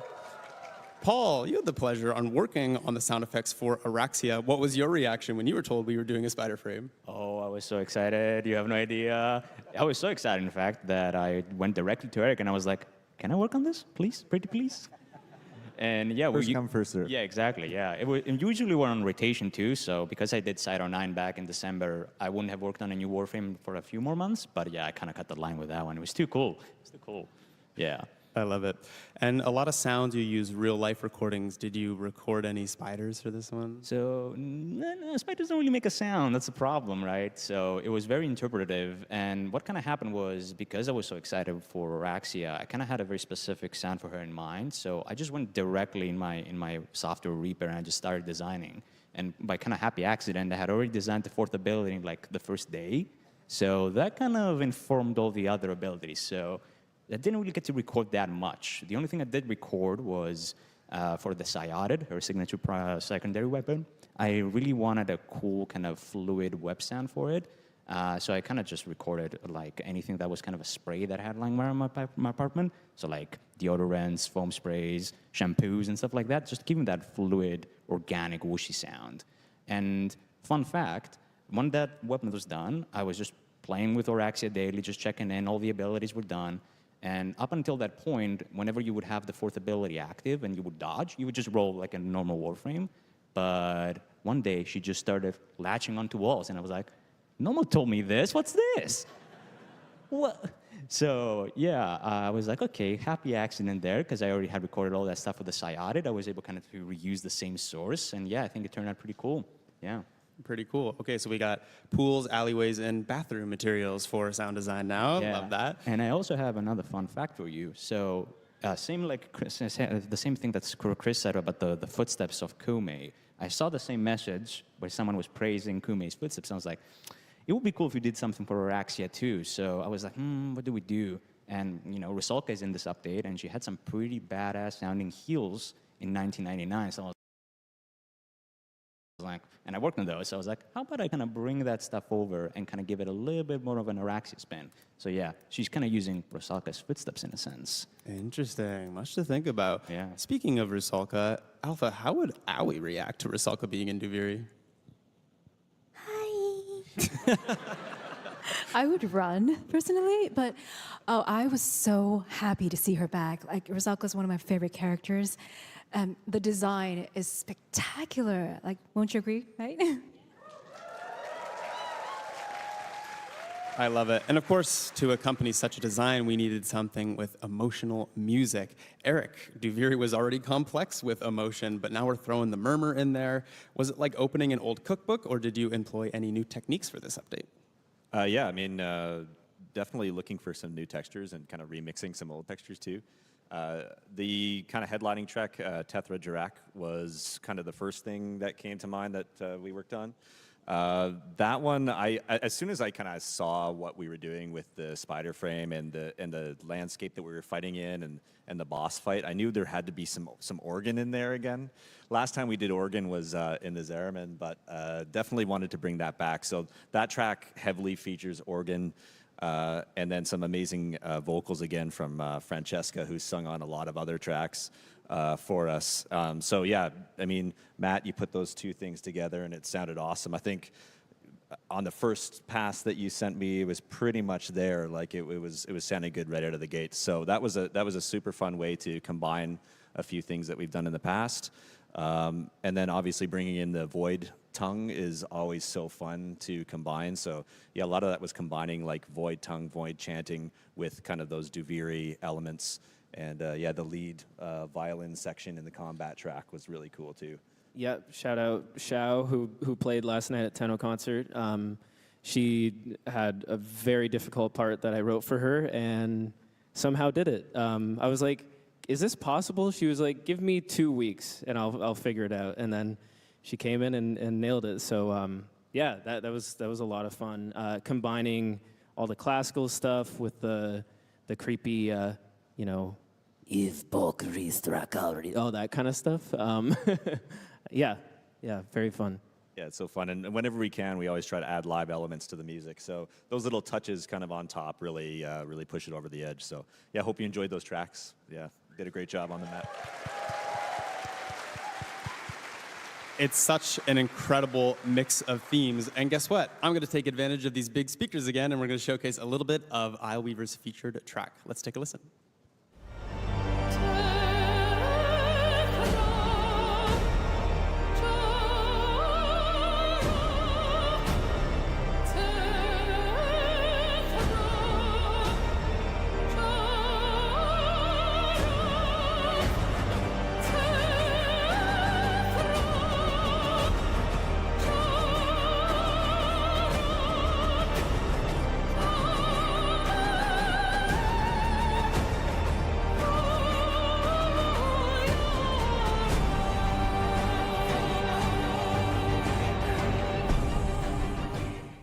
Oh, chills. Yeah, incredible. Fran. Shout out, Fran.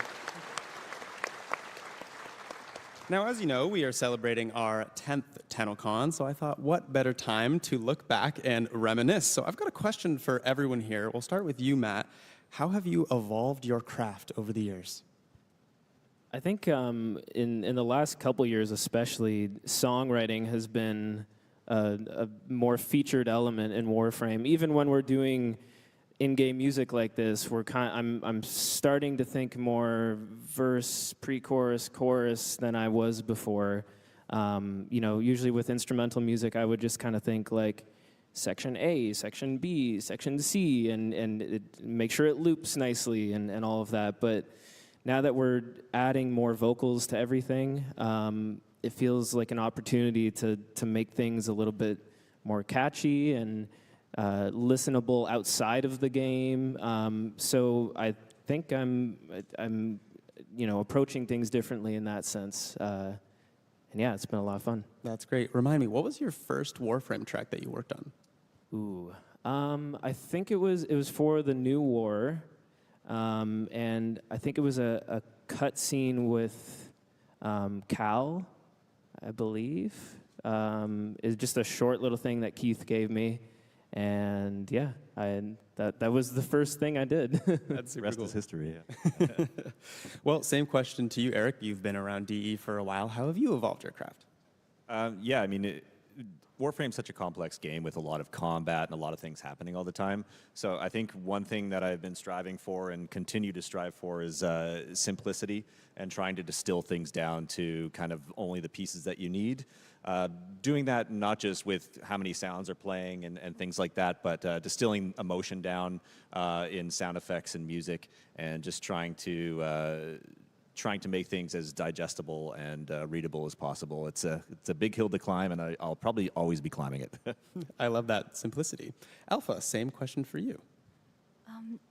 I've been learning that staying true to yourself can be sometimes very, very powerful.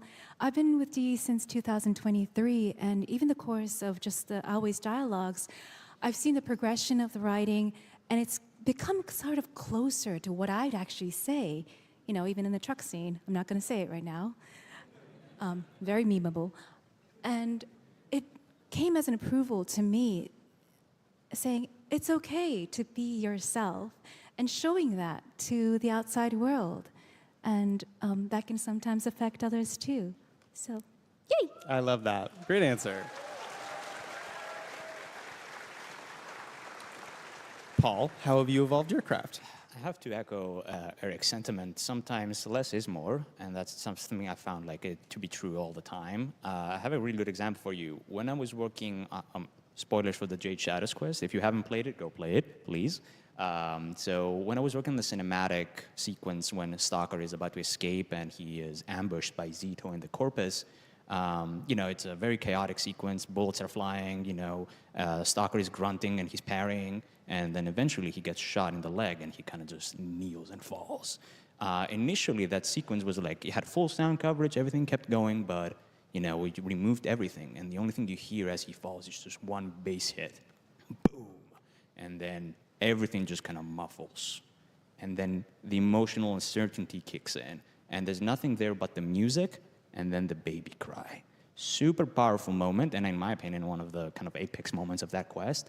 And I think one of the big reasons why it's such a memorable and emotional sequence is because of how little we put into it, in a way. Wow, that's super interesting. Thank you for sharing.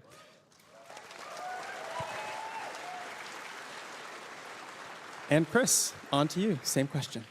Yeah, for sure. I think when I would record something or start layering in samples for a sound, that would kind of be the sound as is, kind of like that, maybe some effects and things like that. Now I would say I'm more creative with time stretching and pitching, and the sounds I recorded aren't so sacred. I will mangle them in special ways to make, to wrestle really cool sounds out of them. One example would be Stalker's ship. I took some of his weapon sounds and his voice, and I pitch shifted it, and then it turned into this crazy sci-fi ship sound just from his voice and his weapon sounds, pitch shifted, stretched out, just as simple as that. So. Wow, that's super. It's almost like molding with clay, but for sound. That's super interesting. Thanks, Chris.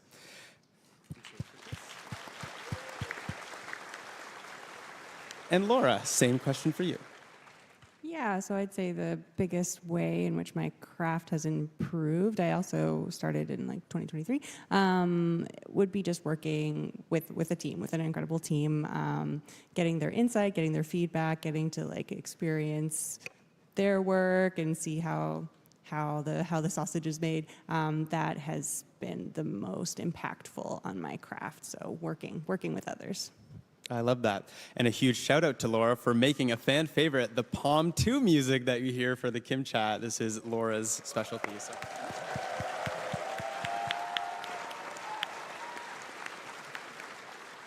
Well, community is, of course, a huge reason why we can celebrate our 10th TennoCon. And I just have to say, under every comment section of the videos that we post, you guys are giving our amazing sound team such huge praise. My favorite comment is that DE is just a music studio that makes games on the side. So big round of applause to the whole sound team at DE.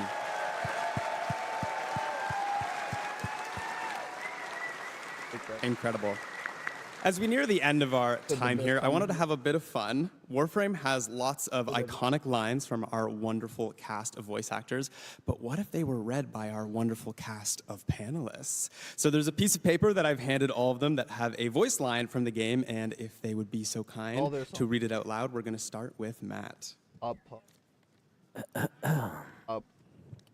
I'm very excited now. The anticipation, ooh. I always learn so much from a live dissection. Incredible.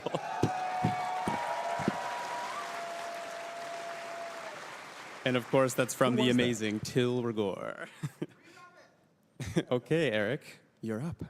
The Void Storm's intensity is approaching level 5. 5 is the worst, by the way. Amazing. Thank you. And Alpha, your voice line. Let's see. Objects that have affected one another continue to affect one another even when they're separated. I've missed you. Oh. Love it. All right, Paul, you're up. Your weapons make music, and the enemy calls for a song. Amazing. And Chris. Remember to take care of yourself, operator. Pressure creates diamonds, yes, but it also creates rubble. Awesome. And Laura. Dream not of what you are, but of what you want to be. Oh, a classic. Thanks, Laura. I have a piece of paper too. Look at them. They come to this place when they know they are not pure. Tenno, use the keys, but they are mere trespassers. Only I, Vor, know the true power of the void.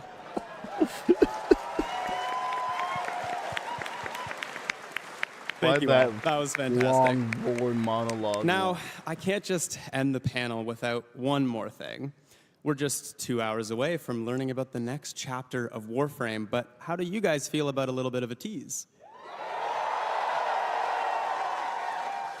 Well, Eric, what are we about to show? No spoilers, of course. Well, this is where we're headed musically with Warframe. We've just come off some crazy grunge 99 tracks, and we wanted to go almost the exact opposite direction. So this time we pulled out all the stops. This is the first time we've recorded a 50-piece orchestra for the score. So yeah, here's a little behind-the-scenes look of what's to come. All right, let's take a look.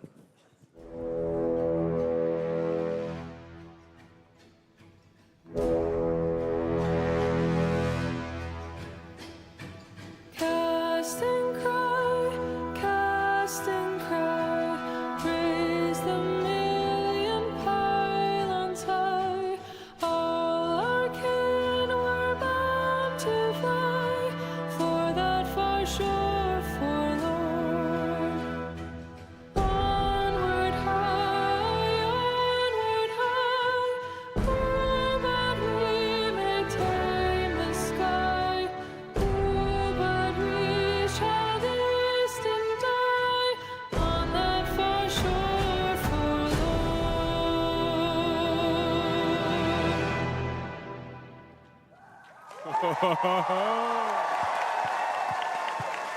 Chills, chills, chills, chills. So stay tuned for Tenno Live to see where that music will play tonight. Well, panelists, we have just a few minutes here, so any departing words for the wonderful Tenno in the audience today? Thank you all for playing Warframe and coming out to this convention and being part of this special event. I hope you all enjoyed that concert last night if you were there, and just cannot wait for you guys to see what's coming up. So thank you. Amazing. Well, thank you to my amazing couch of panelists. Thank you to the whole sound team at DE and DE as a whole. Thank you guys for watching, and stay tuned for the narrative panel up next. Thanks, guys. Thank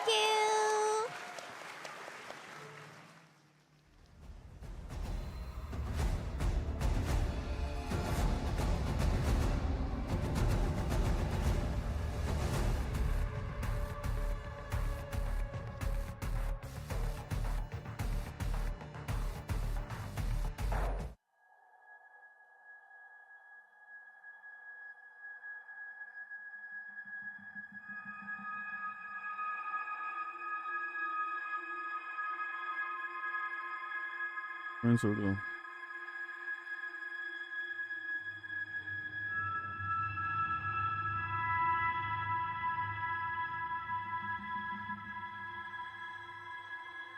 But what there? That box.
What is the name of Ombas birthday?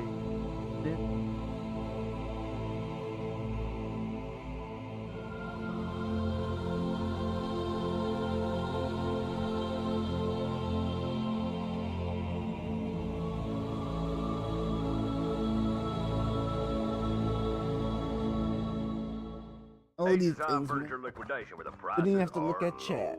Plant your saddle This is warmer how on they one of our hint sofas. on what's coming. Sleep into a happy spiral on one of our famous mattresses. I just can't Tame your decipher case this by getting crap a right now. Cine This is television. Aces High, weird. where home on the range costs less.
I don't even know anymore, bruh.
That's part of the game, Devstream.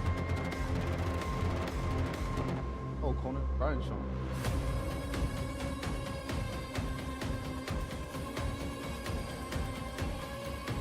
No, the first one, he's in the first one, he's not in this one.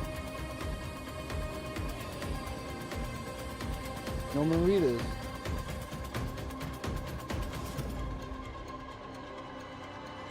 Come on, Conan O'Brien. Conan O'Brien plays as a cosplay. Gives you an otter hat.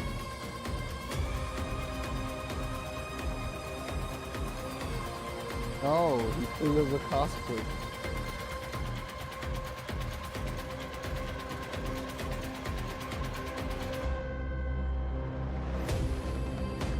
How is that not?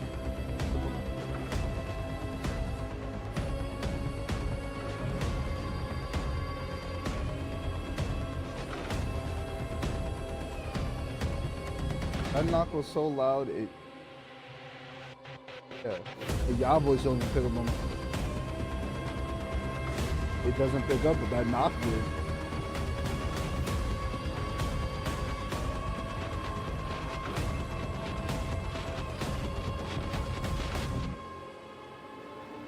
Dude, bro.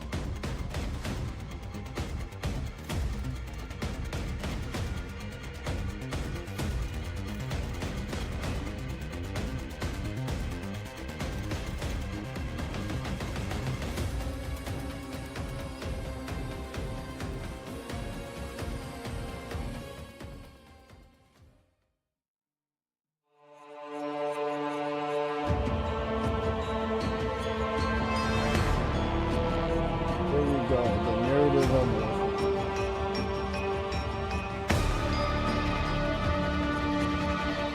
Really liking the start. That freaking ballast. And buttons.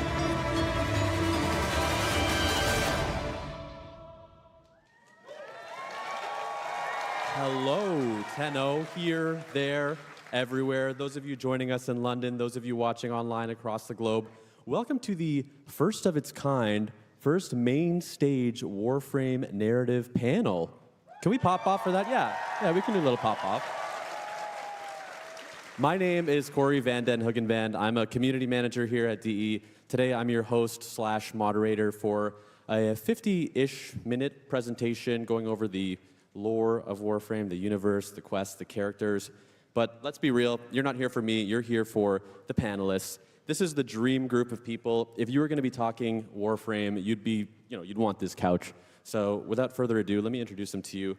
I am joined by Warframe's lead writer, the keeper of knowledge, the void tongue specialist, Adrian Bott. Hey, Tenno.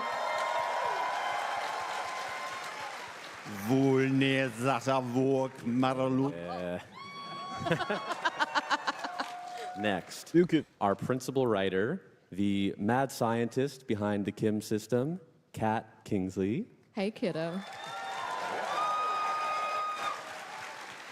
Then, lead narrative designer, a man who has named so many weapons that he can't keep track of them, Ryan Mole. Good day, everybody. And you know her as the voice of Eleanor Nightingale in Warframe 1999, Amelia Tyler.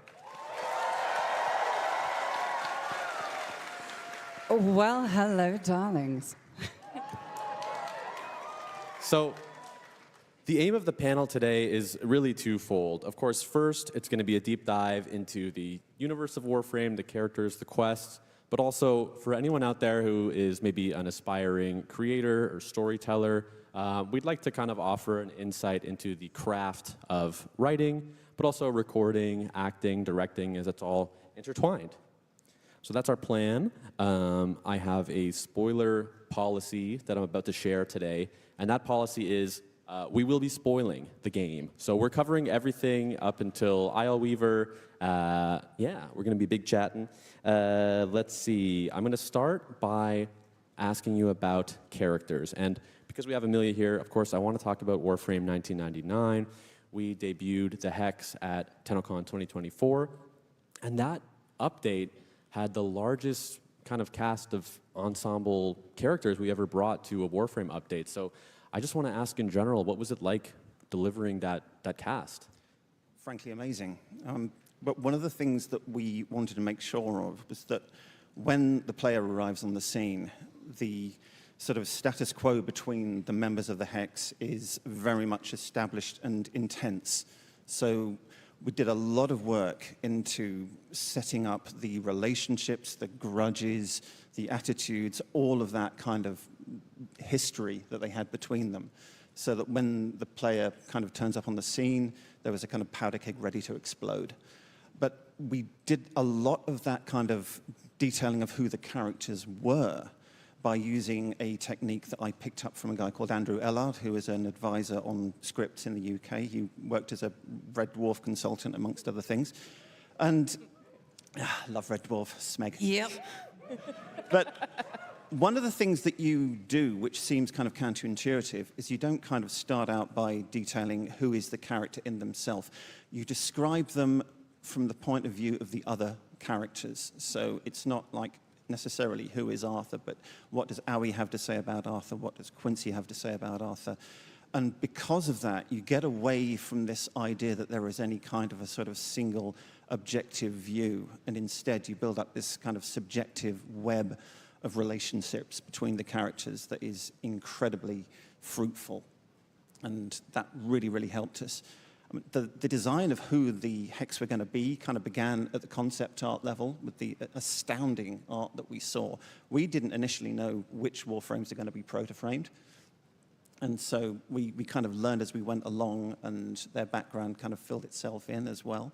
But it really also helped intensely when they were cast. I mean, I remember when Arthur was first introduced, Reb and I had a discussion about him and came up with the kind of key phrase of a paladin in Kevlar.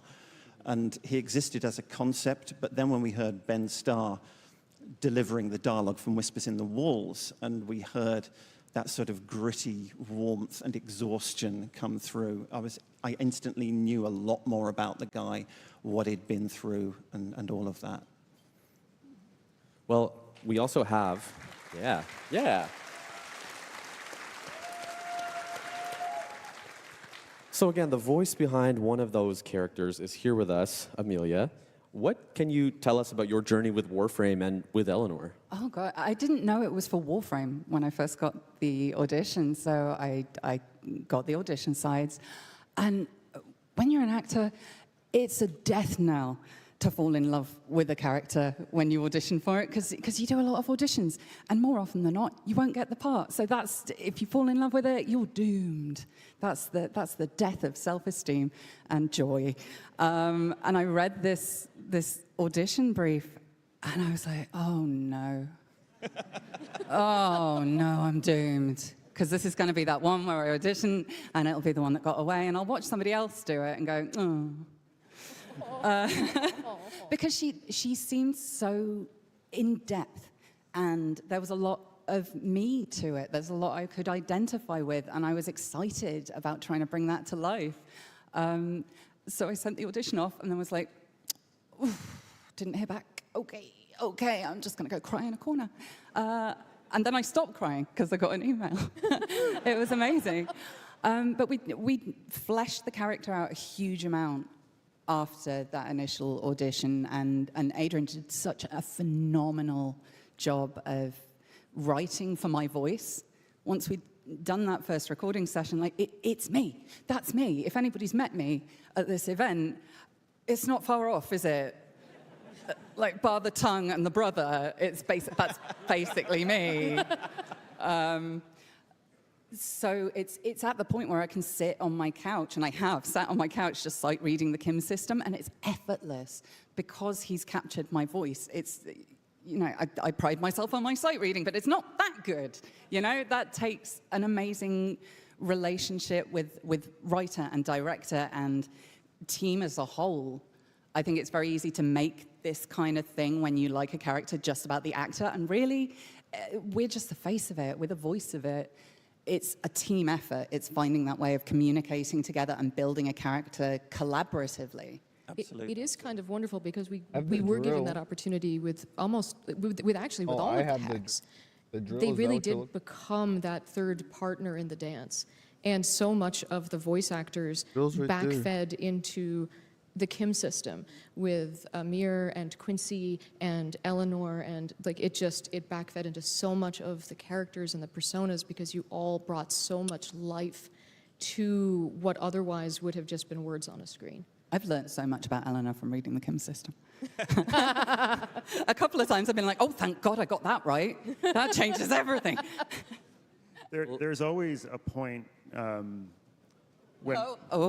Sneaky slides. Ryan, do we jump ahead? Okay. You got something, Ryan? Let's hear it. Yeah, I was going to say that there's always a point in between when we have the writing on the page, but we don't have a voice actor yet. Yeah. And it's a nebulous kind of voice in your head, and you think, oh, it might sound like this or this. And then once you find that person, once you find that actor and that voice, and then you can hear it. And so when we have the auditions, and then maybe we'll do our first voice session, and from that point on, the writing changes. It becomes so much easier because you can hear that person talking to you. and I I can think that hear. actually does tie in perfectly with, I think, what you were just about Yeah, to show. you can put that on there. Yep. Yes, so I am about to share with you all a very confidential document. This is a look at a casting sheet, an audition sheet for the early days of Warframe 1999. This is what the actors foresee, and this is really, I guess, some of the first Eleanor writing that's made its way onto paper, right? Yeah, this is the initial sort of putting together an idea of who Eleanor is from kind of source material in my head. So it's not to say that we are deliberately aiming to sort of imitate tropes that already exist, but it is saying that this is kind of the hinterland behind who the character is in my head. So It really in our head. helps. Oh, good. The Evelyn in The Mummy was really helpful for me because it could have gone too serious. Yeah. That showed that little hint of humor and bisexual nightmare. Well, speaking...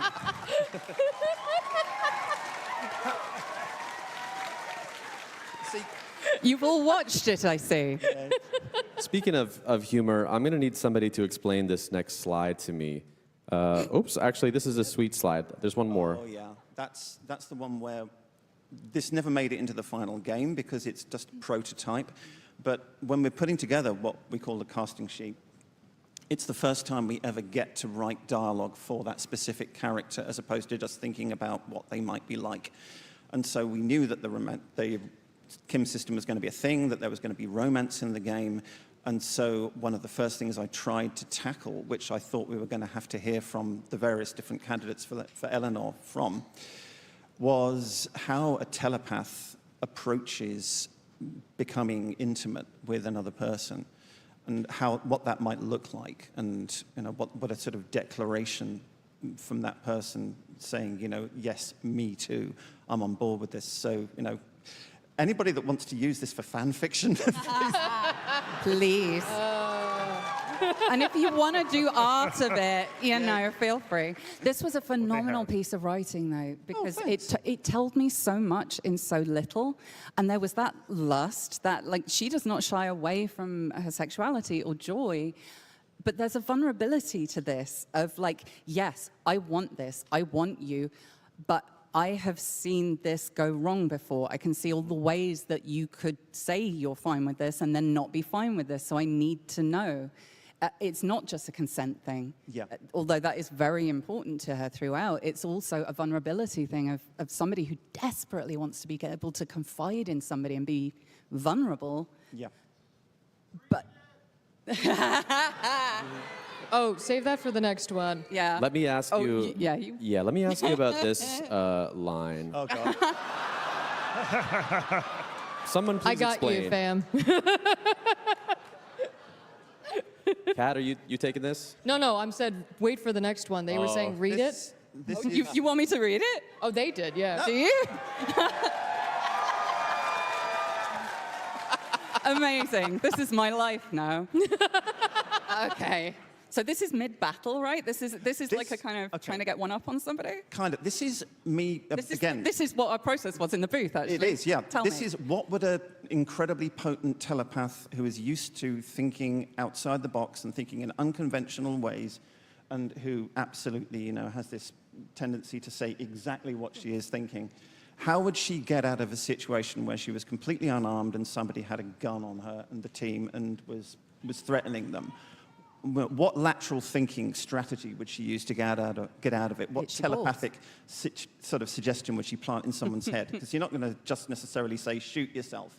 That is too big and obvious and too easily resisted. But if you can kind of gently suggest to somebody... that there's something distracting going on. Okay. Yeah, exactly. Hold the laughter till the end, please. I have trouble enough doing my job as it is. Okay. Your balls are itching. You have to keep the gun on me, but dear God, it's like spiders are crawling all over them. Jesus. It's the infestation. It's got to be. No good. You're going to have to scratch. What is this? Mark that as a take. Thank you. That should have been Araxius 4, honestly. So not Itchy balls. not too many people know this, but Amelia, you did play 2 characters in Warframe 1999. Let's play a clip.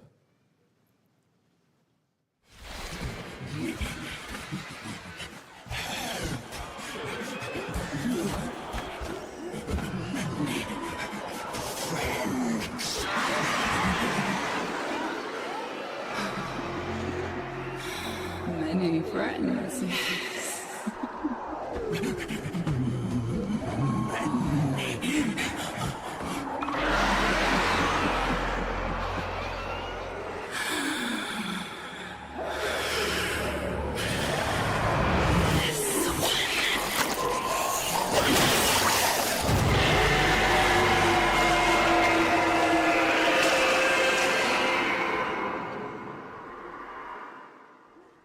So you're both characters in that scene. I am, yeah.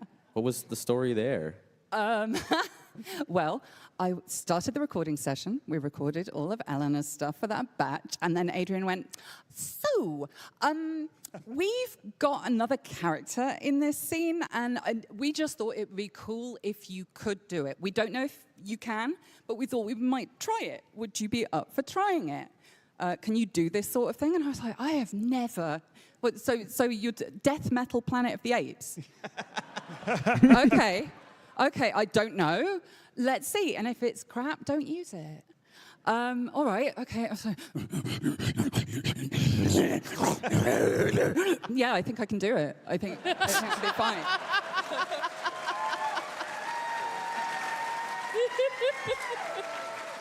So thank you for helping me learn a new skill that I can't put on my CV. I mean, it was Steve's suggestion. Thank you, Steve. We kind of ran with it. I thought you were going to die. No. I thought you were going to hyperventilate. Yeah, okay, but the prelate did. But I was deeply, deeply worried in that recording session. Well, bless you for caring about me, but I was fine. I have another highly confidential document to share today. This is a world-building Bible. Yeah. Can somebody explain to me what a world-building Bible is? Yeah, so the World Building Bible is a crucial piece of document that we use basically so we can remember what we've done. So this is where we track all of the context and lore to the game, whether or not it even makes it into the game that you guys see.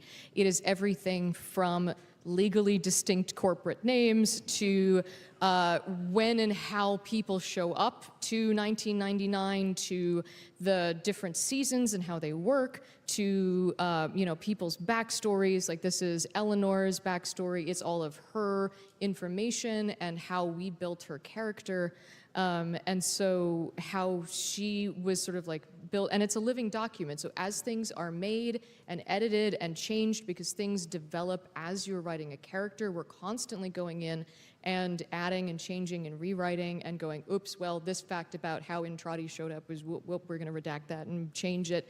And so it's an internal document. It was also used extensively when we did the animation. And so that was used for when we did that. It also has the concept art, which heavily features into how when we were building the Kim system, like the body paint there was used for the Kim systems for, writing that backstory.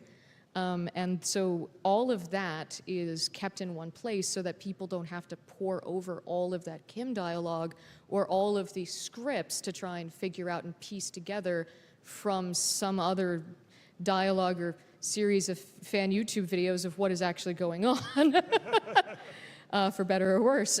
So yeah, that is basically what we try to keep up to date as much as possible for our own sanity, if nothing else. And this is a little bit more of like the background information of how we created Eleanor. And so, for example, you can see that we created things like such as what might seem silly and trite, like a lunch option. Yeah. It's so perfect. That's so perfect for her. It sums her up in food because it like starts out very well-meaning and very healthy, and curiously lack of meat for somebody who kills people with her tongue, and then just gives up at the end and has a flapjack. And that's me, really. That's every day of my life. Because it's like, who are you when no one's looking? Yeah. And that's Yeah, the way to absolutely. think about a character. Is like, what do you do and who are you when no one's paying attention? Exactly. Something like this gives us the interiority of a character and lets us explore who they are Interesting take on character through things like, building. a category you don't see here is, it sounded absolutely ludicrous, but I said, okay, which dog breed would each of the characters be, if they were a dog, stuff like that. And I think there's been fan art of that now, hasn't there? Not All of us as that dogs. directly, but other Okay. people got Yeah. the same place. I kind of want to know, independently. honestly. Later. Yeah. Tell me. They were later. shockingly accurate. There's also things that don't necessarily make it into the quest, but maybe unwind through the Kim system. There's this character, Christopher. Yeah, so this was interesting to me because, for example, it's amazing how much we can work in after the fact. So Arthur's artwork has the skana with the red bandana tied on it. And for a soldier to carry a sword with a big red flag on it is a giant shoot me sign. And Arthur's a very military, serious, down-to-earth, brass tacks kind of guy. So that had to be incredibly emotionally important to him. So we worked together on how this could be woven into his story. And so Arthur had one half of it, and then Eleanor had the other half of it. And it became this sort of amazing thing that you can unlock between the two characters' Kim systems. And it would just became this like amazing way to like intrinsically have this. And this is again something that's all kept within that world building Bible.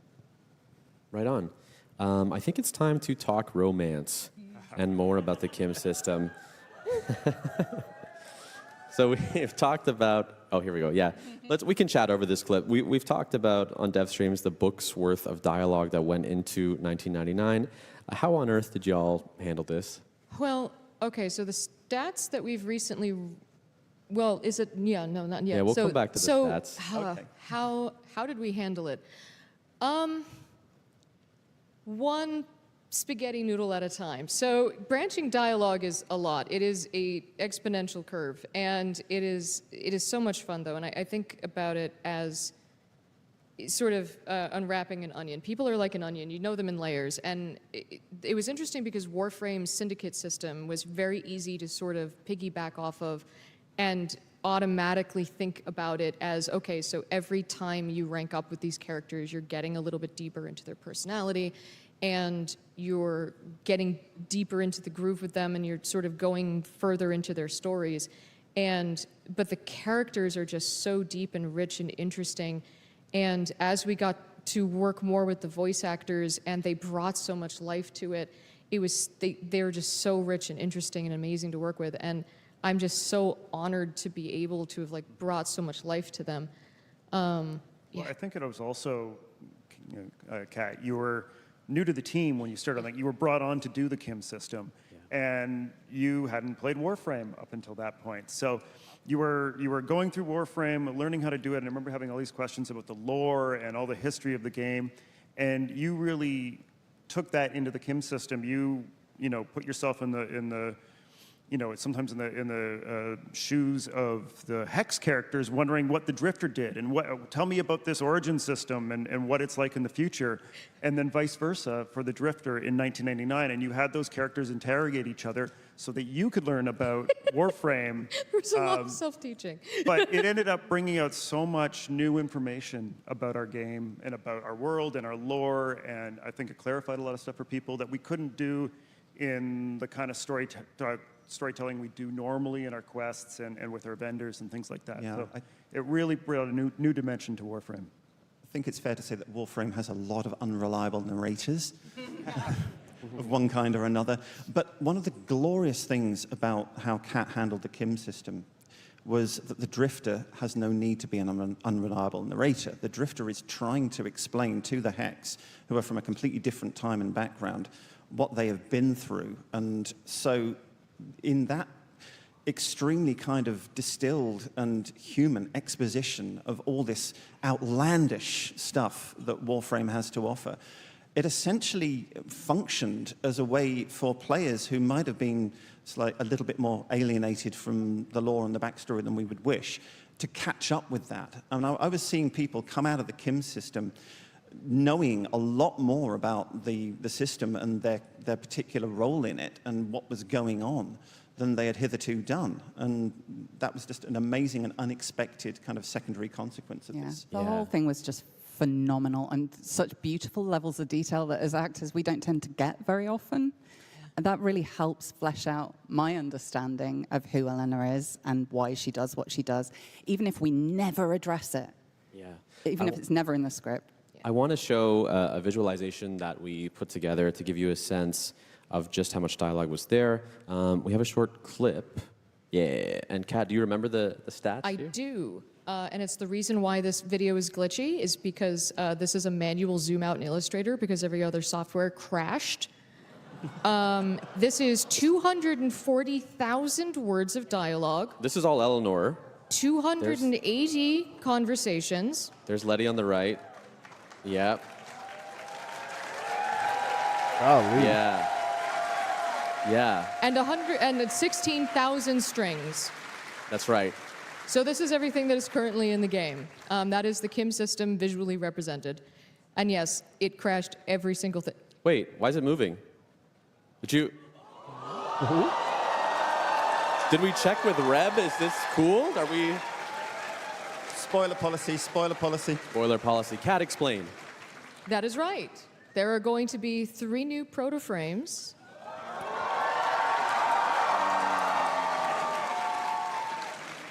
And they are going to be dateable.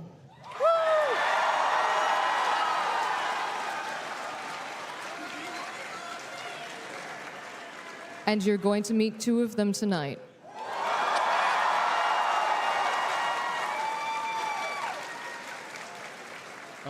Wow. Incredible. We are, we're going to move on to Quest, but I know, Kat, you wanted to say one last thing about the Kim system before we move on to Quests. So I was hired on to do this primarily. I joke that I was Deus Ex Rebecca'd into this job via the weirdest LinkedIn message of my life. And when this was announced at last year's TennoCon, I was sitting in the audience and no one knew who I was or why I was here. And I lurked the Reddit like a champ, and I watched all of the commentary, and it was mostly jokes, and 15% like, please, dear God, don't do this, and a bunch of people being like, let them cook. And when it came out, though, the community embraced it with an open mind and met it on an open playing field. And I do not know of another games community that would have ever done that. And I'm sorry, I'm tearing up. I do not know. I cannot explain how humbled and how honored I am to write for a group of people that embraces something like this in a freaking Space Ninja game.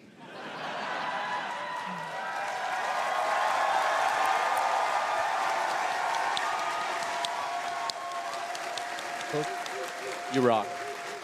I will write for you all till the heat death of the universe until I'm able. Cut, cut, cut, cut, cut. Thank you all. You rock. You're the best. All right, let's... Love you too. Peace and love. I want to talk about quests, sort of a big retrospective about our existing quests, what came before. But I want to ask, how do you balance answering some questions while leaving others unanswered for future storylines?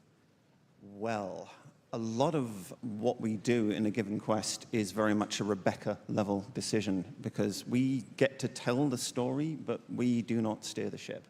So how much is revealed is, kind of fundamentally down to the creative director to say.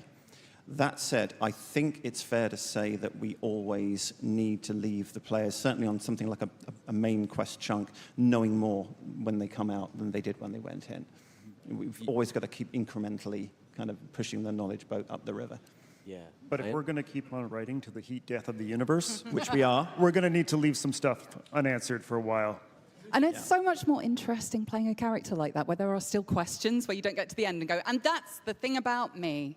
Exactly. So I guess we don't need to be friends anymore. You know it all. It's so much juicier to have questions. Absolutely. I mean, we try to kind of charge up the polls of unanswered questions and possible interactions and let that charge build and let players' imagination kind of anticipate where it might be going. Because if we answered all the questions every time, you'd have nothing to write fan fiction about.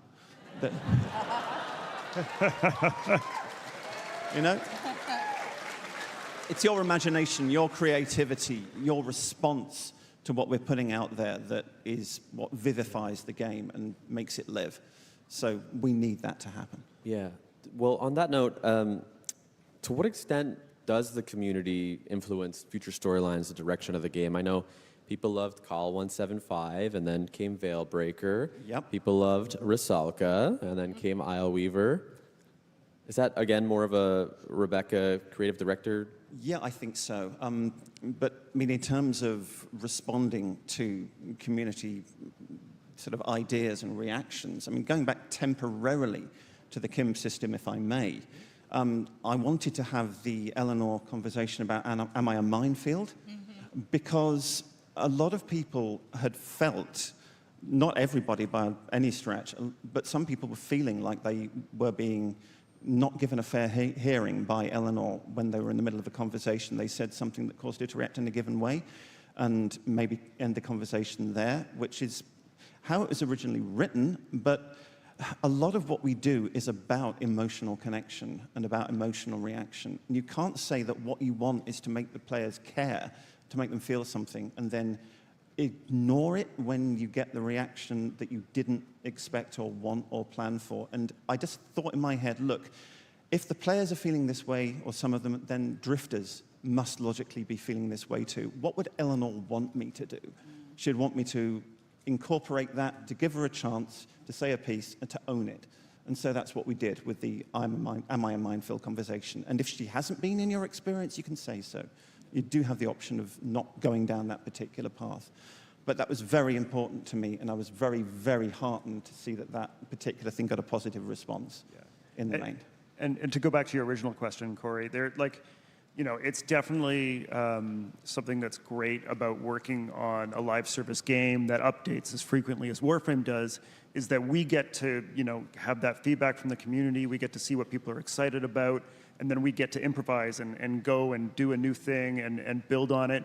We're doing what we're excited about, but we're also, catching all that energy from you guys, and that's really feeding back into what we're doing. I've worked on box games before that took 3 years to come out, and you don't know, is anybody going to like this? Are they going to like this part or that part?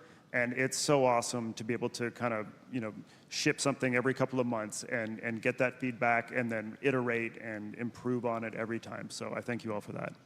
And you might hear some of the cast's ideas in interviews coming up, because we have been crafting thoughts. We need to chat.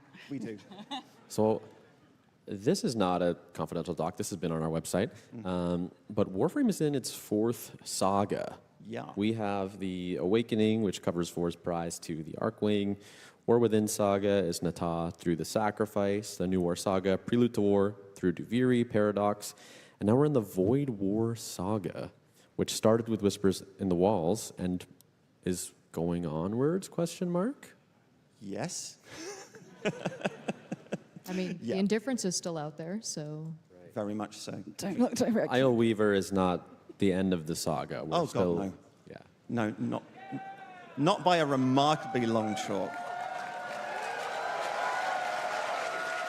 Just to put that out there, yeah, we've got a lot more stories to tell, honestly. I mean, we say the Void War, but there's always kind of a twofold set of things that are going on. There's the whole origin system situation with all the various adversaries that we've had in the past.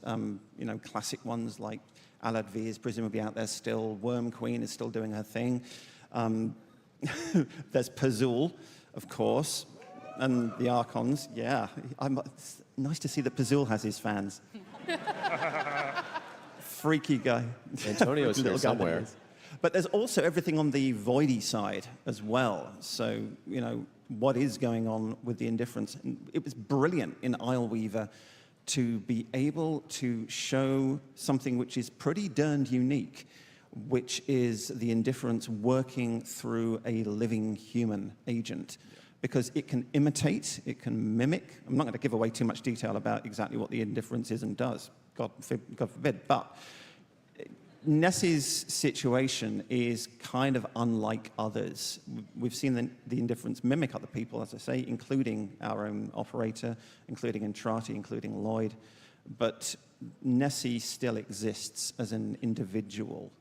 And I think it's allowable to say that despite Eleanor's fingers mentally having gone through Nessie's skull like wet chipboard, I think Love that line. Thank you.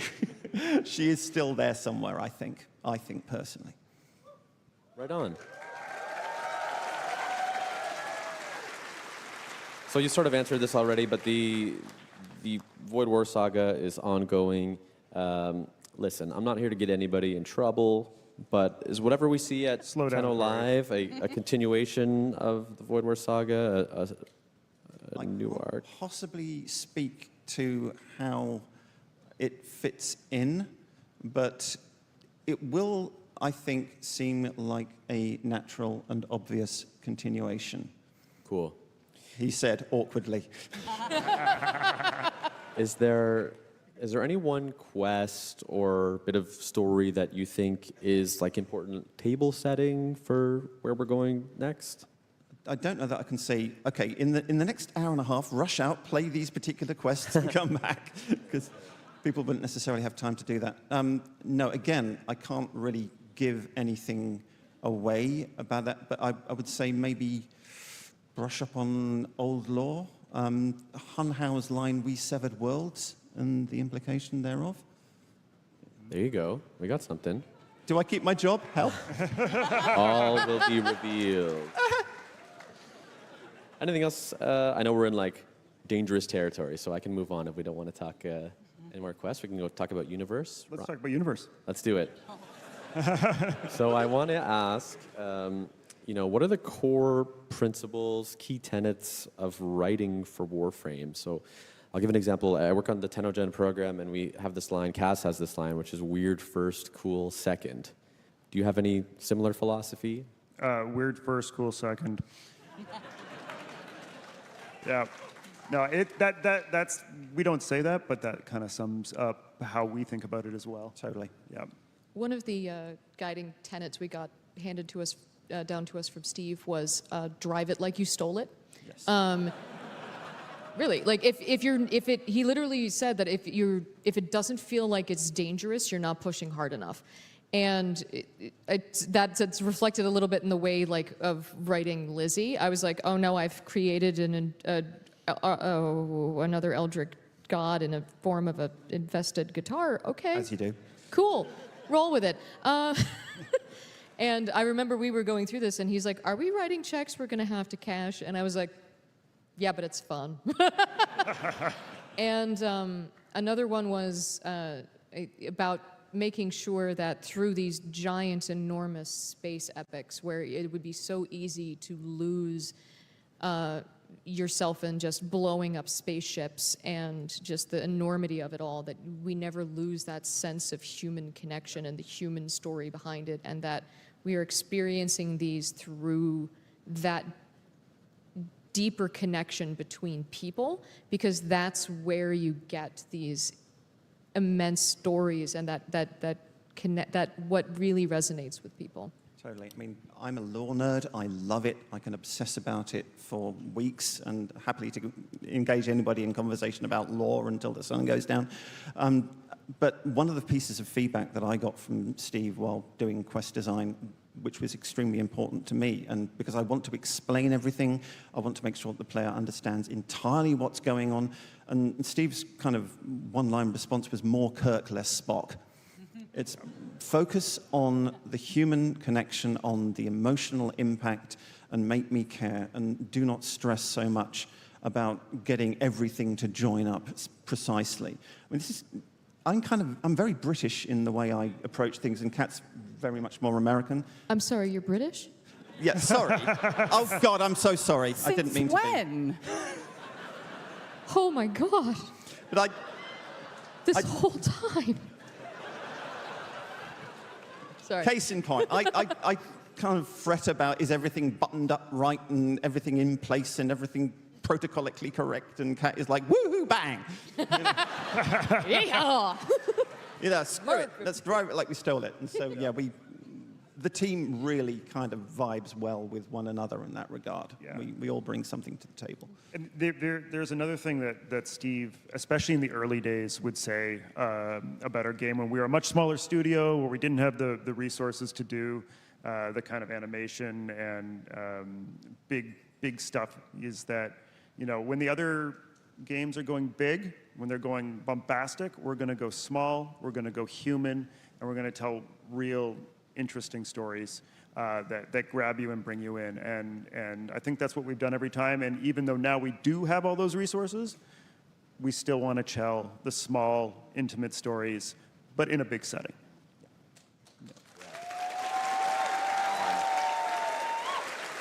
Well, Adrian, one thing you told me last week that had me cracking up is you said when Reb reads a draft and she comes to you and she says, "I hate you," as a compliment, that's mission complete. I hate you, brackets positive, in one of the quest scripts I handled recently.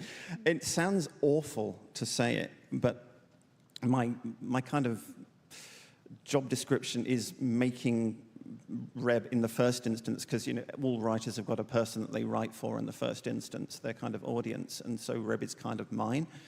And I remember it was while we were creating Jade Shadows, the quest went through a lot of iteration. It ended up being very stalker-focused, which is totally understandable, and there were some incredibly emotionally impactful kind of moments in that quest. But we had a lot of backstory and a lot of sort of stuff about how the Stalker Jade situation came to be that wasn't able to get showcased in the quest itself. And I wrote the Jade's Promise texts that are on the feathers in the relay that serve as a kind of memorial in a kind of blinding gush, because it was necessary to tell the story, in my view. I wanted her side of things to be heard. And I kind of sent this to Reb on spec one morning, and I said, I really want to do this. And she sent back, in all capitals, "Adrian, I'm crying and I can't stop." If I remember correctly, that was like 4 days before it launched, too. It was like... Wow.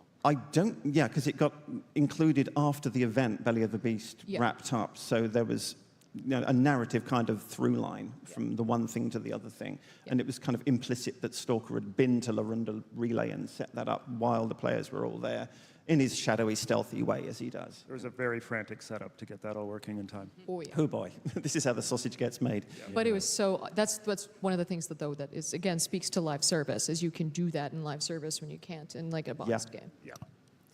Totally. So we... Oh, good. No, just saying that, you know, getting a response like "I hate you" is a positive thing, because if I leave people indifferent... The English. If we're not insulting you, we don't like you. Yeah, exactly. If we're polite, that's when you worry. So there's 12, 13-ish years of world building at this point. Yeah. How are we keeping it all together? Are you doing okay? Yes. Oh.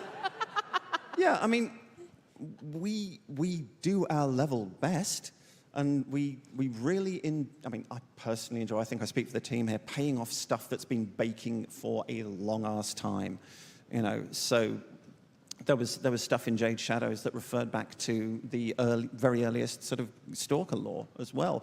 Yep. Any time we can refer back to something that's been around for a hell of a long time and make players go, is that? Then, yeah. Yeah, well, we're a little ahead of schedule. There was the Grandma's Nabarus story, right? Yeah, well, Grandma's Nabarus tale, yeah. I mean, to start with, how the first couple of Nabarus stories, it was just basically like she popped up behind me and said, "Do you know, darling, I've got a very terrible story. And would you care to write it down for me?" Because once, it's like Ryan said, once an actor has been cast and you know their voice, They start talking inside your head. And often it's not so much writing as taking dictation.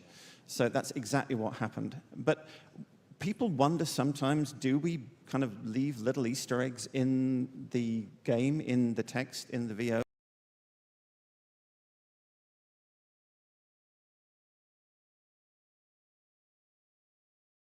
Yes, oh hell, we do. Lots of it. And one of my favorite little points is in the very first Nabarus spooky story, where grandmother is talking about the silent girl and says, with a little laugh, she skated away. And that one word, skated, carries a hell of a lot of weight. So I'll say no more than that. But yeah, rock on. Can I tell I've got a fun Easter egg. Sure, let's hear it. This is a double Easter egg. So, and this one is, the expansion content for the Hex that came out with Isleweaver, everybody thinks that I'm put in an Easter egg for Quincy, where he is talking about Amir voicing the legally distinct Super Bruno's Brothers cabinet. However, this is a double Easter egg. Because this is actually reflective of a true story, for the voice actors, when Treve, the voice actor for Quincy, found out that Kevin, the voice actor for Amir, was actually the voice actor for Mario and Luigi, and flipped out. Where are you guys? And like actually freaked out in the cab. And I heard this from our community person, Tatum, who was in our PR, who was in the cab, and he told this to me, and I was like, I am writing this into the game immediately.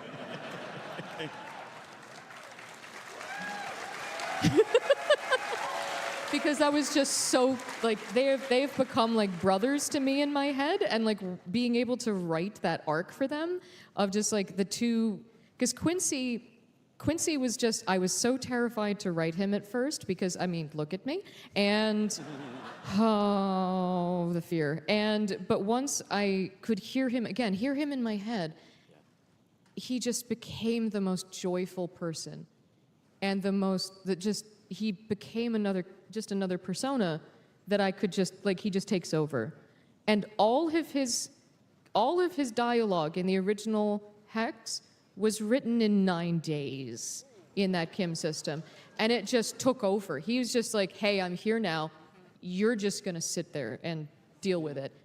And it was such a joy. It was just a joy and an honor to be able to write for that character. That's the collaboration, right? Yeah, and Treve has so much to thank for that. Yeah. Because I watched his recording sessions, I would listen to him talk, I would listen to his feedback on the multicultural London English and how that would be used and how that would factor into that culture. And I was just sitting there and I'm like, please give me more, please give me more. And I would listen to every single one of his recording sessions, and I was like off camera and muted, and I would be writing while he was talking. And I would listen to every single one, and I was literally just absorbing Treve the entire time. And that became so much of Quincy himself. But that's so important, especially for characters like that. That's a side of life that is not represented authentically in video games enough, honestly. And it's so cool to see people embracing those authentic voices and wanting to learn to bring those to life, rather than assuming what they are and just giving someone a script, you know? Yeah. Yeah, and he's such a warm, deliciously complicated character as a result, because Treve's got that warmth. Like, he's a human hug. Yeah. He is, and I love him. And Love I you, just, Treve. yes, Yeah. it's Well, they're such a wonderful. Yeah, shout out Treve. Okay, yeah, let's do it. Treve! I think also this was his first video game credit. Yeah, I think so. Yeah, he's never done a video game before this, I believe. And he just rocked it, absolutely rocked it. Yeah.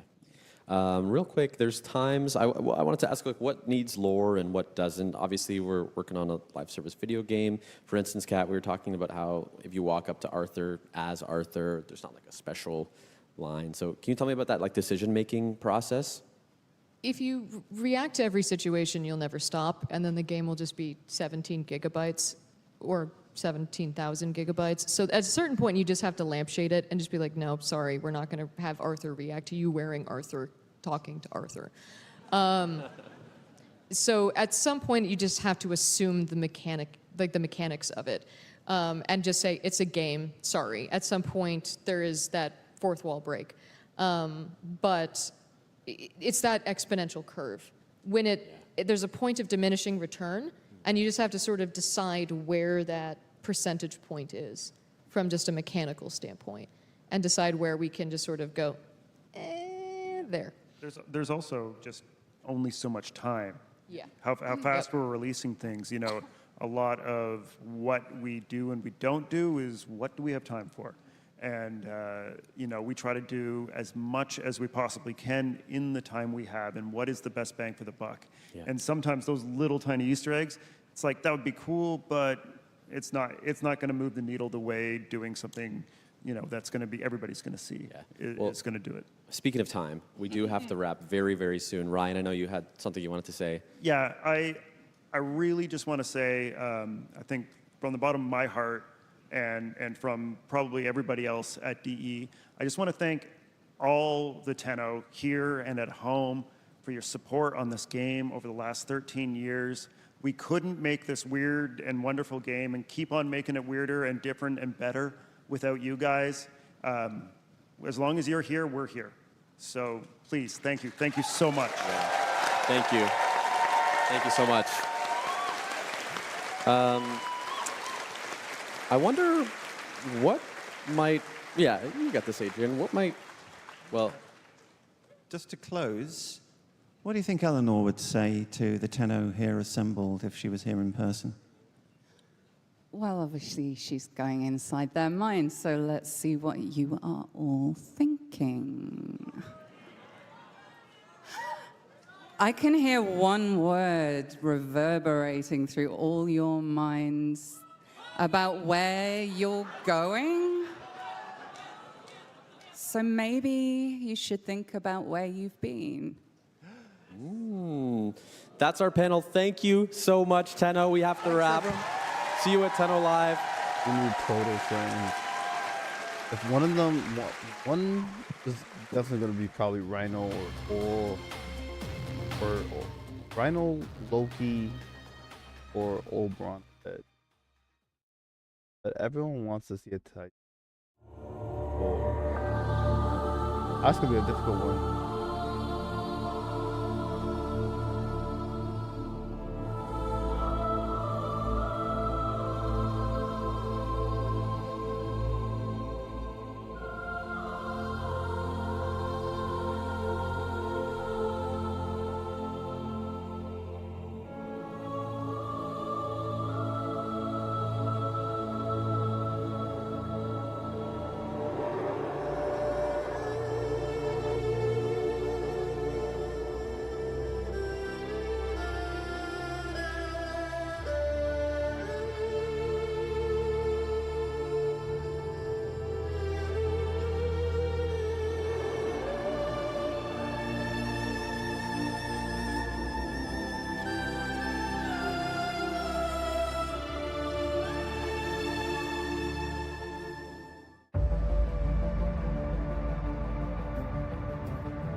There they are! Tons and tons of buildings and structures. The largest collection of architecture featuring small walls, big walls, huge walls. With this special TV presentation, you'll receive not one, but 4 DVDs of all your favorite walled buildings ready to enjoy in your walled living room.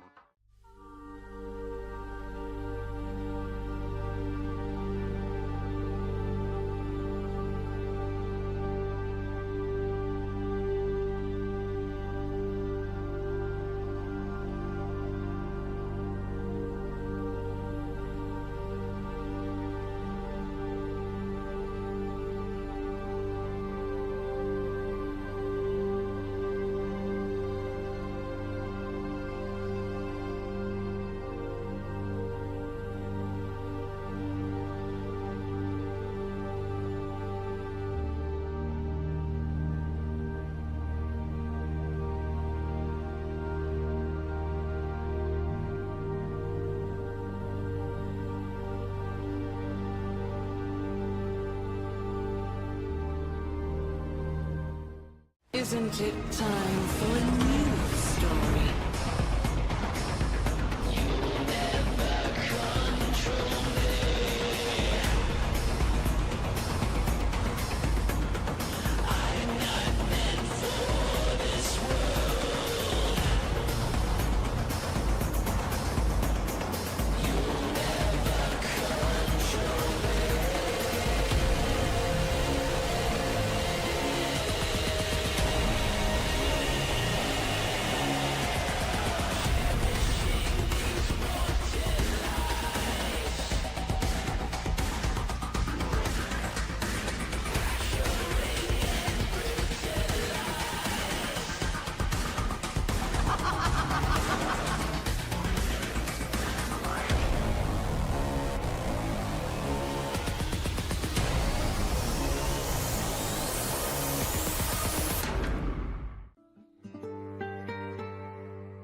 Dominus, oh Dominus, ira cacateneo,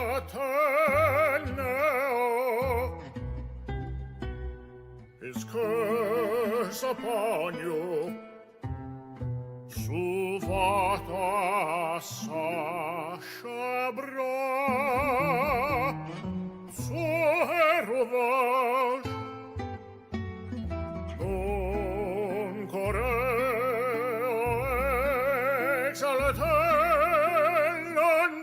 Roxica.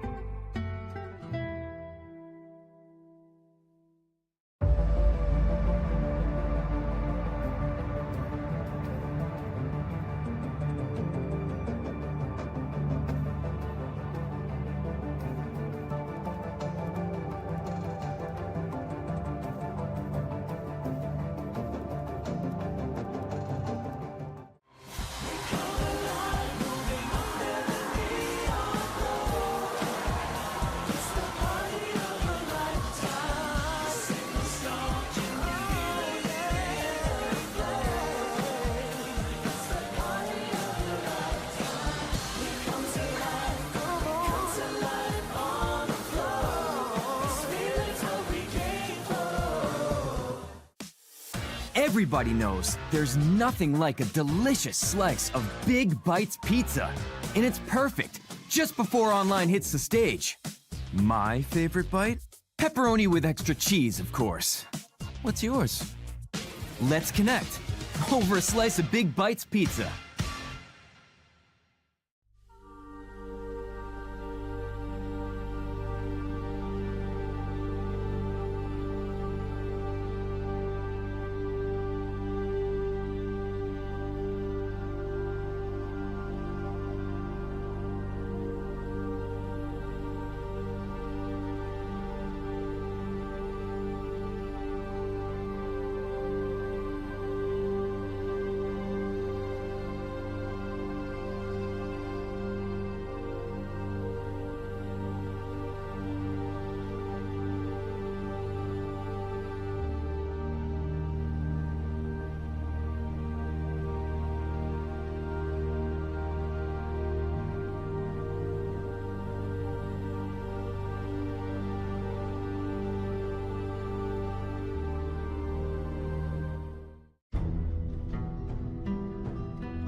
of sons and daughters hide the heart of who we are. Making peace to build our future, strong united. Working till we fall. And we all lift. And we're all adrift together. Together. Whoa. Through the cold mist, till we're lifeless together.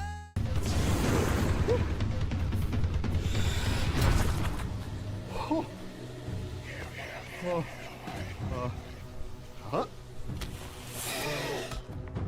Haha.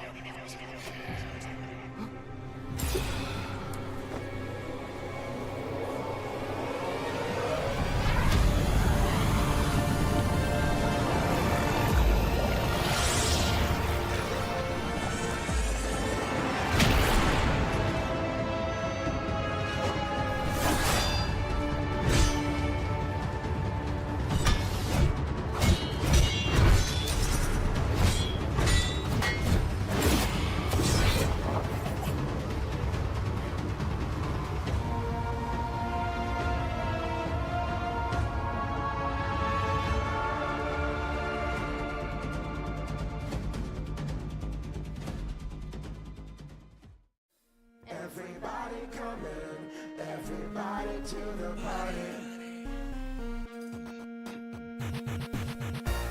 We're all learning,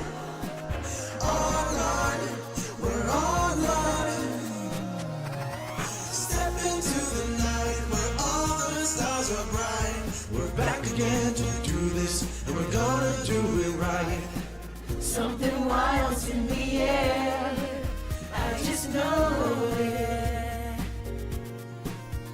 And now we're moving quicker, keep it on track. And once we hit the scene, there's no turning back. Gotta bring that feeling, gonna feel the heat. Our mind is in town and we can't be beat. We come alive, moving under the neon glow. It's the party of your lifetime. The signal strong, can you feel it in the flow? It's the party of your lifetime. Now that you can see there ain't no stopping me. The city's on 11, it's 2,000 degrees. Haji Maris Vinay, Naricado de Cayocan. Neon lights flicker, pinchando de está. Sincronizados todos ya no hay vuelta atrás. Joining the stand, turn up the heat. Everybody sing together on the 1, 2, 3. We come alive, moving under the neon glow. It's the party of your lifetime. The signal's strong, can you feel it in the flow? It's the party of your lifetime. Going higher as the stars align. Here on the edge of 1999. All systems go in this moment like you've never known. Join us, embrace us. Don't ever erase us. Join us, embrace us. Don't ever erase us. Join us, embrace us. Don't ever erase us. Join us, embrace us. Don't ever erase us. All nights in the house, in the party of your lifetime. We come alive, moving under the neon glow. It's the party of your lifetime. The signal's strong, can you feel it in the flow? It's the party of your lifetime. We come to life on the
KOL just made it easier than ever to get connected and stay connected. With only 4 compact discs, you can get all of internet at your fingertips. Create your very own Stuff Space page, a space to put your stuff. Virtual message for you. Feeling overwhelmed? Don't worry. Here to help you is our virtual assistant Drippy for all of your KOL needs. No need for Waterworks. Drippy is here to help. KOL. Get connected. Stay connected.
Time to go.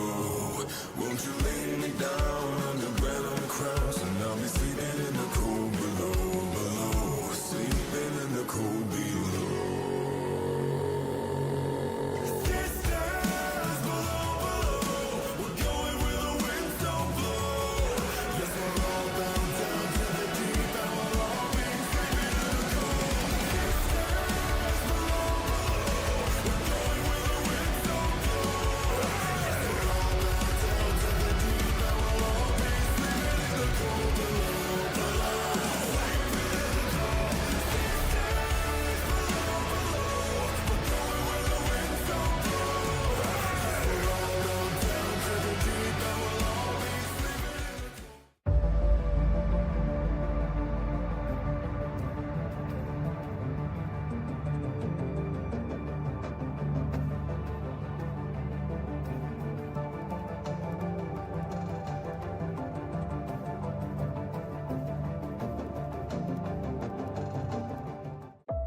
What is relaxation? It's a choice. Diverse commerce. Tenno-loving and pet-friendly. It's kicking back. It's sun-kissed meat slabs. Drums of unnerving milky fruit. Unusually big doors. Large mutant birds. Friendly faces. And plenty of rugs. It's sitting in the fresh air on the beachfront. So what is relaxation? Well, come see us in Cetus. Call 1-800-555-CETUS for your free vacation planning DVD. That's 1-800-555-CETUS. Call today. Someone had to try.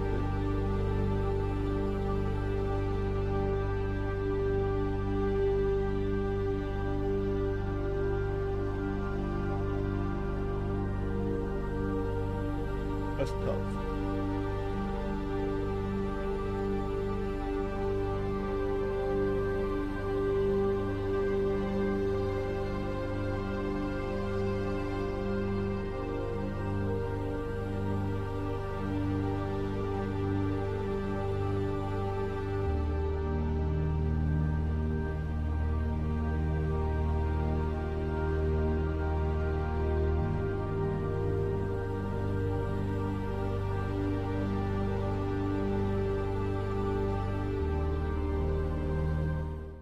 He the bringer of the vision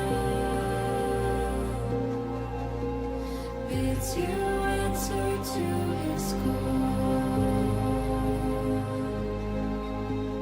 Praise the wise and mighty ballads. Hit the ruler of us all. For all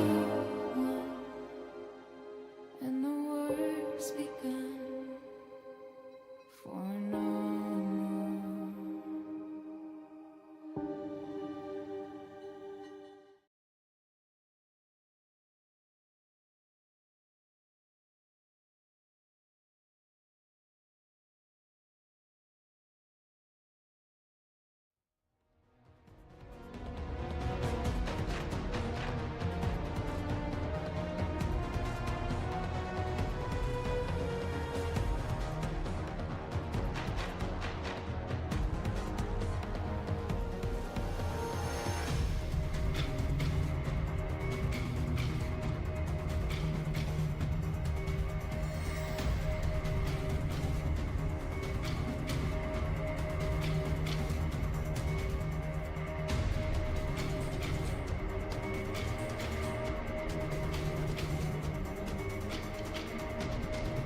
Oh shit! I don't start until 4:30.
Up, dude.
So it's into the void, now me girls and me boys, from mother's hands we go. We'll be sailing to the sun till the voyage is done, then we'll be sleeping in the cold below. Sisters below, below, we're going where the winds don't blow. Yes, we're all bound down to the deep, and we'll all be sleeping in the cold below, below, sleeping in the cold below. Our sailing ships for the hard and the quick, we roll our load and go. There's a living to be made, or there's hell to pay when you're sleeping in the cold below. Sisters below, below, we're going where the winds don't blow. Yes, we're all bound down to the deep, and we'll all be sleeping in the cold below, below, sleeping in the cold below.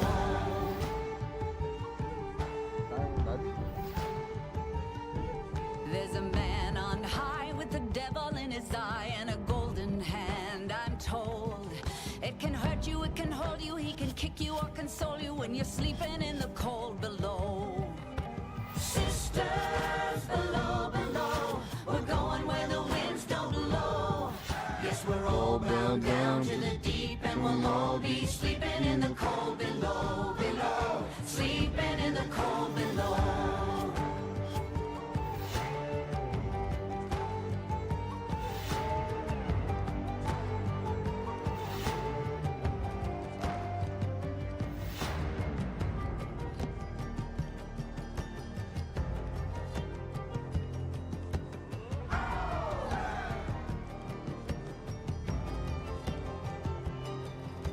Sisters, you so wise and true, when it's my time to go, won't you lay me down under granum crowns, and I'll be sleeping in the cold below, below, sleeping in the cold below. Sisters below, below, we're going where the winds don't blow. Yes, we're all bound down to the deep, and we'll all be sleeping in the cold. Sisters below, below, we're going where the winds don't blow. Yes, we're all bound down to the deep, and we'll all be sleeping in the cold below, below, sleeping in the cold below, below, sleeping in the cold below. Today we sail on the solar rail, for there's much we just don't know. So farewell with a kiss, then it's fast for the mist, till we're all sleeping in the cold below.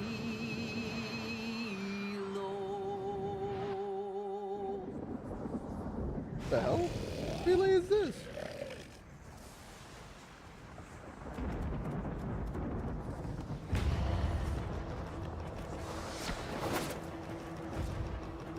Right.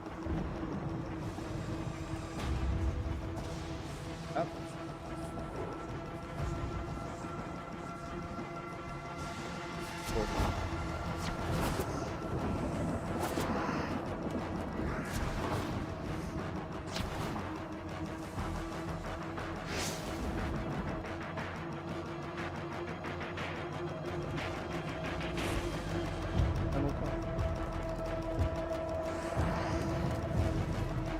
It's like an old sentient that blew up. Is that the sun? That's the one we destroyed during the New Year.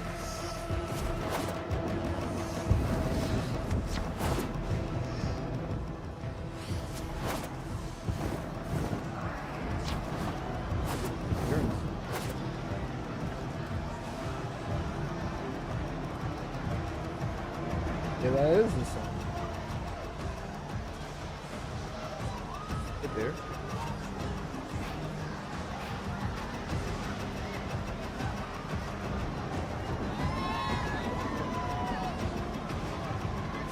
I'll try. Hi, Bob.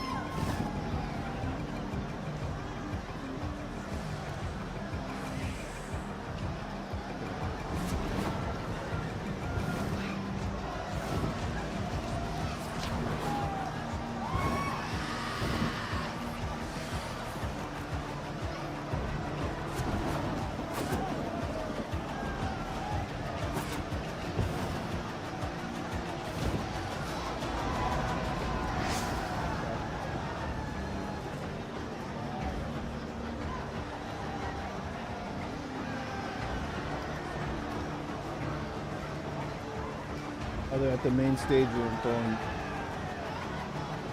What planet is that? Mars?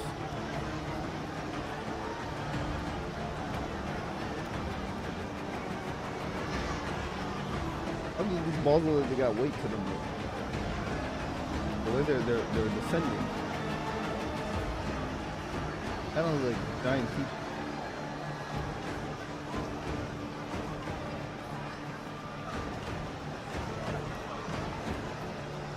All right.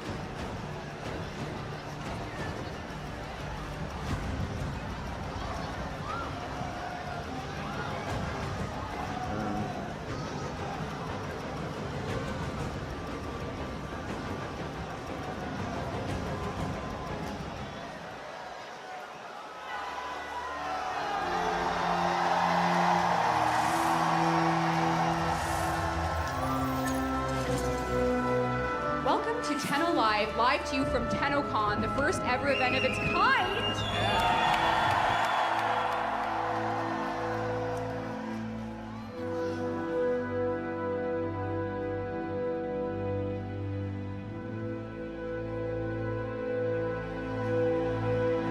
You shouldn't have come here.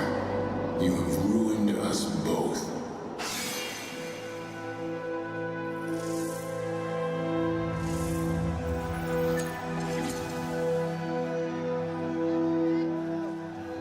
This is the Plains of Eidolon.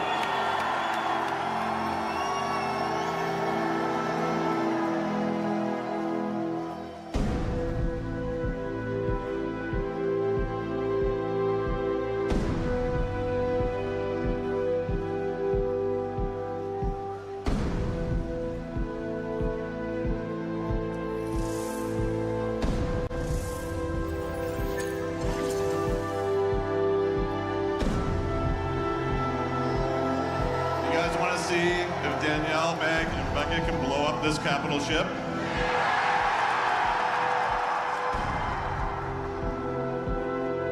Thank you. We're excited to bring this game to a whole new audience, and for you faithful, this is a whole new way for you to play it wherever you are with what you have with you.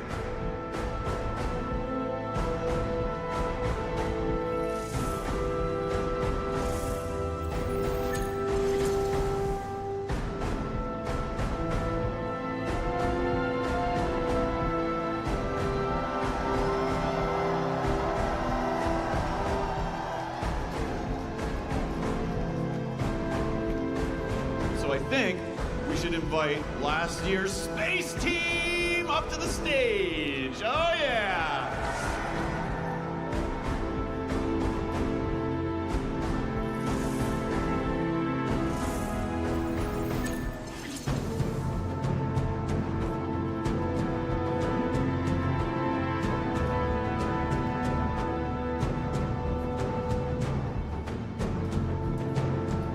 We are going to show you Zaku, the next Warframe coming in the heart of Deimos update. It's what makes you special. You know that, right?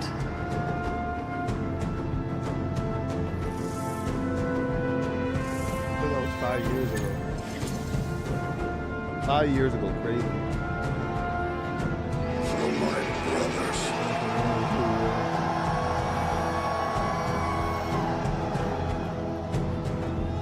So not only do we have Warframe, the full experience on mobile, but cross-play as well.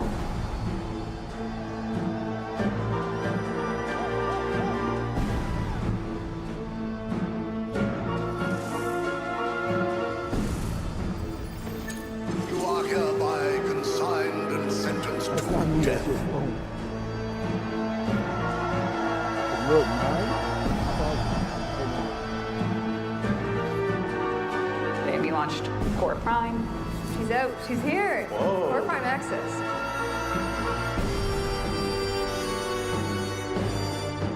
Join us, won't you?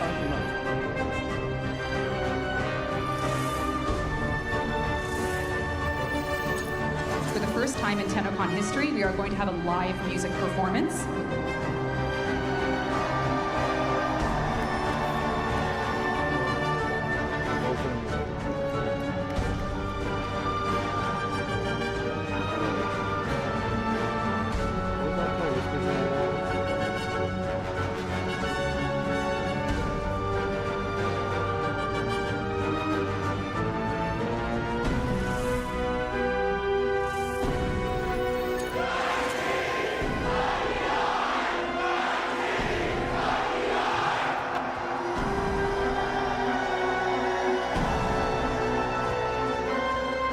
2099 quest was like one of the top quests.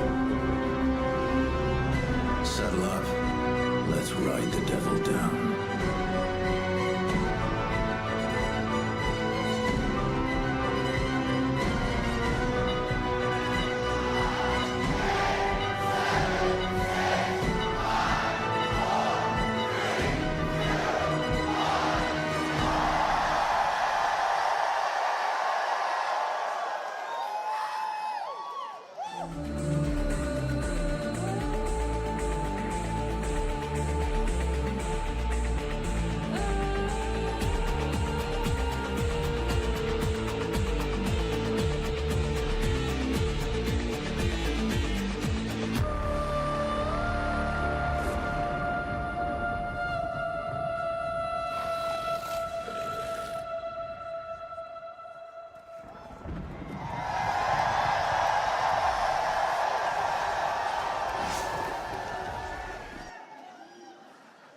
Tonight will be an evening of memory. Tonight will be an evening with a glimpse of the future. But more than anything, tonight is a celebration of the connection between Digital Extremes and this great community that we have here tonight.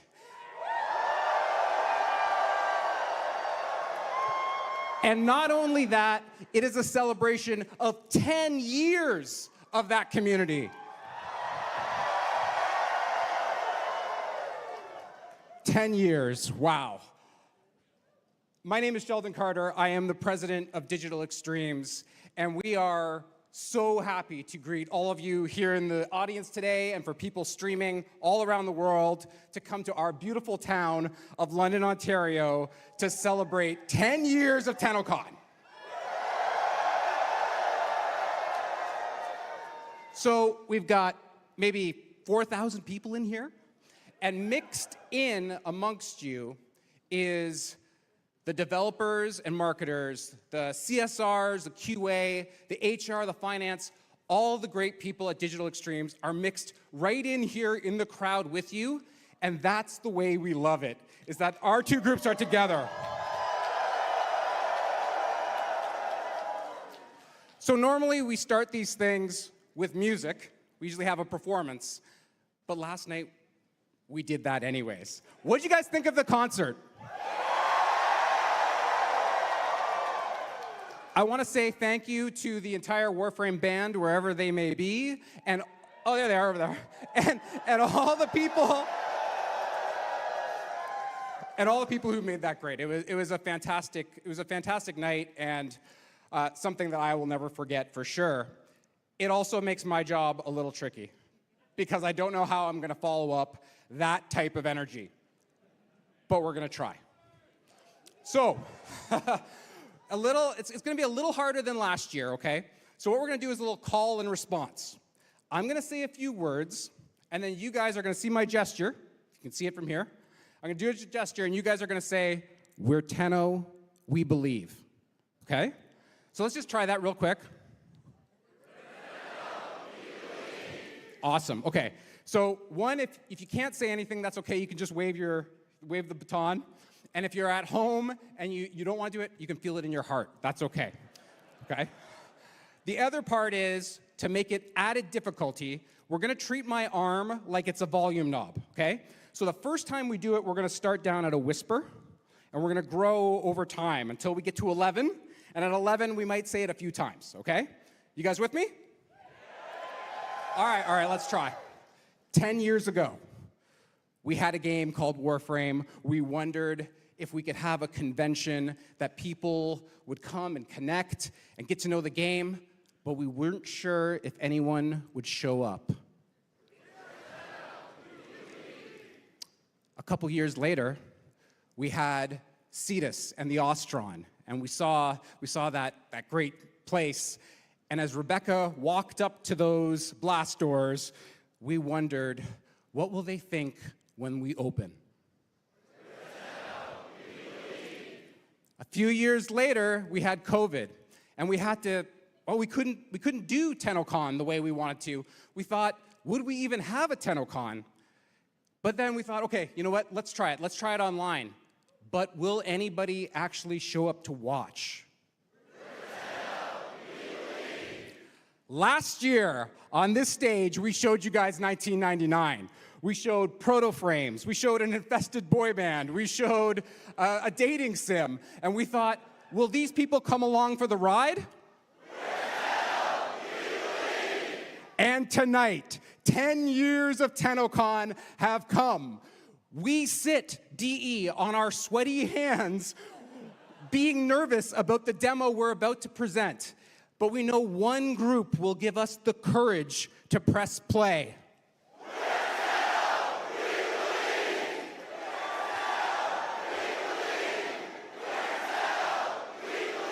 Yes, thank you, Tenno.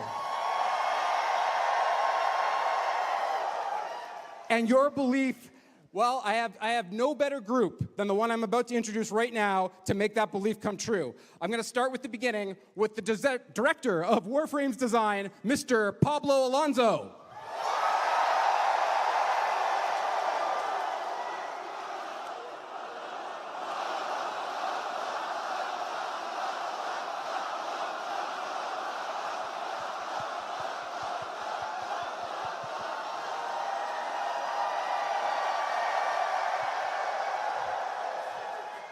Next, we have your host, Miss Megan Everett.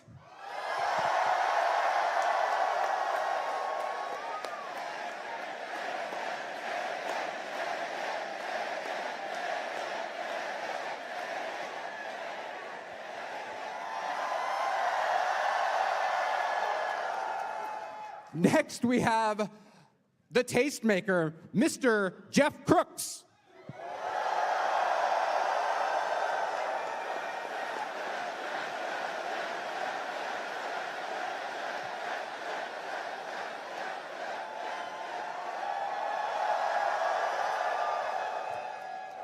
Next, I'd like to introduce the CEO of Digital Extremes, the opener for last night's band, Mr. Steve Sinclair.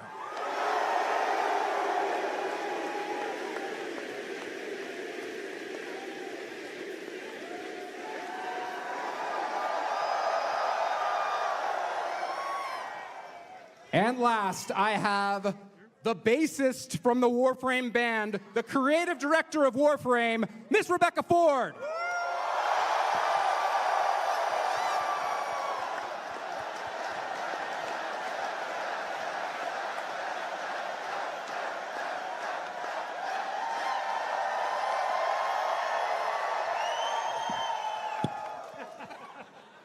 Thank you very much, Tenno. Enjoy Tenno Live. Sheldon Carter, everyone.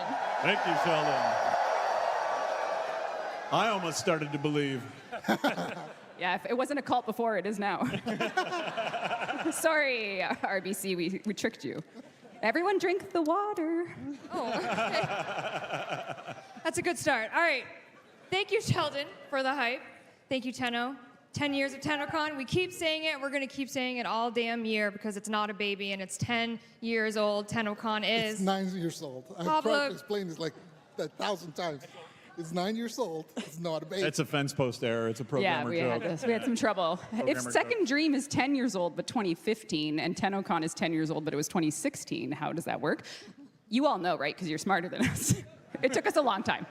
Can we? Say it with me? Yeah. It's not a baby. You don't. Yeah, this is actually ruining the shows. No, we're just all learning math and timelines because it's very confusing. That explains our balance, am I right? Ouch. Ow. Jeez. These people are like way nicer than you are. All right, I want to give a virtual nod, obviously, to those who are watching at home, on Steam, on Twitch, YouTube, Bilibili, High VOD, all around the world. You're staying up in Japan. Yes, there we go. Tenno in Brazil. We're in Portugal. We're Brazil. There it is. Brazil. Tenno all over the world, watching TennoCon, waiting to see what we're going to say. What are you going to say, Steve? I'm just happy to be here, and I'm glad that you're watching and you still care about the game. Thank you. And Sheldon already did it, but it's in my run of show, so I'm going to do it again. Thank you to the Tenno concert, the Warframe band, for an epic, epic Friday night. And thank you everyone here for being there. I am told that the Hilton watch party is actually in this room. So now we have everybody in this room, which is great. All together. All together. Lifting. Interesting. All right, I'm going to do a little bit of housekeeping. If you listen to the opening keynote, this is probably repetitive, but we're going to do it anyways because I appreciate all of you for being here and having time with us. So, of course, Digital Extremes is a charity event at the end of the day. And again, thank you to everyone for allowing us to donate $100,000 to Make-A-Wish and $100,000 to Canadian Mental Health Association. And thank you to Make-A-Wish crew, James Conlon, Ollie. I saw you. Where are you? I heard hundreds of people were lined up for Ollie's autograph, which is awesome. Thank you so much. Visiting the go. booth, seeing James. Thank you so much for doing that. Yep. Love you, James. And a reminder that right now, live in-game is the in-game relay experience. How are the servers doing? Yeah. We're going to say it's live, but we don't actually know. I think the Soulframe servers are not healthy, but the relays are working. Something happened today. Something happened today. If you could hold up your blue orb if you know the servers are okay, so keep it down. Down. Oh my God. All right, we know There's they're like okay. 7 people know they're okay. Oh no, someone said down. Are you serious? Everyone's in 2 instances? No, of 102 instances. 502? 502? It says chat is down everywhere. Wait, really? Yeah. Yeah. Chat is down everywhere. Well, that's actually okay because then people You can't. can just listen to us. Yeah, exactly. Yeah. We're We'll- chat. Just Yeah. We'll chat. You are chat. We are all chat. Chat's in the room. Chat's okay? in the- Chat's in the room. Thank you.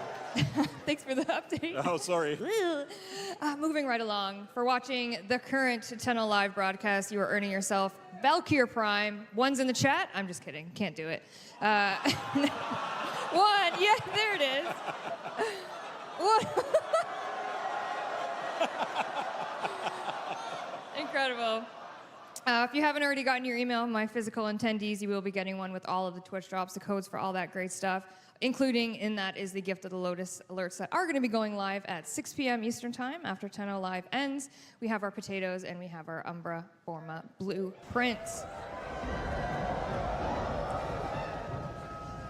All right, we had the Soulframe Devstream earlier. Who got to watch it? Yes? I did.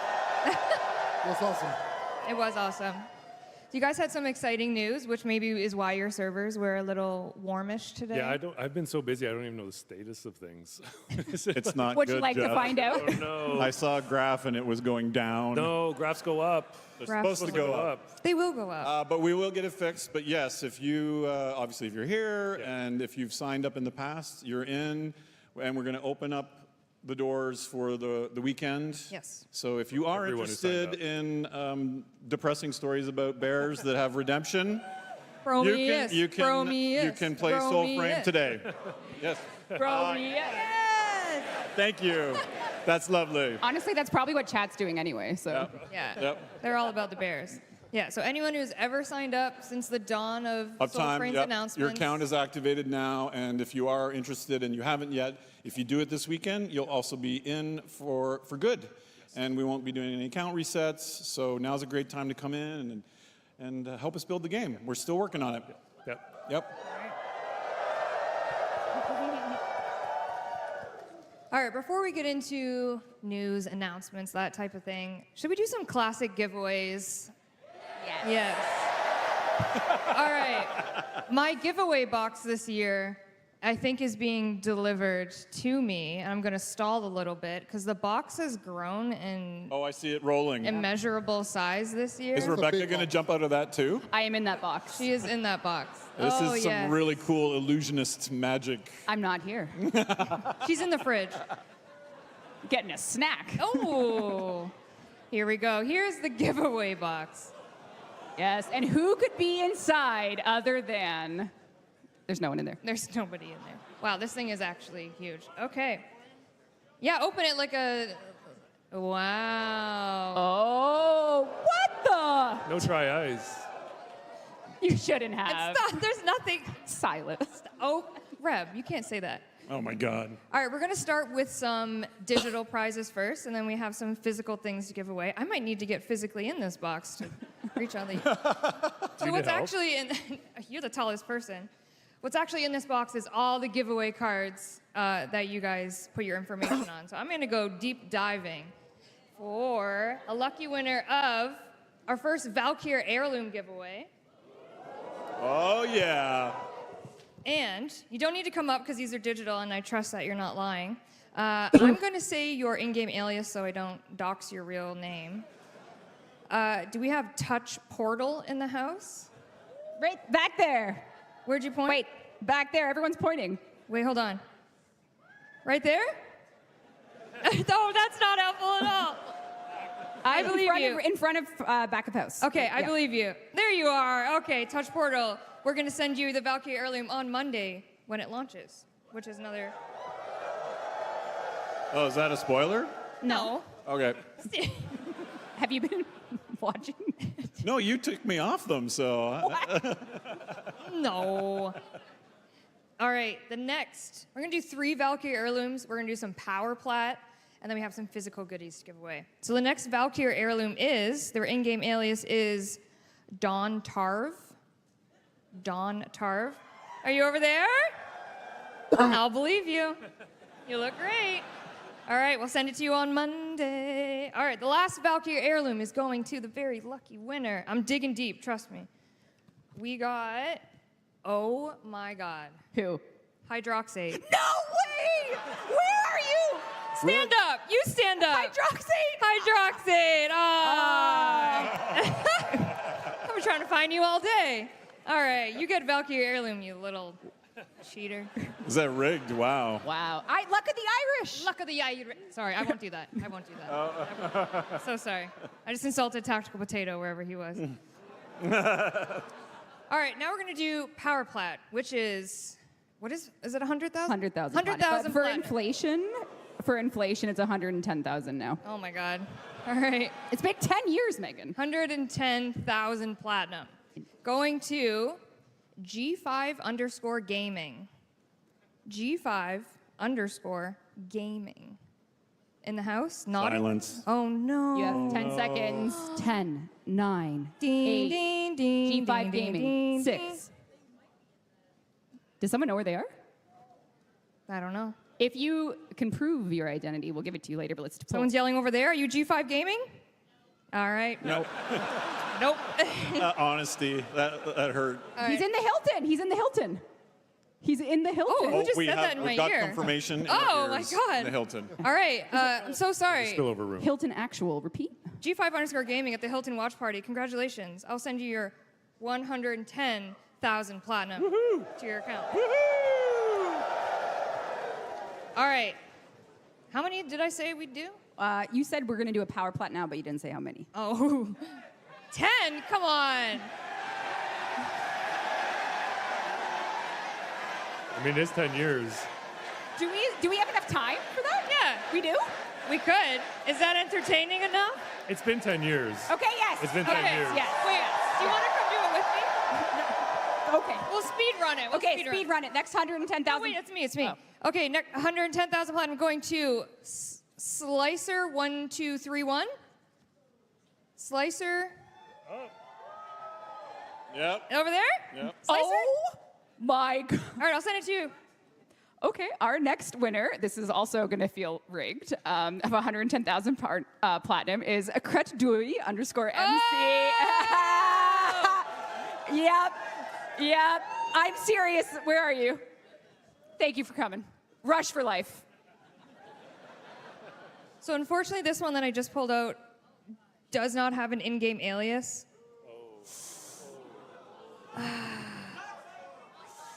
Although, wait, is that a real name? Is that a real name? That's a human's name. Oh, okay. I'm sorry, I don't feel comfortable doxing you. But so that's like money on the table. I could be them. I don't feel bad. I don't. Wait, maybe we have the terms of service here that they agreed to this. Is there a fine print? Oh, I'm I don't reading the know. fine print. Odds of winning, no purchase necessary, skill testing question. Oh no, the official rules are on our Zendesk page. Oh no. All right, I'm gonna say the name, and if you are uncomfortable with that, just don't celebrate. Yeah. And you don't get it. Is that okay? Does that make sense? It's a pretty like John Smith level name. Hey. No offense. Hey. Oh my God. Okay. I What apologize. is happening? Wait, but Meg didn't know it was real. Well, because Sheldon, if you're watching, can you call the lawyer? no, it's fine. No, it's fine. Please. Okay. Okay, let me say it. Is it okay? Sorry, Cameron Clark. Hey. Okay. I love your name, Cameron. Okay, but Cameron very Clark. cool That's name. not John Smith. No, I'm just saying it's not like It's alliteration. That's cool. I know a Cameron Clark, and it's not them. Danny, do you mind coming over? Thank you. Cameron Clark, I will need you to make your way safely up to the stage to Danny, just because we do need your in-game alias to give you a crap ton of platinum. Don't jump over. If that makes sense. Yes. Okay. And I love your name, Cameron. I didn't mean it. Yeah, okay, so Danny's right here. She's right here. Lovely Danny. Cameron Clark, if you can make your way. Danny. Aww. There's Cameron. Danny. Where? Right there. Come in. Cameron Clark? Cameron's got a cool head of hair. Oh, there he is. All right, Okay. Danny's Must be gonna come nice. get you. Okay, sorry. Continue. All right. Next up is alias Arcane. AR-CAIN. Isn't All it right. arson? No, R-Kane. Back there. Yeah. Right here. You'll get it online. It's digital. You don't need to come up here. Don't worry. Unless you have a cool haircut. Yeah. Sure. Yeah, haircut. We'll confirm. Okay, next, 110,000 platinum. Archlord Blanket. Archlord Blanket. Hey, there they are. We also have Mango_67. Oh. Nice. Mango? You get it. How many is that? Are 7? you guys keeping count? No. Yeah. There's 1, 6? 2. No. 8. How many? Where are yours? I threw them down. Oh, how many do you have? 3. Okay, I also have 3. Okay, go. Okay, next 110. Ooh. Next 110,000 platinum. Zeke the Seeker. Ooh. Over there? Is it over there? Confirmed. You get 110,000 platinum. All right, Reb, 2 more for you. We got a Greek name. You're going to love this. Ooh, George Spanos? No, I can't pronounce ancient Greek, so it's you'll know that from the play you watch. Is it Ptolemaeus? Ptolemae. There you go. You won. The Greek gods have smiled upon you today. All right, we'll each pull one more. Okay. All right, my last one of 110,000 platinum is Azu Nyan. Azu Nyan. Uh-oh. Hilton Watch Party? I heard over here. Over there? Azu Nyan. You get it. All right, I'll believe you. And none other than the final winner, _Fur Father. Oh, Steve. the fur, right there? Right there? Or were you just celebrating? Over there. Way to go. This Over way. there, over there. No, this way. I hear on that side. Way to go. Hey, there we go. We'll do an online raffle now. What was that? And they want to do an online raffle in the ears. Do we have a Twitch picker? Yeah, I think Rue has a Twitch picker. Rue, let's do a 110,000 110,000 110,000. power platinum. I think we can actually see it. Oh, great. I think. Right, Rue? Thumbs up? He's giving me a thumbs up. He's holding that thumbs up. He could be like, stop. Go for it. Go for it. No, he's saying, okay, go. Go for it. 2 thumbs up. Or is it 2 stops up? 2 stops up. He says go for it, but what do I do? He says it's spinning. It's spinning. Oh, It's sorry. spinning. He's playing charades with me. I'm like trying to see what he's saying. Okay, I think. They're probably going to tell us what it is. Okay, yeah. He's saying his credit card number is. Oh. My goodness. 3. Oh. Learn more at. Oh, read them. He's giving us signals. Oh, thanks, Danny. Read the screen, he says. All right. Find out all about active TennoCon giveaways. share today's experiences using hashtag TennoCon on social media. Is that what Twitch drops? Am I supposed to be reading that? I think it's taking a long time for how many viewers we Okay. perhaps And they're have. loving this. And Those of they're, you- oh, yeah. they're at the edge of their This is seats good right television. now. Oh, my goodness. Okay, well, why don't we do... Well, we ran out of time, no doubt. We can do the physical prizes while that goes, and then someone can whisper into my ear when it's ready. Does that sound good? Nice. Okay, great. Hold on. Miss Danielle Sokolowski, where'd you go? Okay, Danny is going to stand over there on the it's side of spinning that now. stage. Oh, it's spinning. Okay, keep going. Oh my God, I'm real Dante. Wow. Congrats on Twitch. I'm Real Dante. Watching at home, that's yours. Message the Twitch page. We'll know you're the real Dante. And please, we'll give you your prize. That's awesome. Incredible. Okay, we're going to do our physical giveaways now. So you're going to pull the name. Okay. And they're going to come up to Danny here, and Danny's going to hand them their prize. The first prize we have is the pool noodle from the fridge. Yep. Yep. But it's been signed by all of the voice actors, our proto frames, our friends here today. Yes. I see Eleanor. I see Alpha. Bombastine. Kevin. Oh, shit. And the winner is the_BCRULEX, the BC Rulix. Oh, hand over there. All right. If you can make your way safely up to Danny, she'll give you your pool noodle. Congratulations. Hope you brought a big suitcase. Big suitcase. Or a pool. Okay. That is not a certified water safety device. Yes. Digital Extremes accepts no liability. All right, next up, we have a signed by all of the lovely people on this couch, the Warframe 1999 vinyl soundtrack. And the winner is Ice Lightning 1221. Yeah! Should I be checking the skill testing question? Nah, Oh, okay. math is whatever, you know? All right, chat. All right, next up, we have the mini Warframe official art book. Ooh, and the winner is Barry_Penguiny. Oh, Barry. Cute. Barry_Penguiny. Oh, I see lights up over there. If you can make your way safely over to here, Danny has your art book, if you would like, if you're able. Oh, they're coming. All right, excellent, Penguin. All right, we're gonna give away another signed 1999 vinyl. And the winner is Math X King. Oh shit, I just called math stupid. But did they? No. Did they get the math skill testing question right? Parentheses 2 times 3 plus 2 minus 4. Do we do our bed mess? Do we do our brackets first? Yes. Did they do it for? Are you here, Math King? Did you get it right? Yeah, you got it right.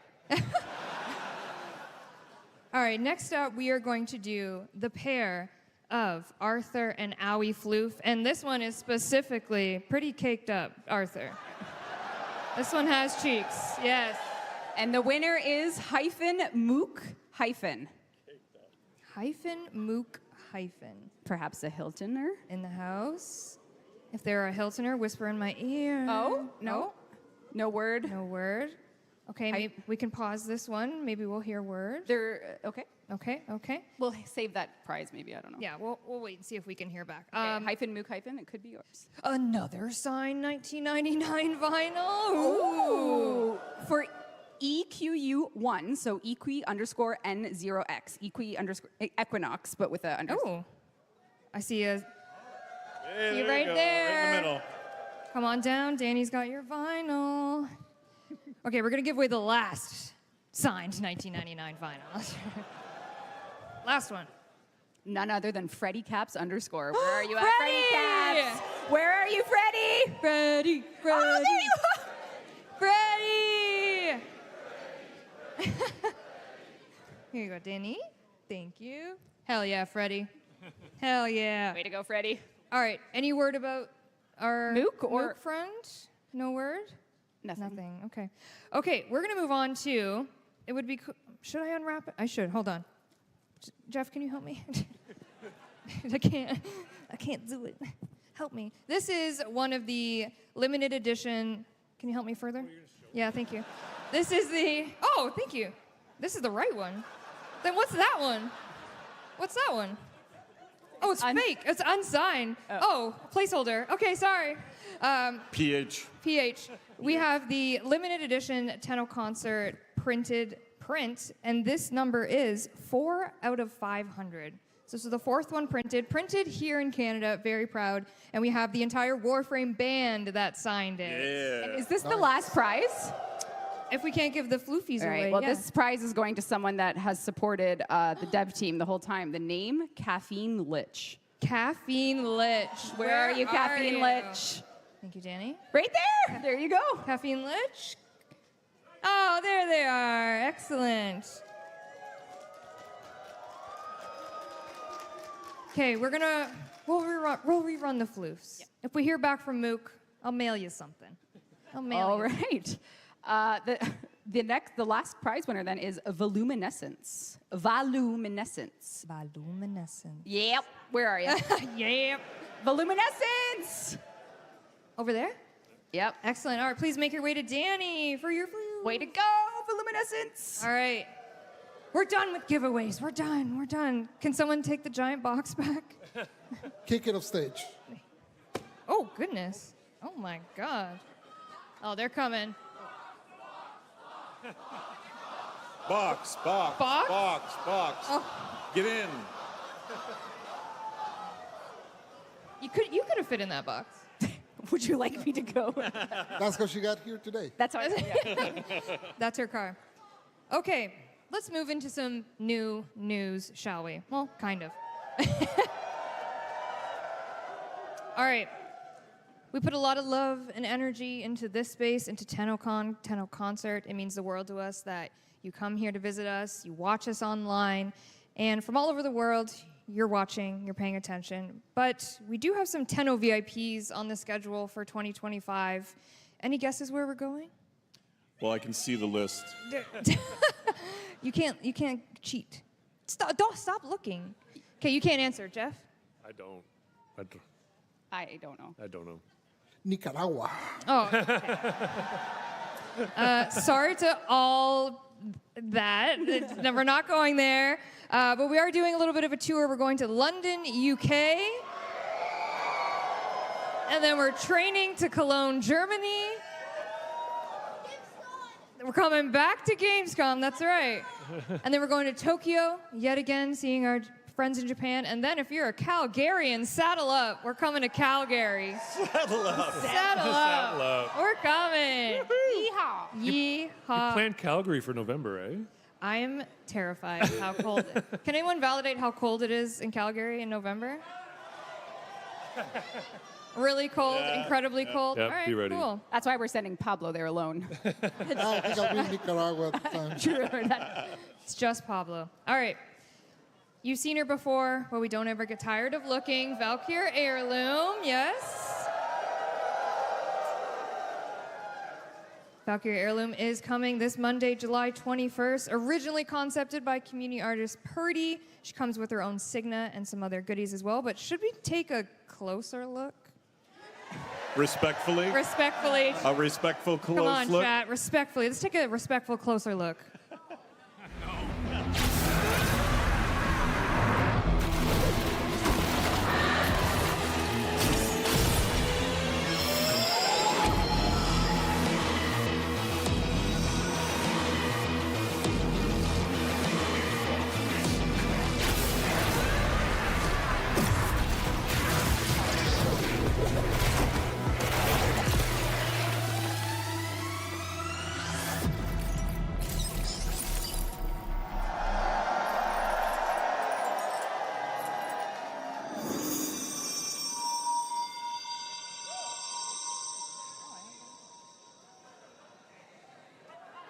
Hey, how are we feeling? Good, yes. Very good. Caked up. Okay, you didn't have to say that. All right, after that, let's cool down a bit. As we know, Dog Days is coming August 6th with the Noodletron. Who's got the noodle again? Can I see the noodle? There it is. There it is. Oh my God. I don't think Massive. that's What? No. Come on. It's inner monologue. Yeah. Okay. So the Noodletron? The Noodletron is coming. You can whack your friends with the noodle. Loblobs still exist as well. Also in August, alongside this, we're doing Double Affinity every weekend. Yes, so if you're new to the game, new to the community, or if you're just a veteran that has a lot of Umbra Forma to burn, you can run weekends with your friends, and yeah, you'll make the affinity gain double. Correct. That's correct math. We had the fridge over there. I hope everyone got to see some fridge pics for fridge talk. So we did have the fridge up there. We also did have Android demo stations here at TennoCon. If you got to play it, yes, amazing. We obviously greatly appreciate any feedback you had on that build and just that experience in general, because we are getting ready for a closed beta that is going to be happening this fall 2025. We will be opening that up, the closed beta. Steve, any Android thoughts? Any tech thoughts? What's your vibe? Oh, I could bore you for I know hours you with tech could. thoughts. I but know. yeah, some of the stuff that the team has learned from iOS and reducing latency, reducing the heat and the thermals, and improving the performance, all of those things have made the Android build so much better. And I'm excited for the closed beta. Woo! Android win until it comes out. Closed beta in the fall. All right, the whispering in the ear is driving me kind of crazy because someone is telling me that we have a caller. We don't take Q&A. We don't take Q&A. We have a caller question. Is that Ben Starr on the fridge? Hi, everyone. Hi, Ben. Everyone say hi, Ben. How's TennoCon going? TennoCon's great. How are you? Yeah, sorry I couldn't be there. I uploaded my consciousness to this fridge. Thank you. Yes, thank you very much. Reb, what do you have? It's an honor to be a fridge frame. So I'm going to roll a dice here, Ben, just to maybe make use of your time here. If you guys don't mind if I roll this 20-sided dice. Ben's got one too. Should we roll to see if we can announce Yeah, let's something do really it. cool? 7. I got a 9. Together we make 16. And that's a great news, isn't it? Anyway, thank you. Bye. Don't leave us, Ben. Don't leave us, Ben. We miss you too. But what was your number? A 7. No, combined. 16. A lucky number 16, Ben. What do you have for everyone here, perhaps? Well, everyone, with a lucky number 16, I get to tell everyone the good news. Paizo and Digital Extremes are teaming up to bring Warframe to Starfinder. And would you believe it that...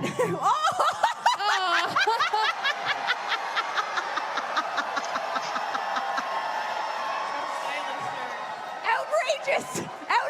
Oh, is that what's in the fridge? Girl dinner? Yeah. Sup on him.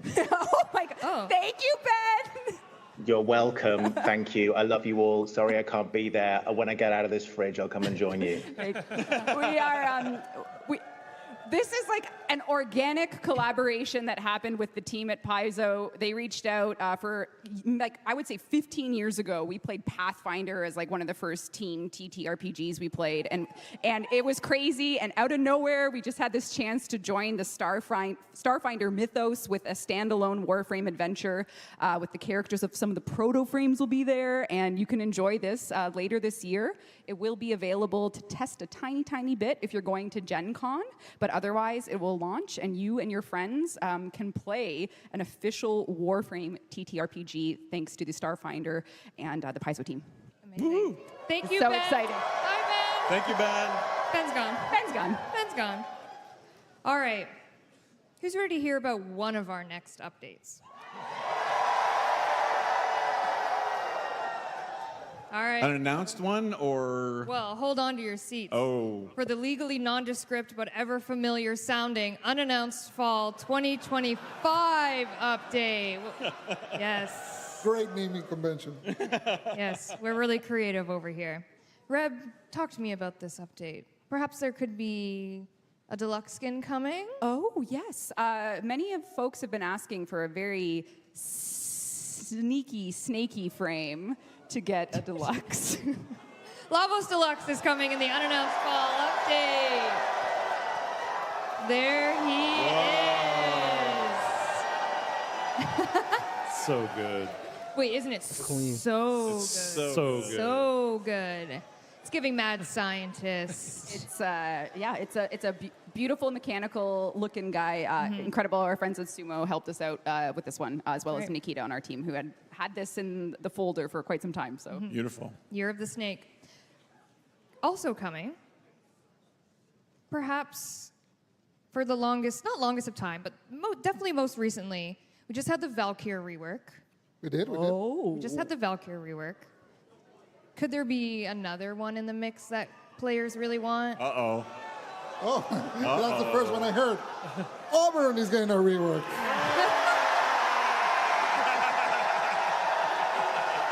I think you all approve. Seems like everyone agrees. It's been a while since we changed him, so we're gonna basically touch him up. You know, he's always been kind of fixed in the support world, so we're gonna try to give him other Oberon tools for finally his getting arsenal love. and just get him some synergies, and hope you're excited. We'll give like full details probably next step stream, I guess. Keep That's what- cooking, Pablo. Aw. Chef Pablo. Pablo. Thank you, thank you. Let him cook. That was the champ. Incredible. All right. Also coming in the unannounced fall 2025 update. As you know, we've been taking some strides for new player experience, doing some critical path work. we put all our heads together to bring something that at Digital Extremes alone we couldn't solve. And this has been a request for literally 12 years. What could it be that is such a daunting task that we actually had to work with a partner? No, no. This is actually a more serious request, and we are proud to announce that in the unannounced fall 2025 update, for the first time in Warframe history, we are doing a mod quest to teach you how to mod. So not only that, this will properly integrate Teshin into the lore with cinematics and everything that you would hope, and it's going to be something that comes right after Vor's Prize. So if you're a new player and you just don't understand modding, we have a new quest called The Teacher. It will be launching in the unannounced fall update, and our friends at Sumo, who we've worked with for years now, we had to outsource this because we couldn't figure it out. So thanks, Sumo. But we work together on it. It's a team effort. That's not like... Yeah. I've had an outline like a vague outline for this quest since 2016-ish. Yeah. So yeah, it's been glad to finally get to That's actually going to help out That's a lot of what we people did. understand how to build. Well, we haven't done it yet.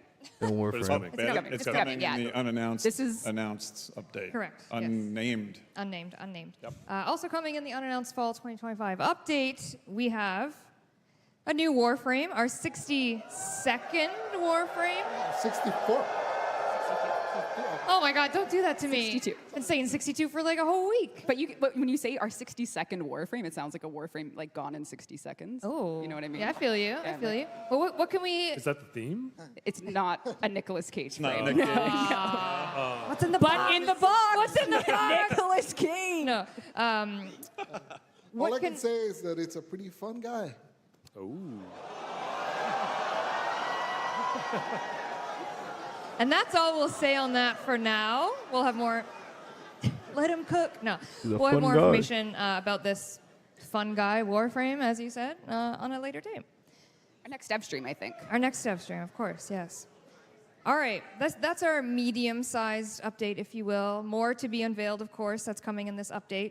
But Rev, what can we look to expect after that? Yes, so now we are moving into the sort of the timeline where we're all understanding that we're here at TennoCon, the unannounced fall update has launched, and what we're showing you from now on is for the end of the year update, which is a sum of many parts. It is an update that is made up of many components, some of which you'll see a 25-minute gameplay demo of, which is its own thing, and then this is a chapter. It's perhaps an intrati side story. So perhaps we should hear from the man himself. And maybe you will join us in learning the name of the 63rd Warframe coming as you're about to hear it. And guess what letter it starts with? Thank you. Let's go. Uriel, heretic of Zata, in banishment answer. Can the Orokin ever be forgiven? This? Why are you dressed like a pirate? Pirate fit in Warframe? That's cool. Are you a hero? Total hero? Total wisp? That's a wisp, right?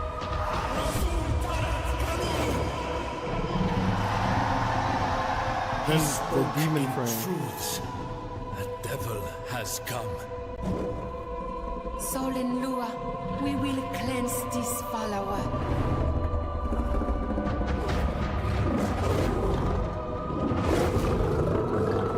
Why you gotta make it a whisper? No, oh god, the fans. Oh no. Oh my God. So you just met what we're referring to as the Devil's Triad. Goosebumps, man. That was so cool. So the Devil's Triad will be a chapter of one of the updates that you'll hear about soon. It introduces 2 new characters, a new Warframe, and the machinations here and everything we will talk about on a later Devstream. We just want to give you a little taste of a part of the upcoming later, not unannounced fall update. But we hope you are looking forward to learning more about the Devil's Triad. Harrow's midriff. Yeah, Harrow's got a crop. Yes.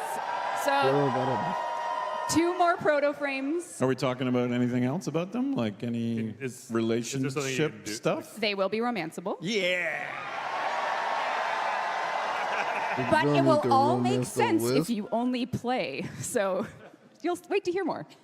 You'll see. We're very excited for this, and we will speak about it in lore and everything and how it will come together for you. So thank you for giving that some attention. And it's just a small part of, well, it's a big part, but it's not the demo, so to speak. So I love the tail.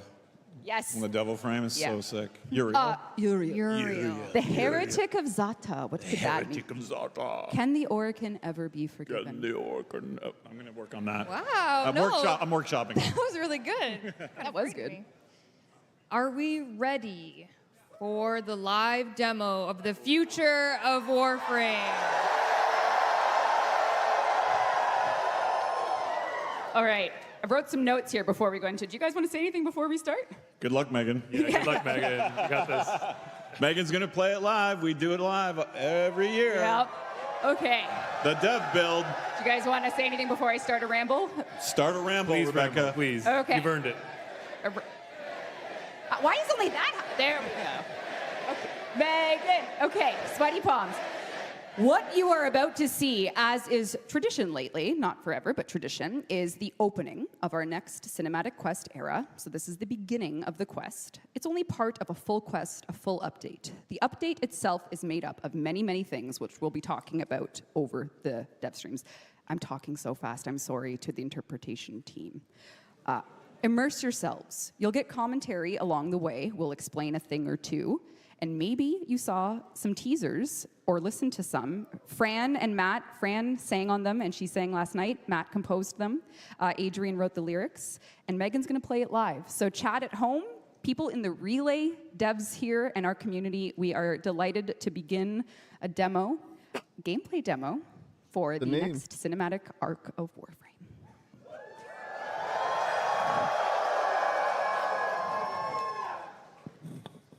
Oh boy.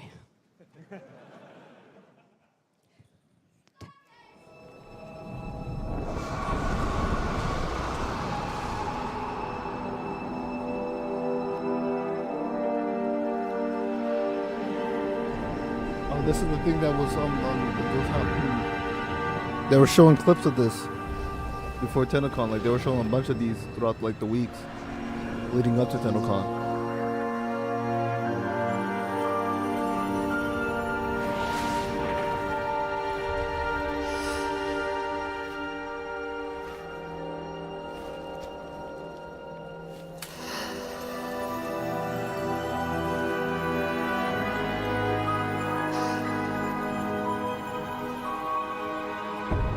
That's so dope.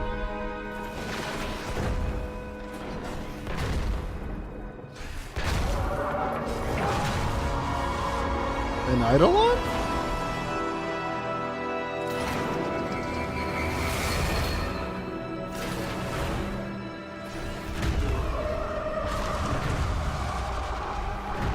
Why does that look like a Titania skeleton? Galber Prime? Why is there a Frost Prime on the ground? Oh, he cleans. With Arthur's sword? No, that's not Arthur's sword. I guess that's a Galber Prime sword.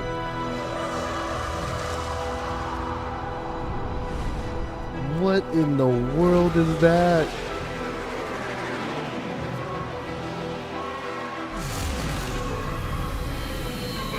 I love those type of missions where you gotta like dodge the lights and stuff.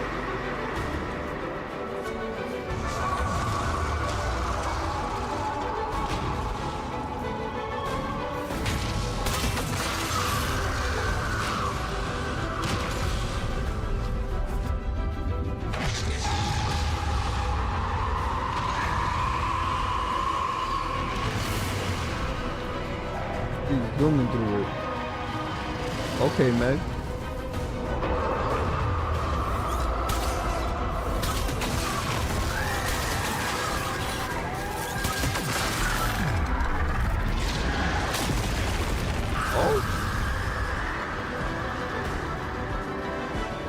Playing as a Scholar Prime, you're rubbing in a lot of faces, people's faces though.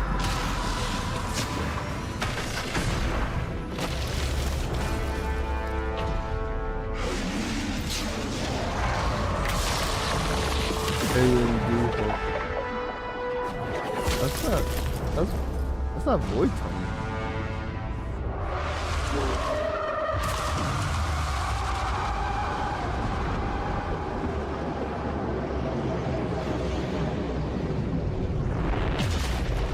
I have no clue what this is, but oh my god, it's freaking dope. Is this a boss fight?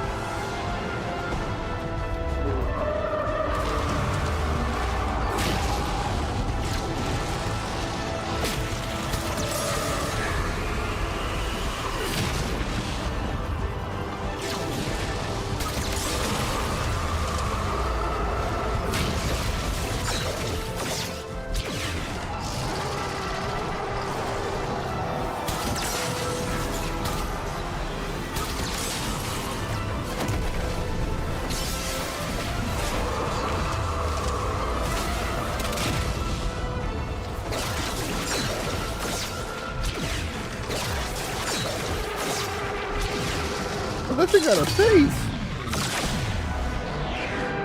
It's like a metallic, biblically accurate angel type of thing. Ooh, recovery clean.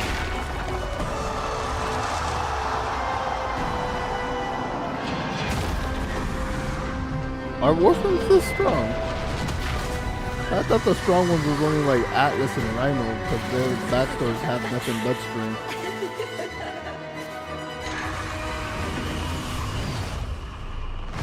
Huh?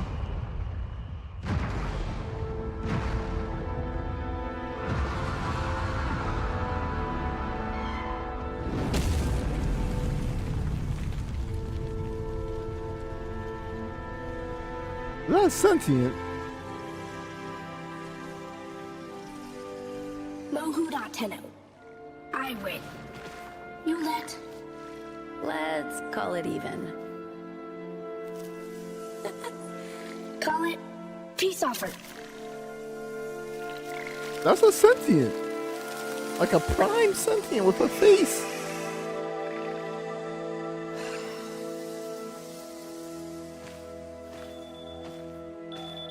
Oh, there goes the phone.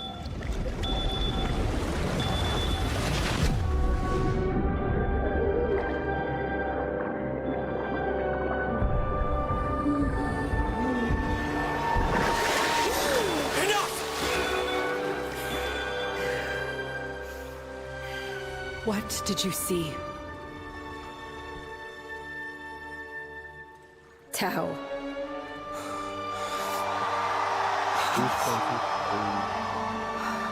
But not enough. Not enough. This is the only way we find out. Flooding their head with polluted histories. I won't. Come, Tenno. Let's get you dry. It's okay, Lloyd. I have to. I want to. Some things are best forgotten. I had a friend, Lloyd. Like me. His name was Adis.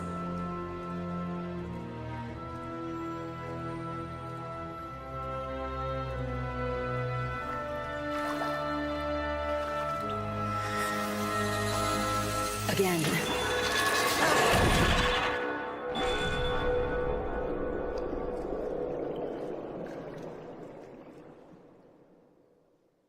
Done?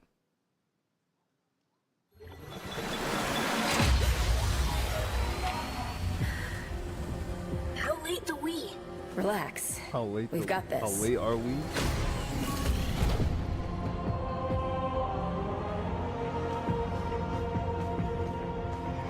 We swore to carry the sacred light of our dominion. Oh my God, get rid of why is he back?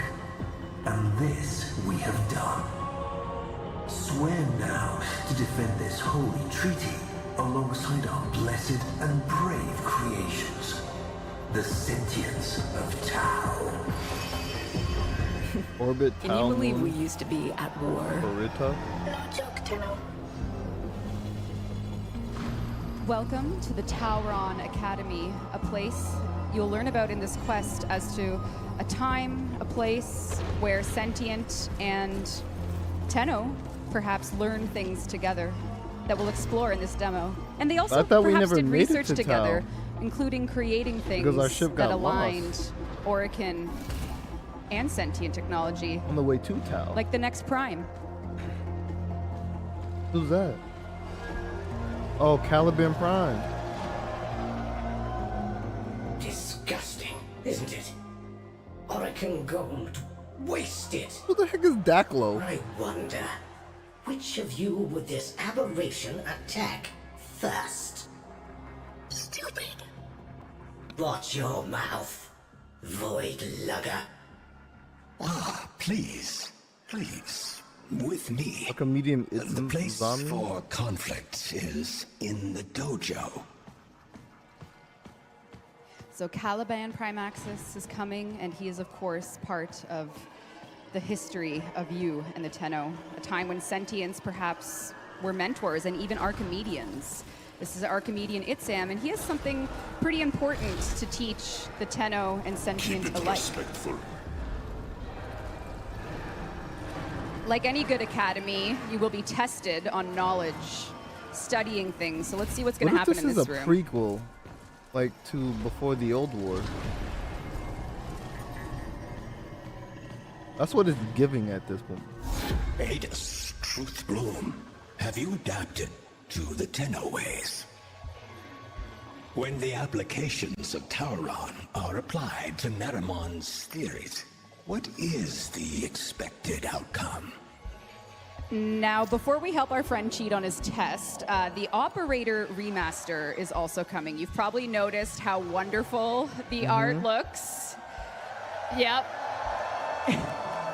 So what you're seeing here is a completely remastered Operator, as well as using a Prime Access suit that's coming. And, you know, as you've played your focus and you've grinded it, maybe you've noticed you use a lot of sentient parts. So maybe there was a history there, and maybe the focus you know is only a piece of it. So maybe we'll learn about that a little later in the demo, though. But for now, Megan, you can help your friend cheat. A new somatic connection. A somatic connection new? Power increase many? No cheating. If you are tested by the 7, we must show your evolution. Oh, they're gonna show us the 7. There's 2 groups of 7. A higher 7 and a lower 7. But this is a prequel to like before the war, the old war. Let's go, Truth Bloom. So there's the Radiation War, the old war, and then the new war. We are The at Radiation a War was time the to war defend between the treaty, Sentience so that means and the job is on us. Orokin. So Then the old war was between the Tenno Freeze the void. You two and managed the to show Origin. up on time. Borrow Overlook. Go. Is that a new hacking system? Now.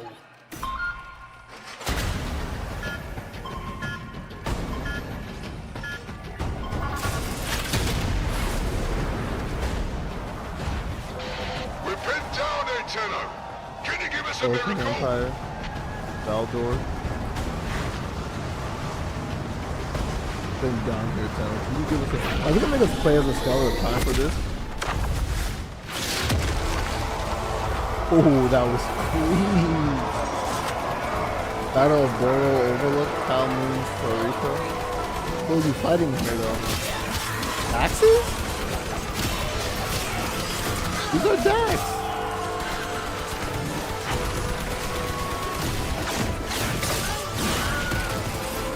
Alright. That new grab mechanic. How do I get that?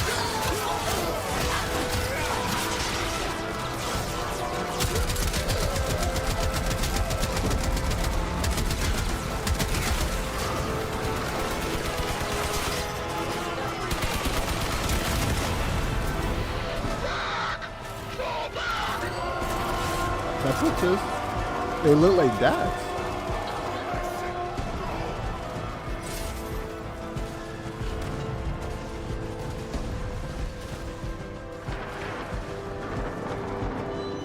Tenno on sight.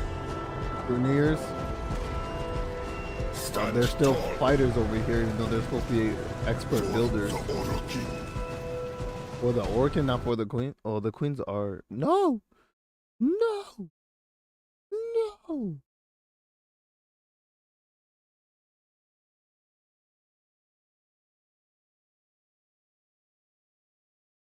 Everyone's putting F. No!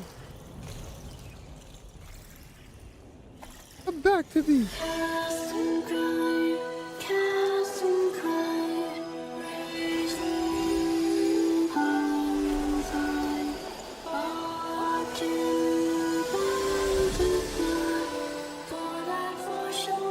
Okay, so Fallen Sentients could come back with a song.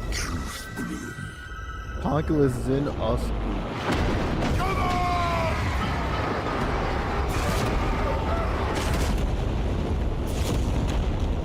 Oh my god. I see them.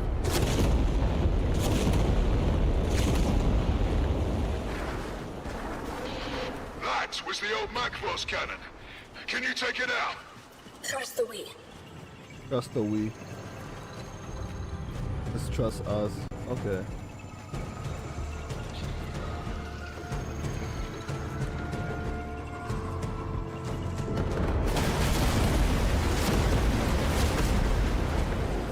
As time goes on and the man in the wall continues, don't you think it's time that we run on the wall again? They brought back wall running? I miss wall running so much! Oh, they put a movie out! I hated that bunny hopping so much, that wall bunny hopping across. I was like, bro, bring back my wall running. Get on that gun, Tenno. But they're like, oh, the bunny hopping is just easier. I was like, no. What say you all? Shall we enlighten this Tenno? Anarchist. Intervene.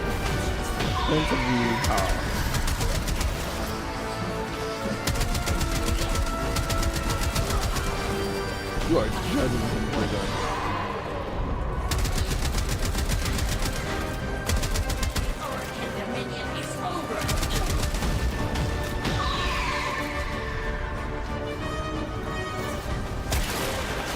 Ain't no way.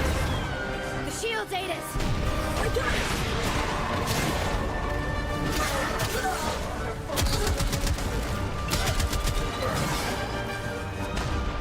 Holy fuck, all the hoppers except for this one.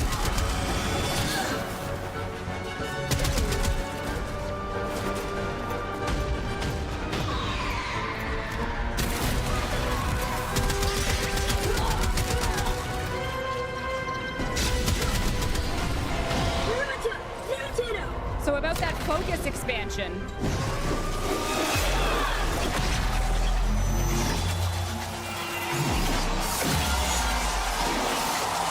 Ain't no way.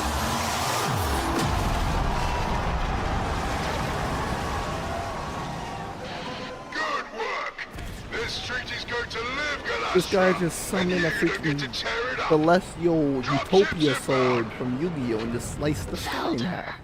My old pet. Better count your flock again, dog. Why she look like keep your Tyler ships Thune on with the hair? ground. Else I'll be set to carving your lost lamb.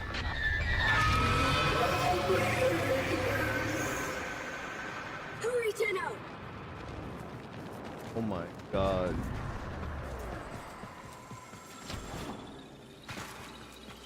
Oh, I gotta wait for this to come out. It looks good.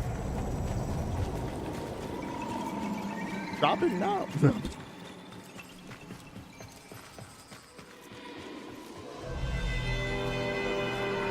Egg.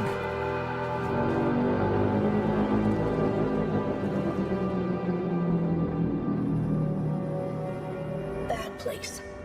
Golden cursed. Long ago, precepting. Is that the diving bell?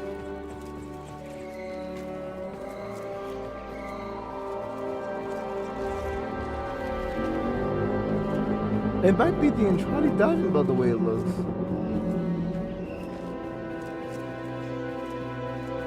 Or could just be talking.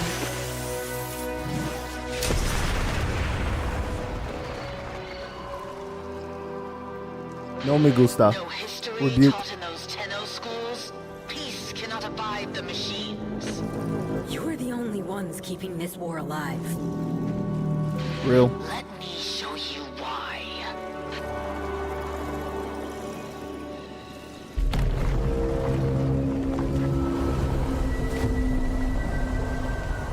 Oh, this game's a movie.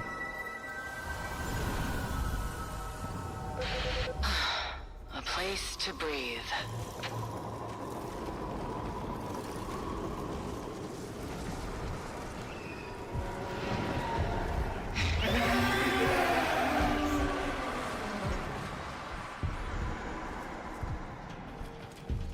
Also, they better go to something like native.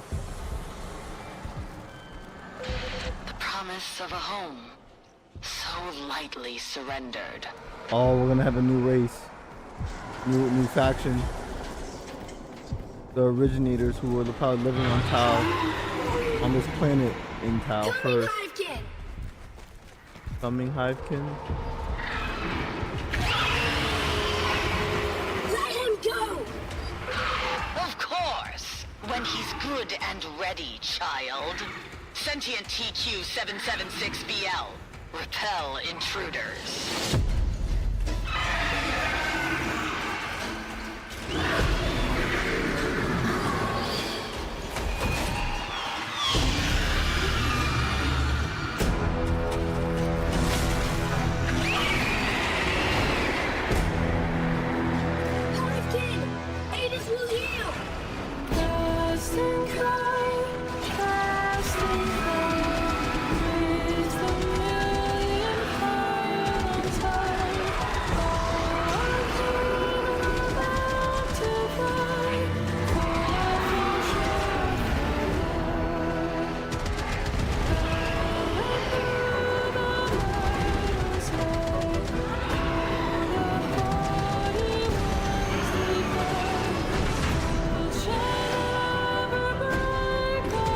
Awesome little patterns. We love those.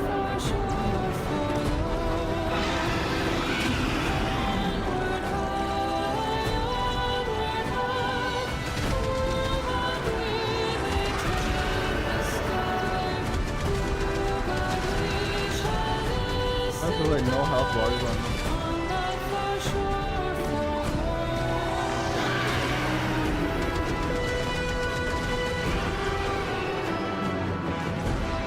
You can't heal a core override, child.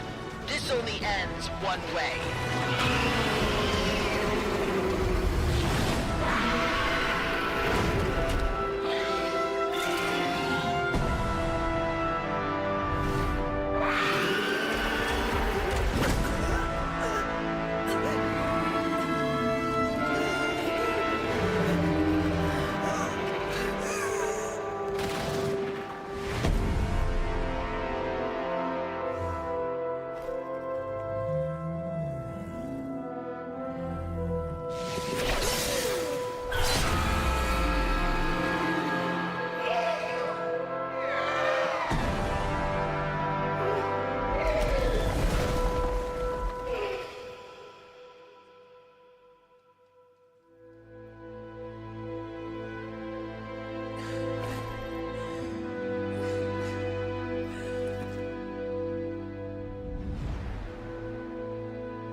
want to. It was him or me. Him or me.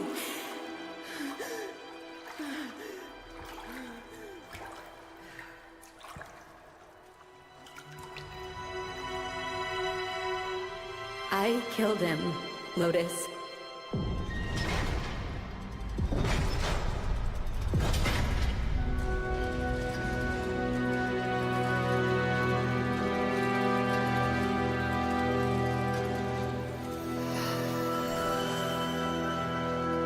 The old piece. So it is a prequel. It's the old war prequel. Or the radiation war? Oh no.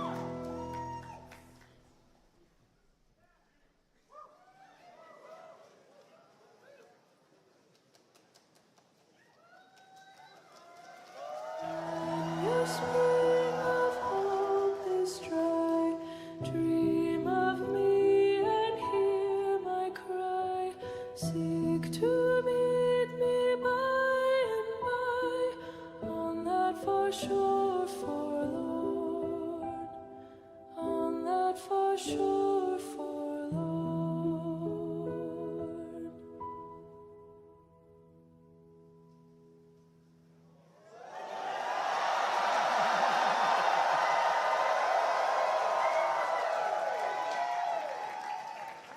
This year, you will be going to the Tau that was during the old peace, a time of treaty. And in 2026, you will be going to the Tau you left behind. What will happen? The Tau of now? Well, I guess we'll find out. But Megan, you killed it. Way to go, Megan! Thank you. Yay, Megan!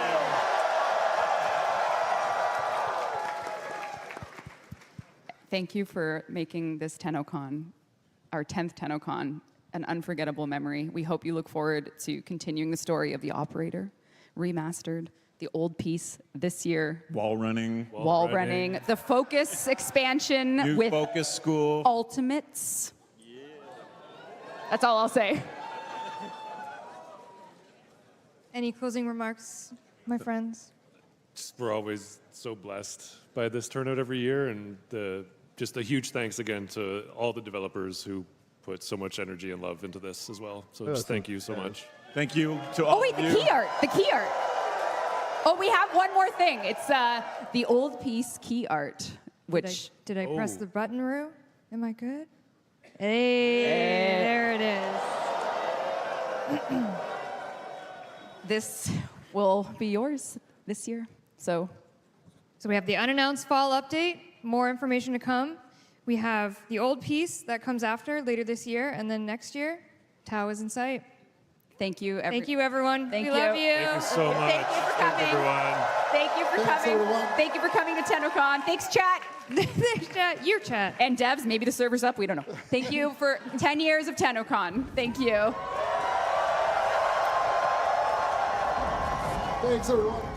Thank you. Have an amazing night.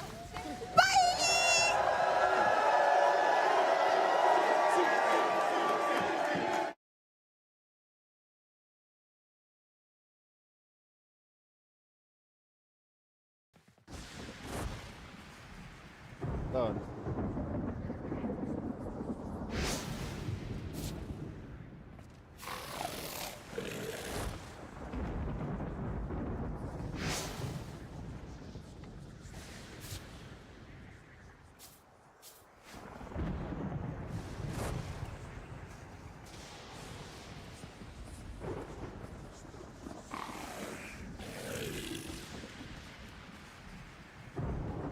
That's crazy. Oh my god. Every year, Warframe really be making movies.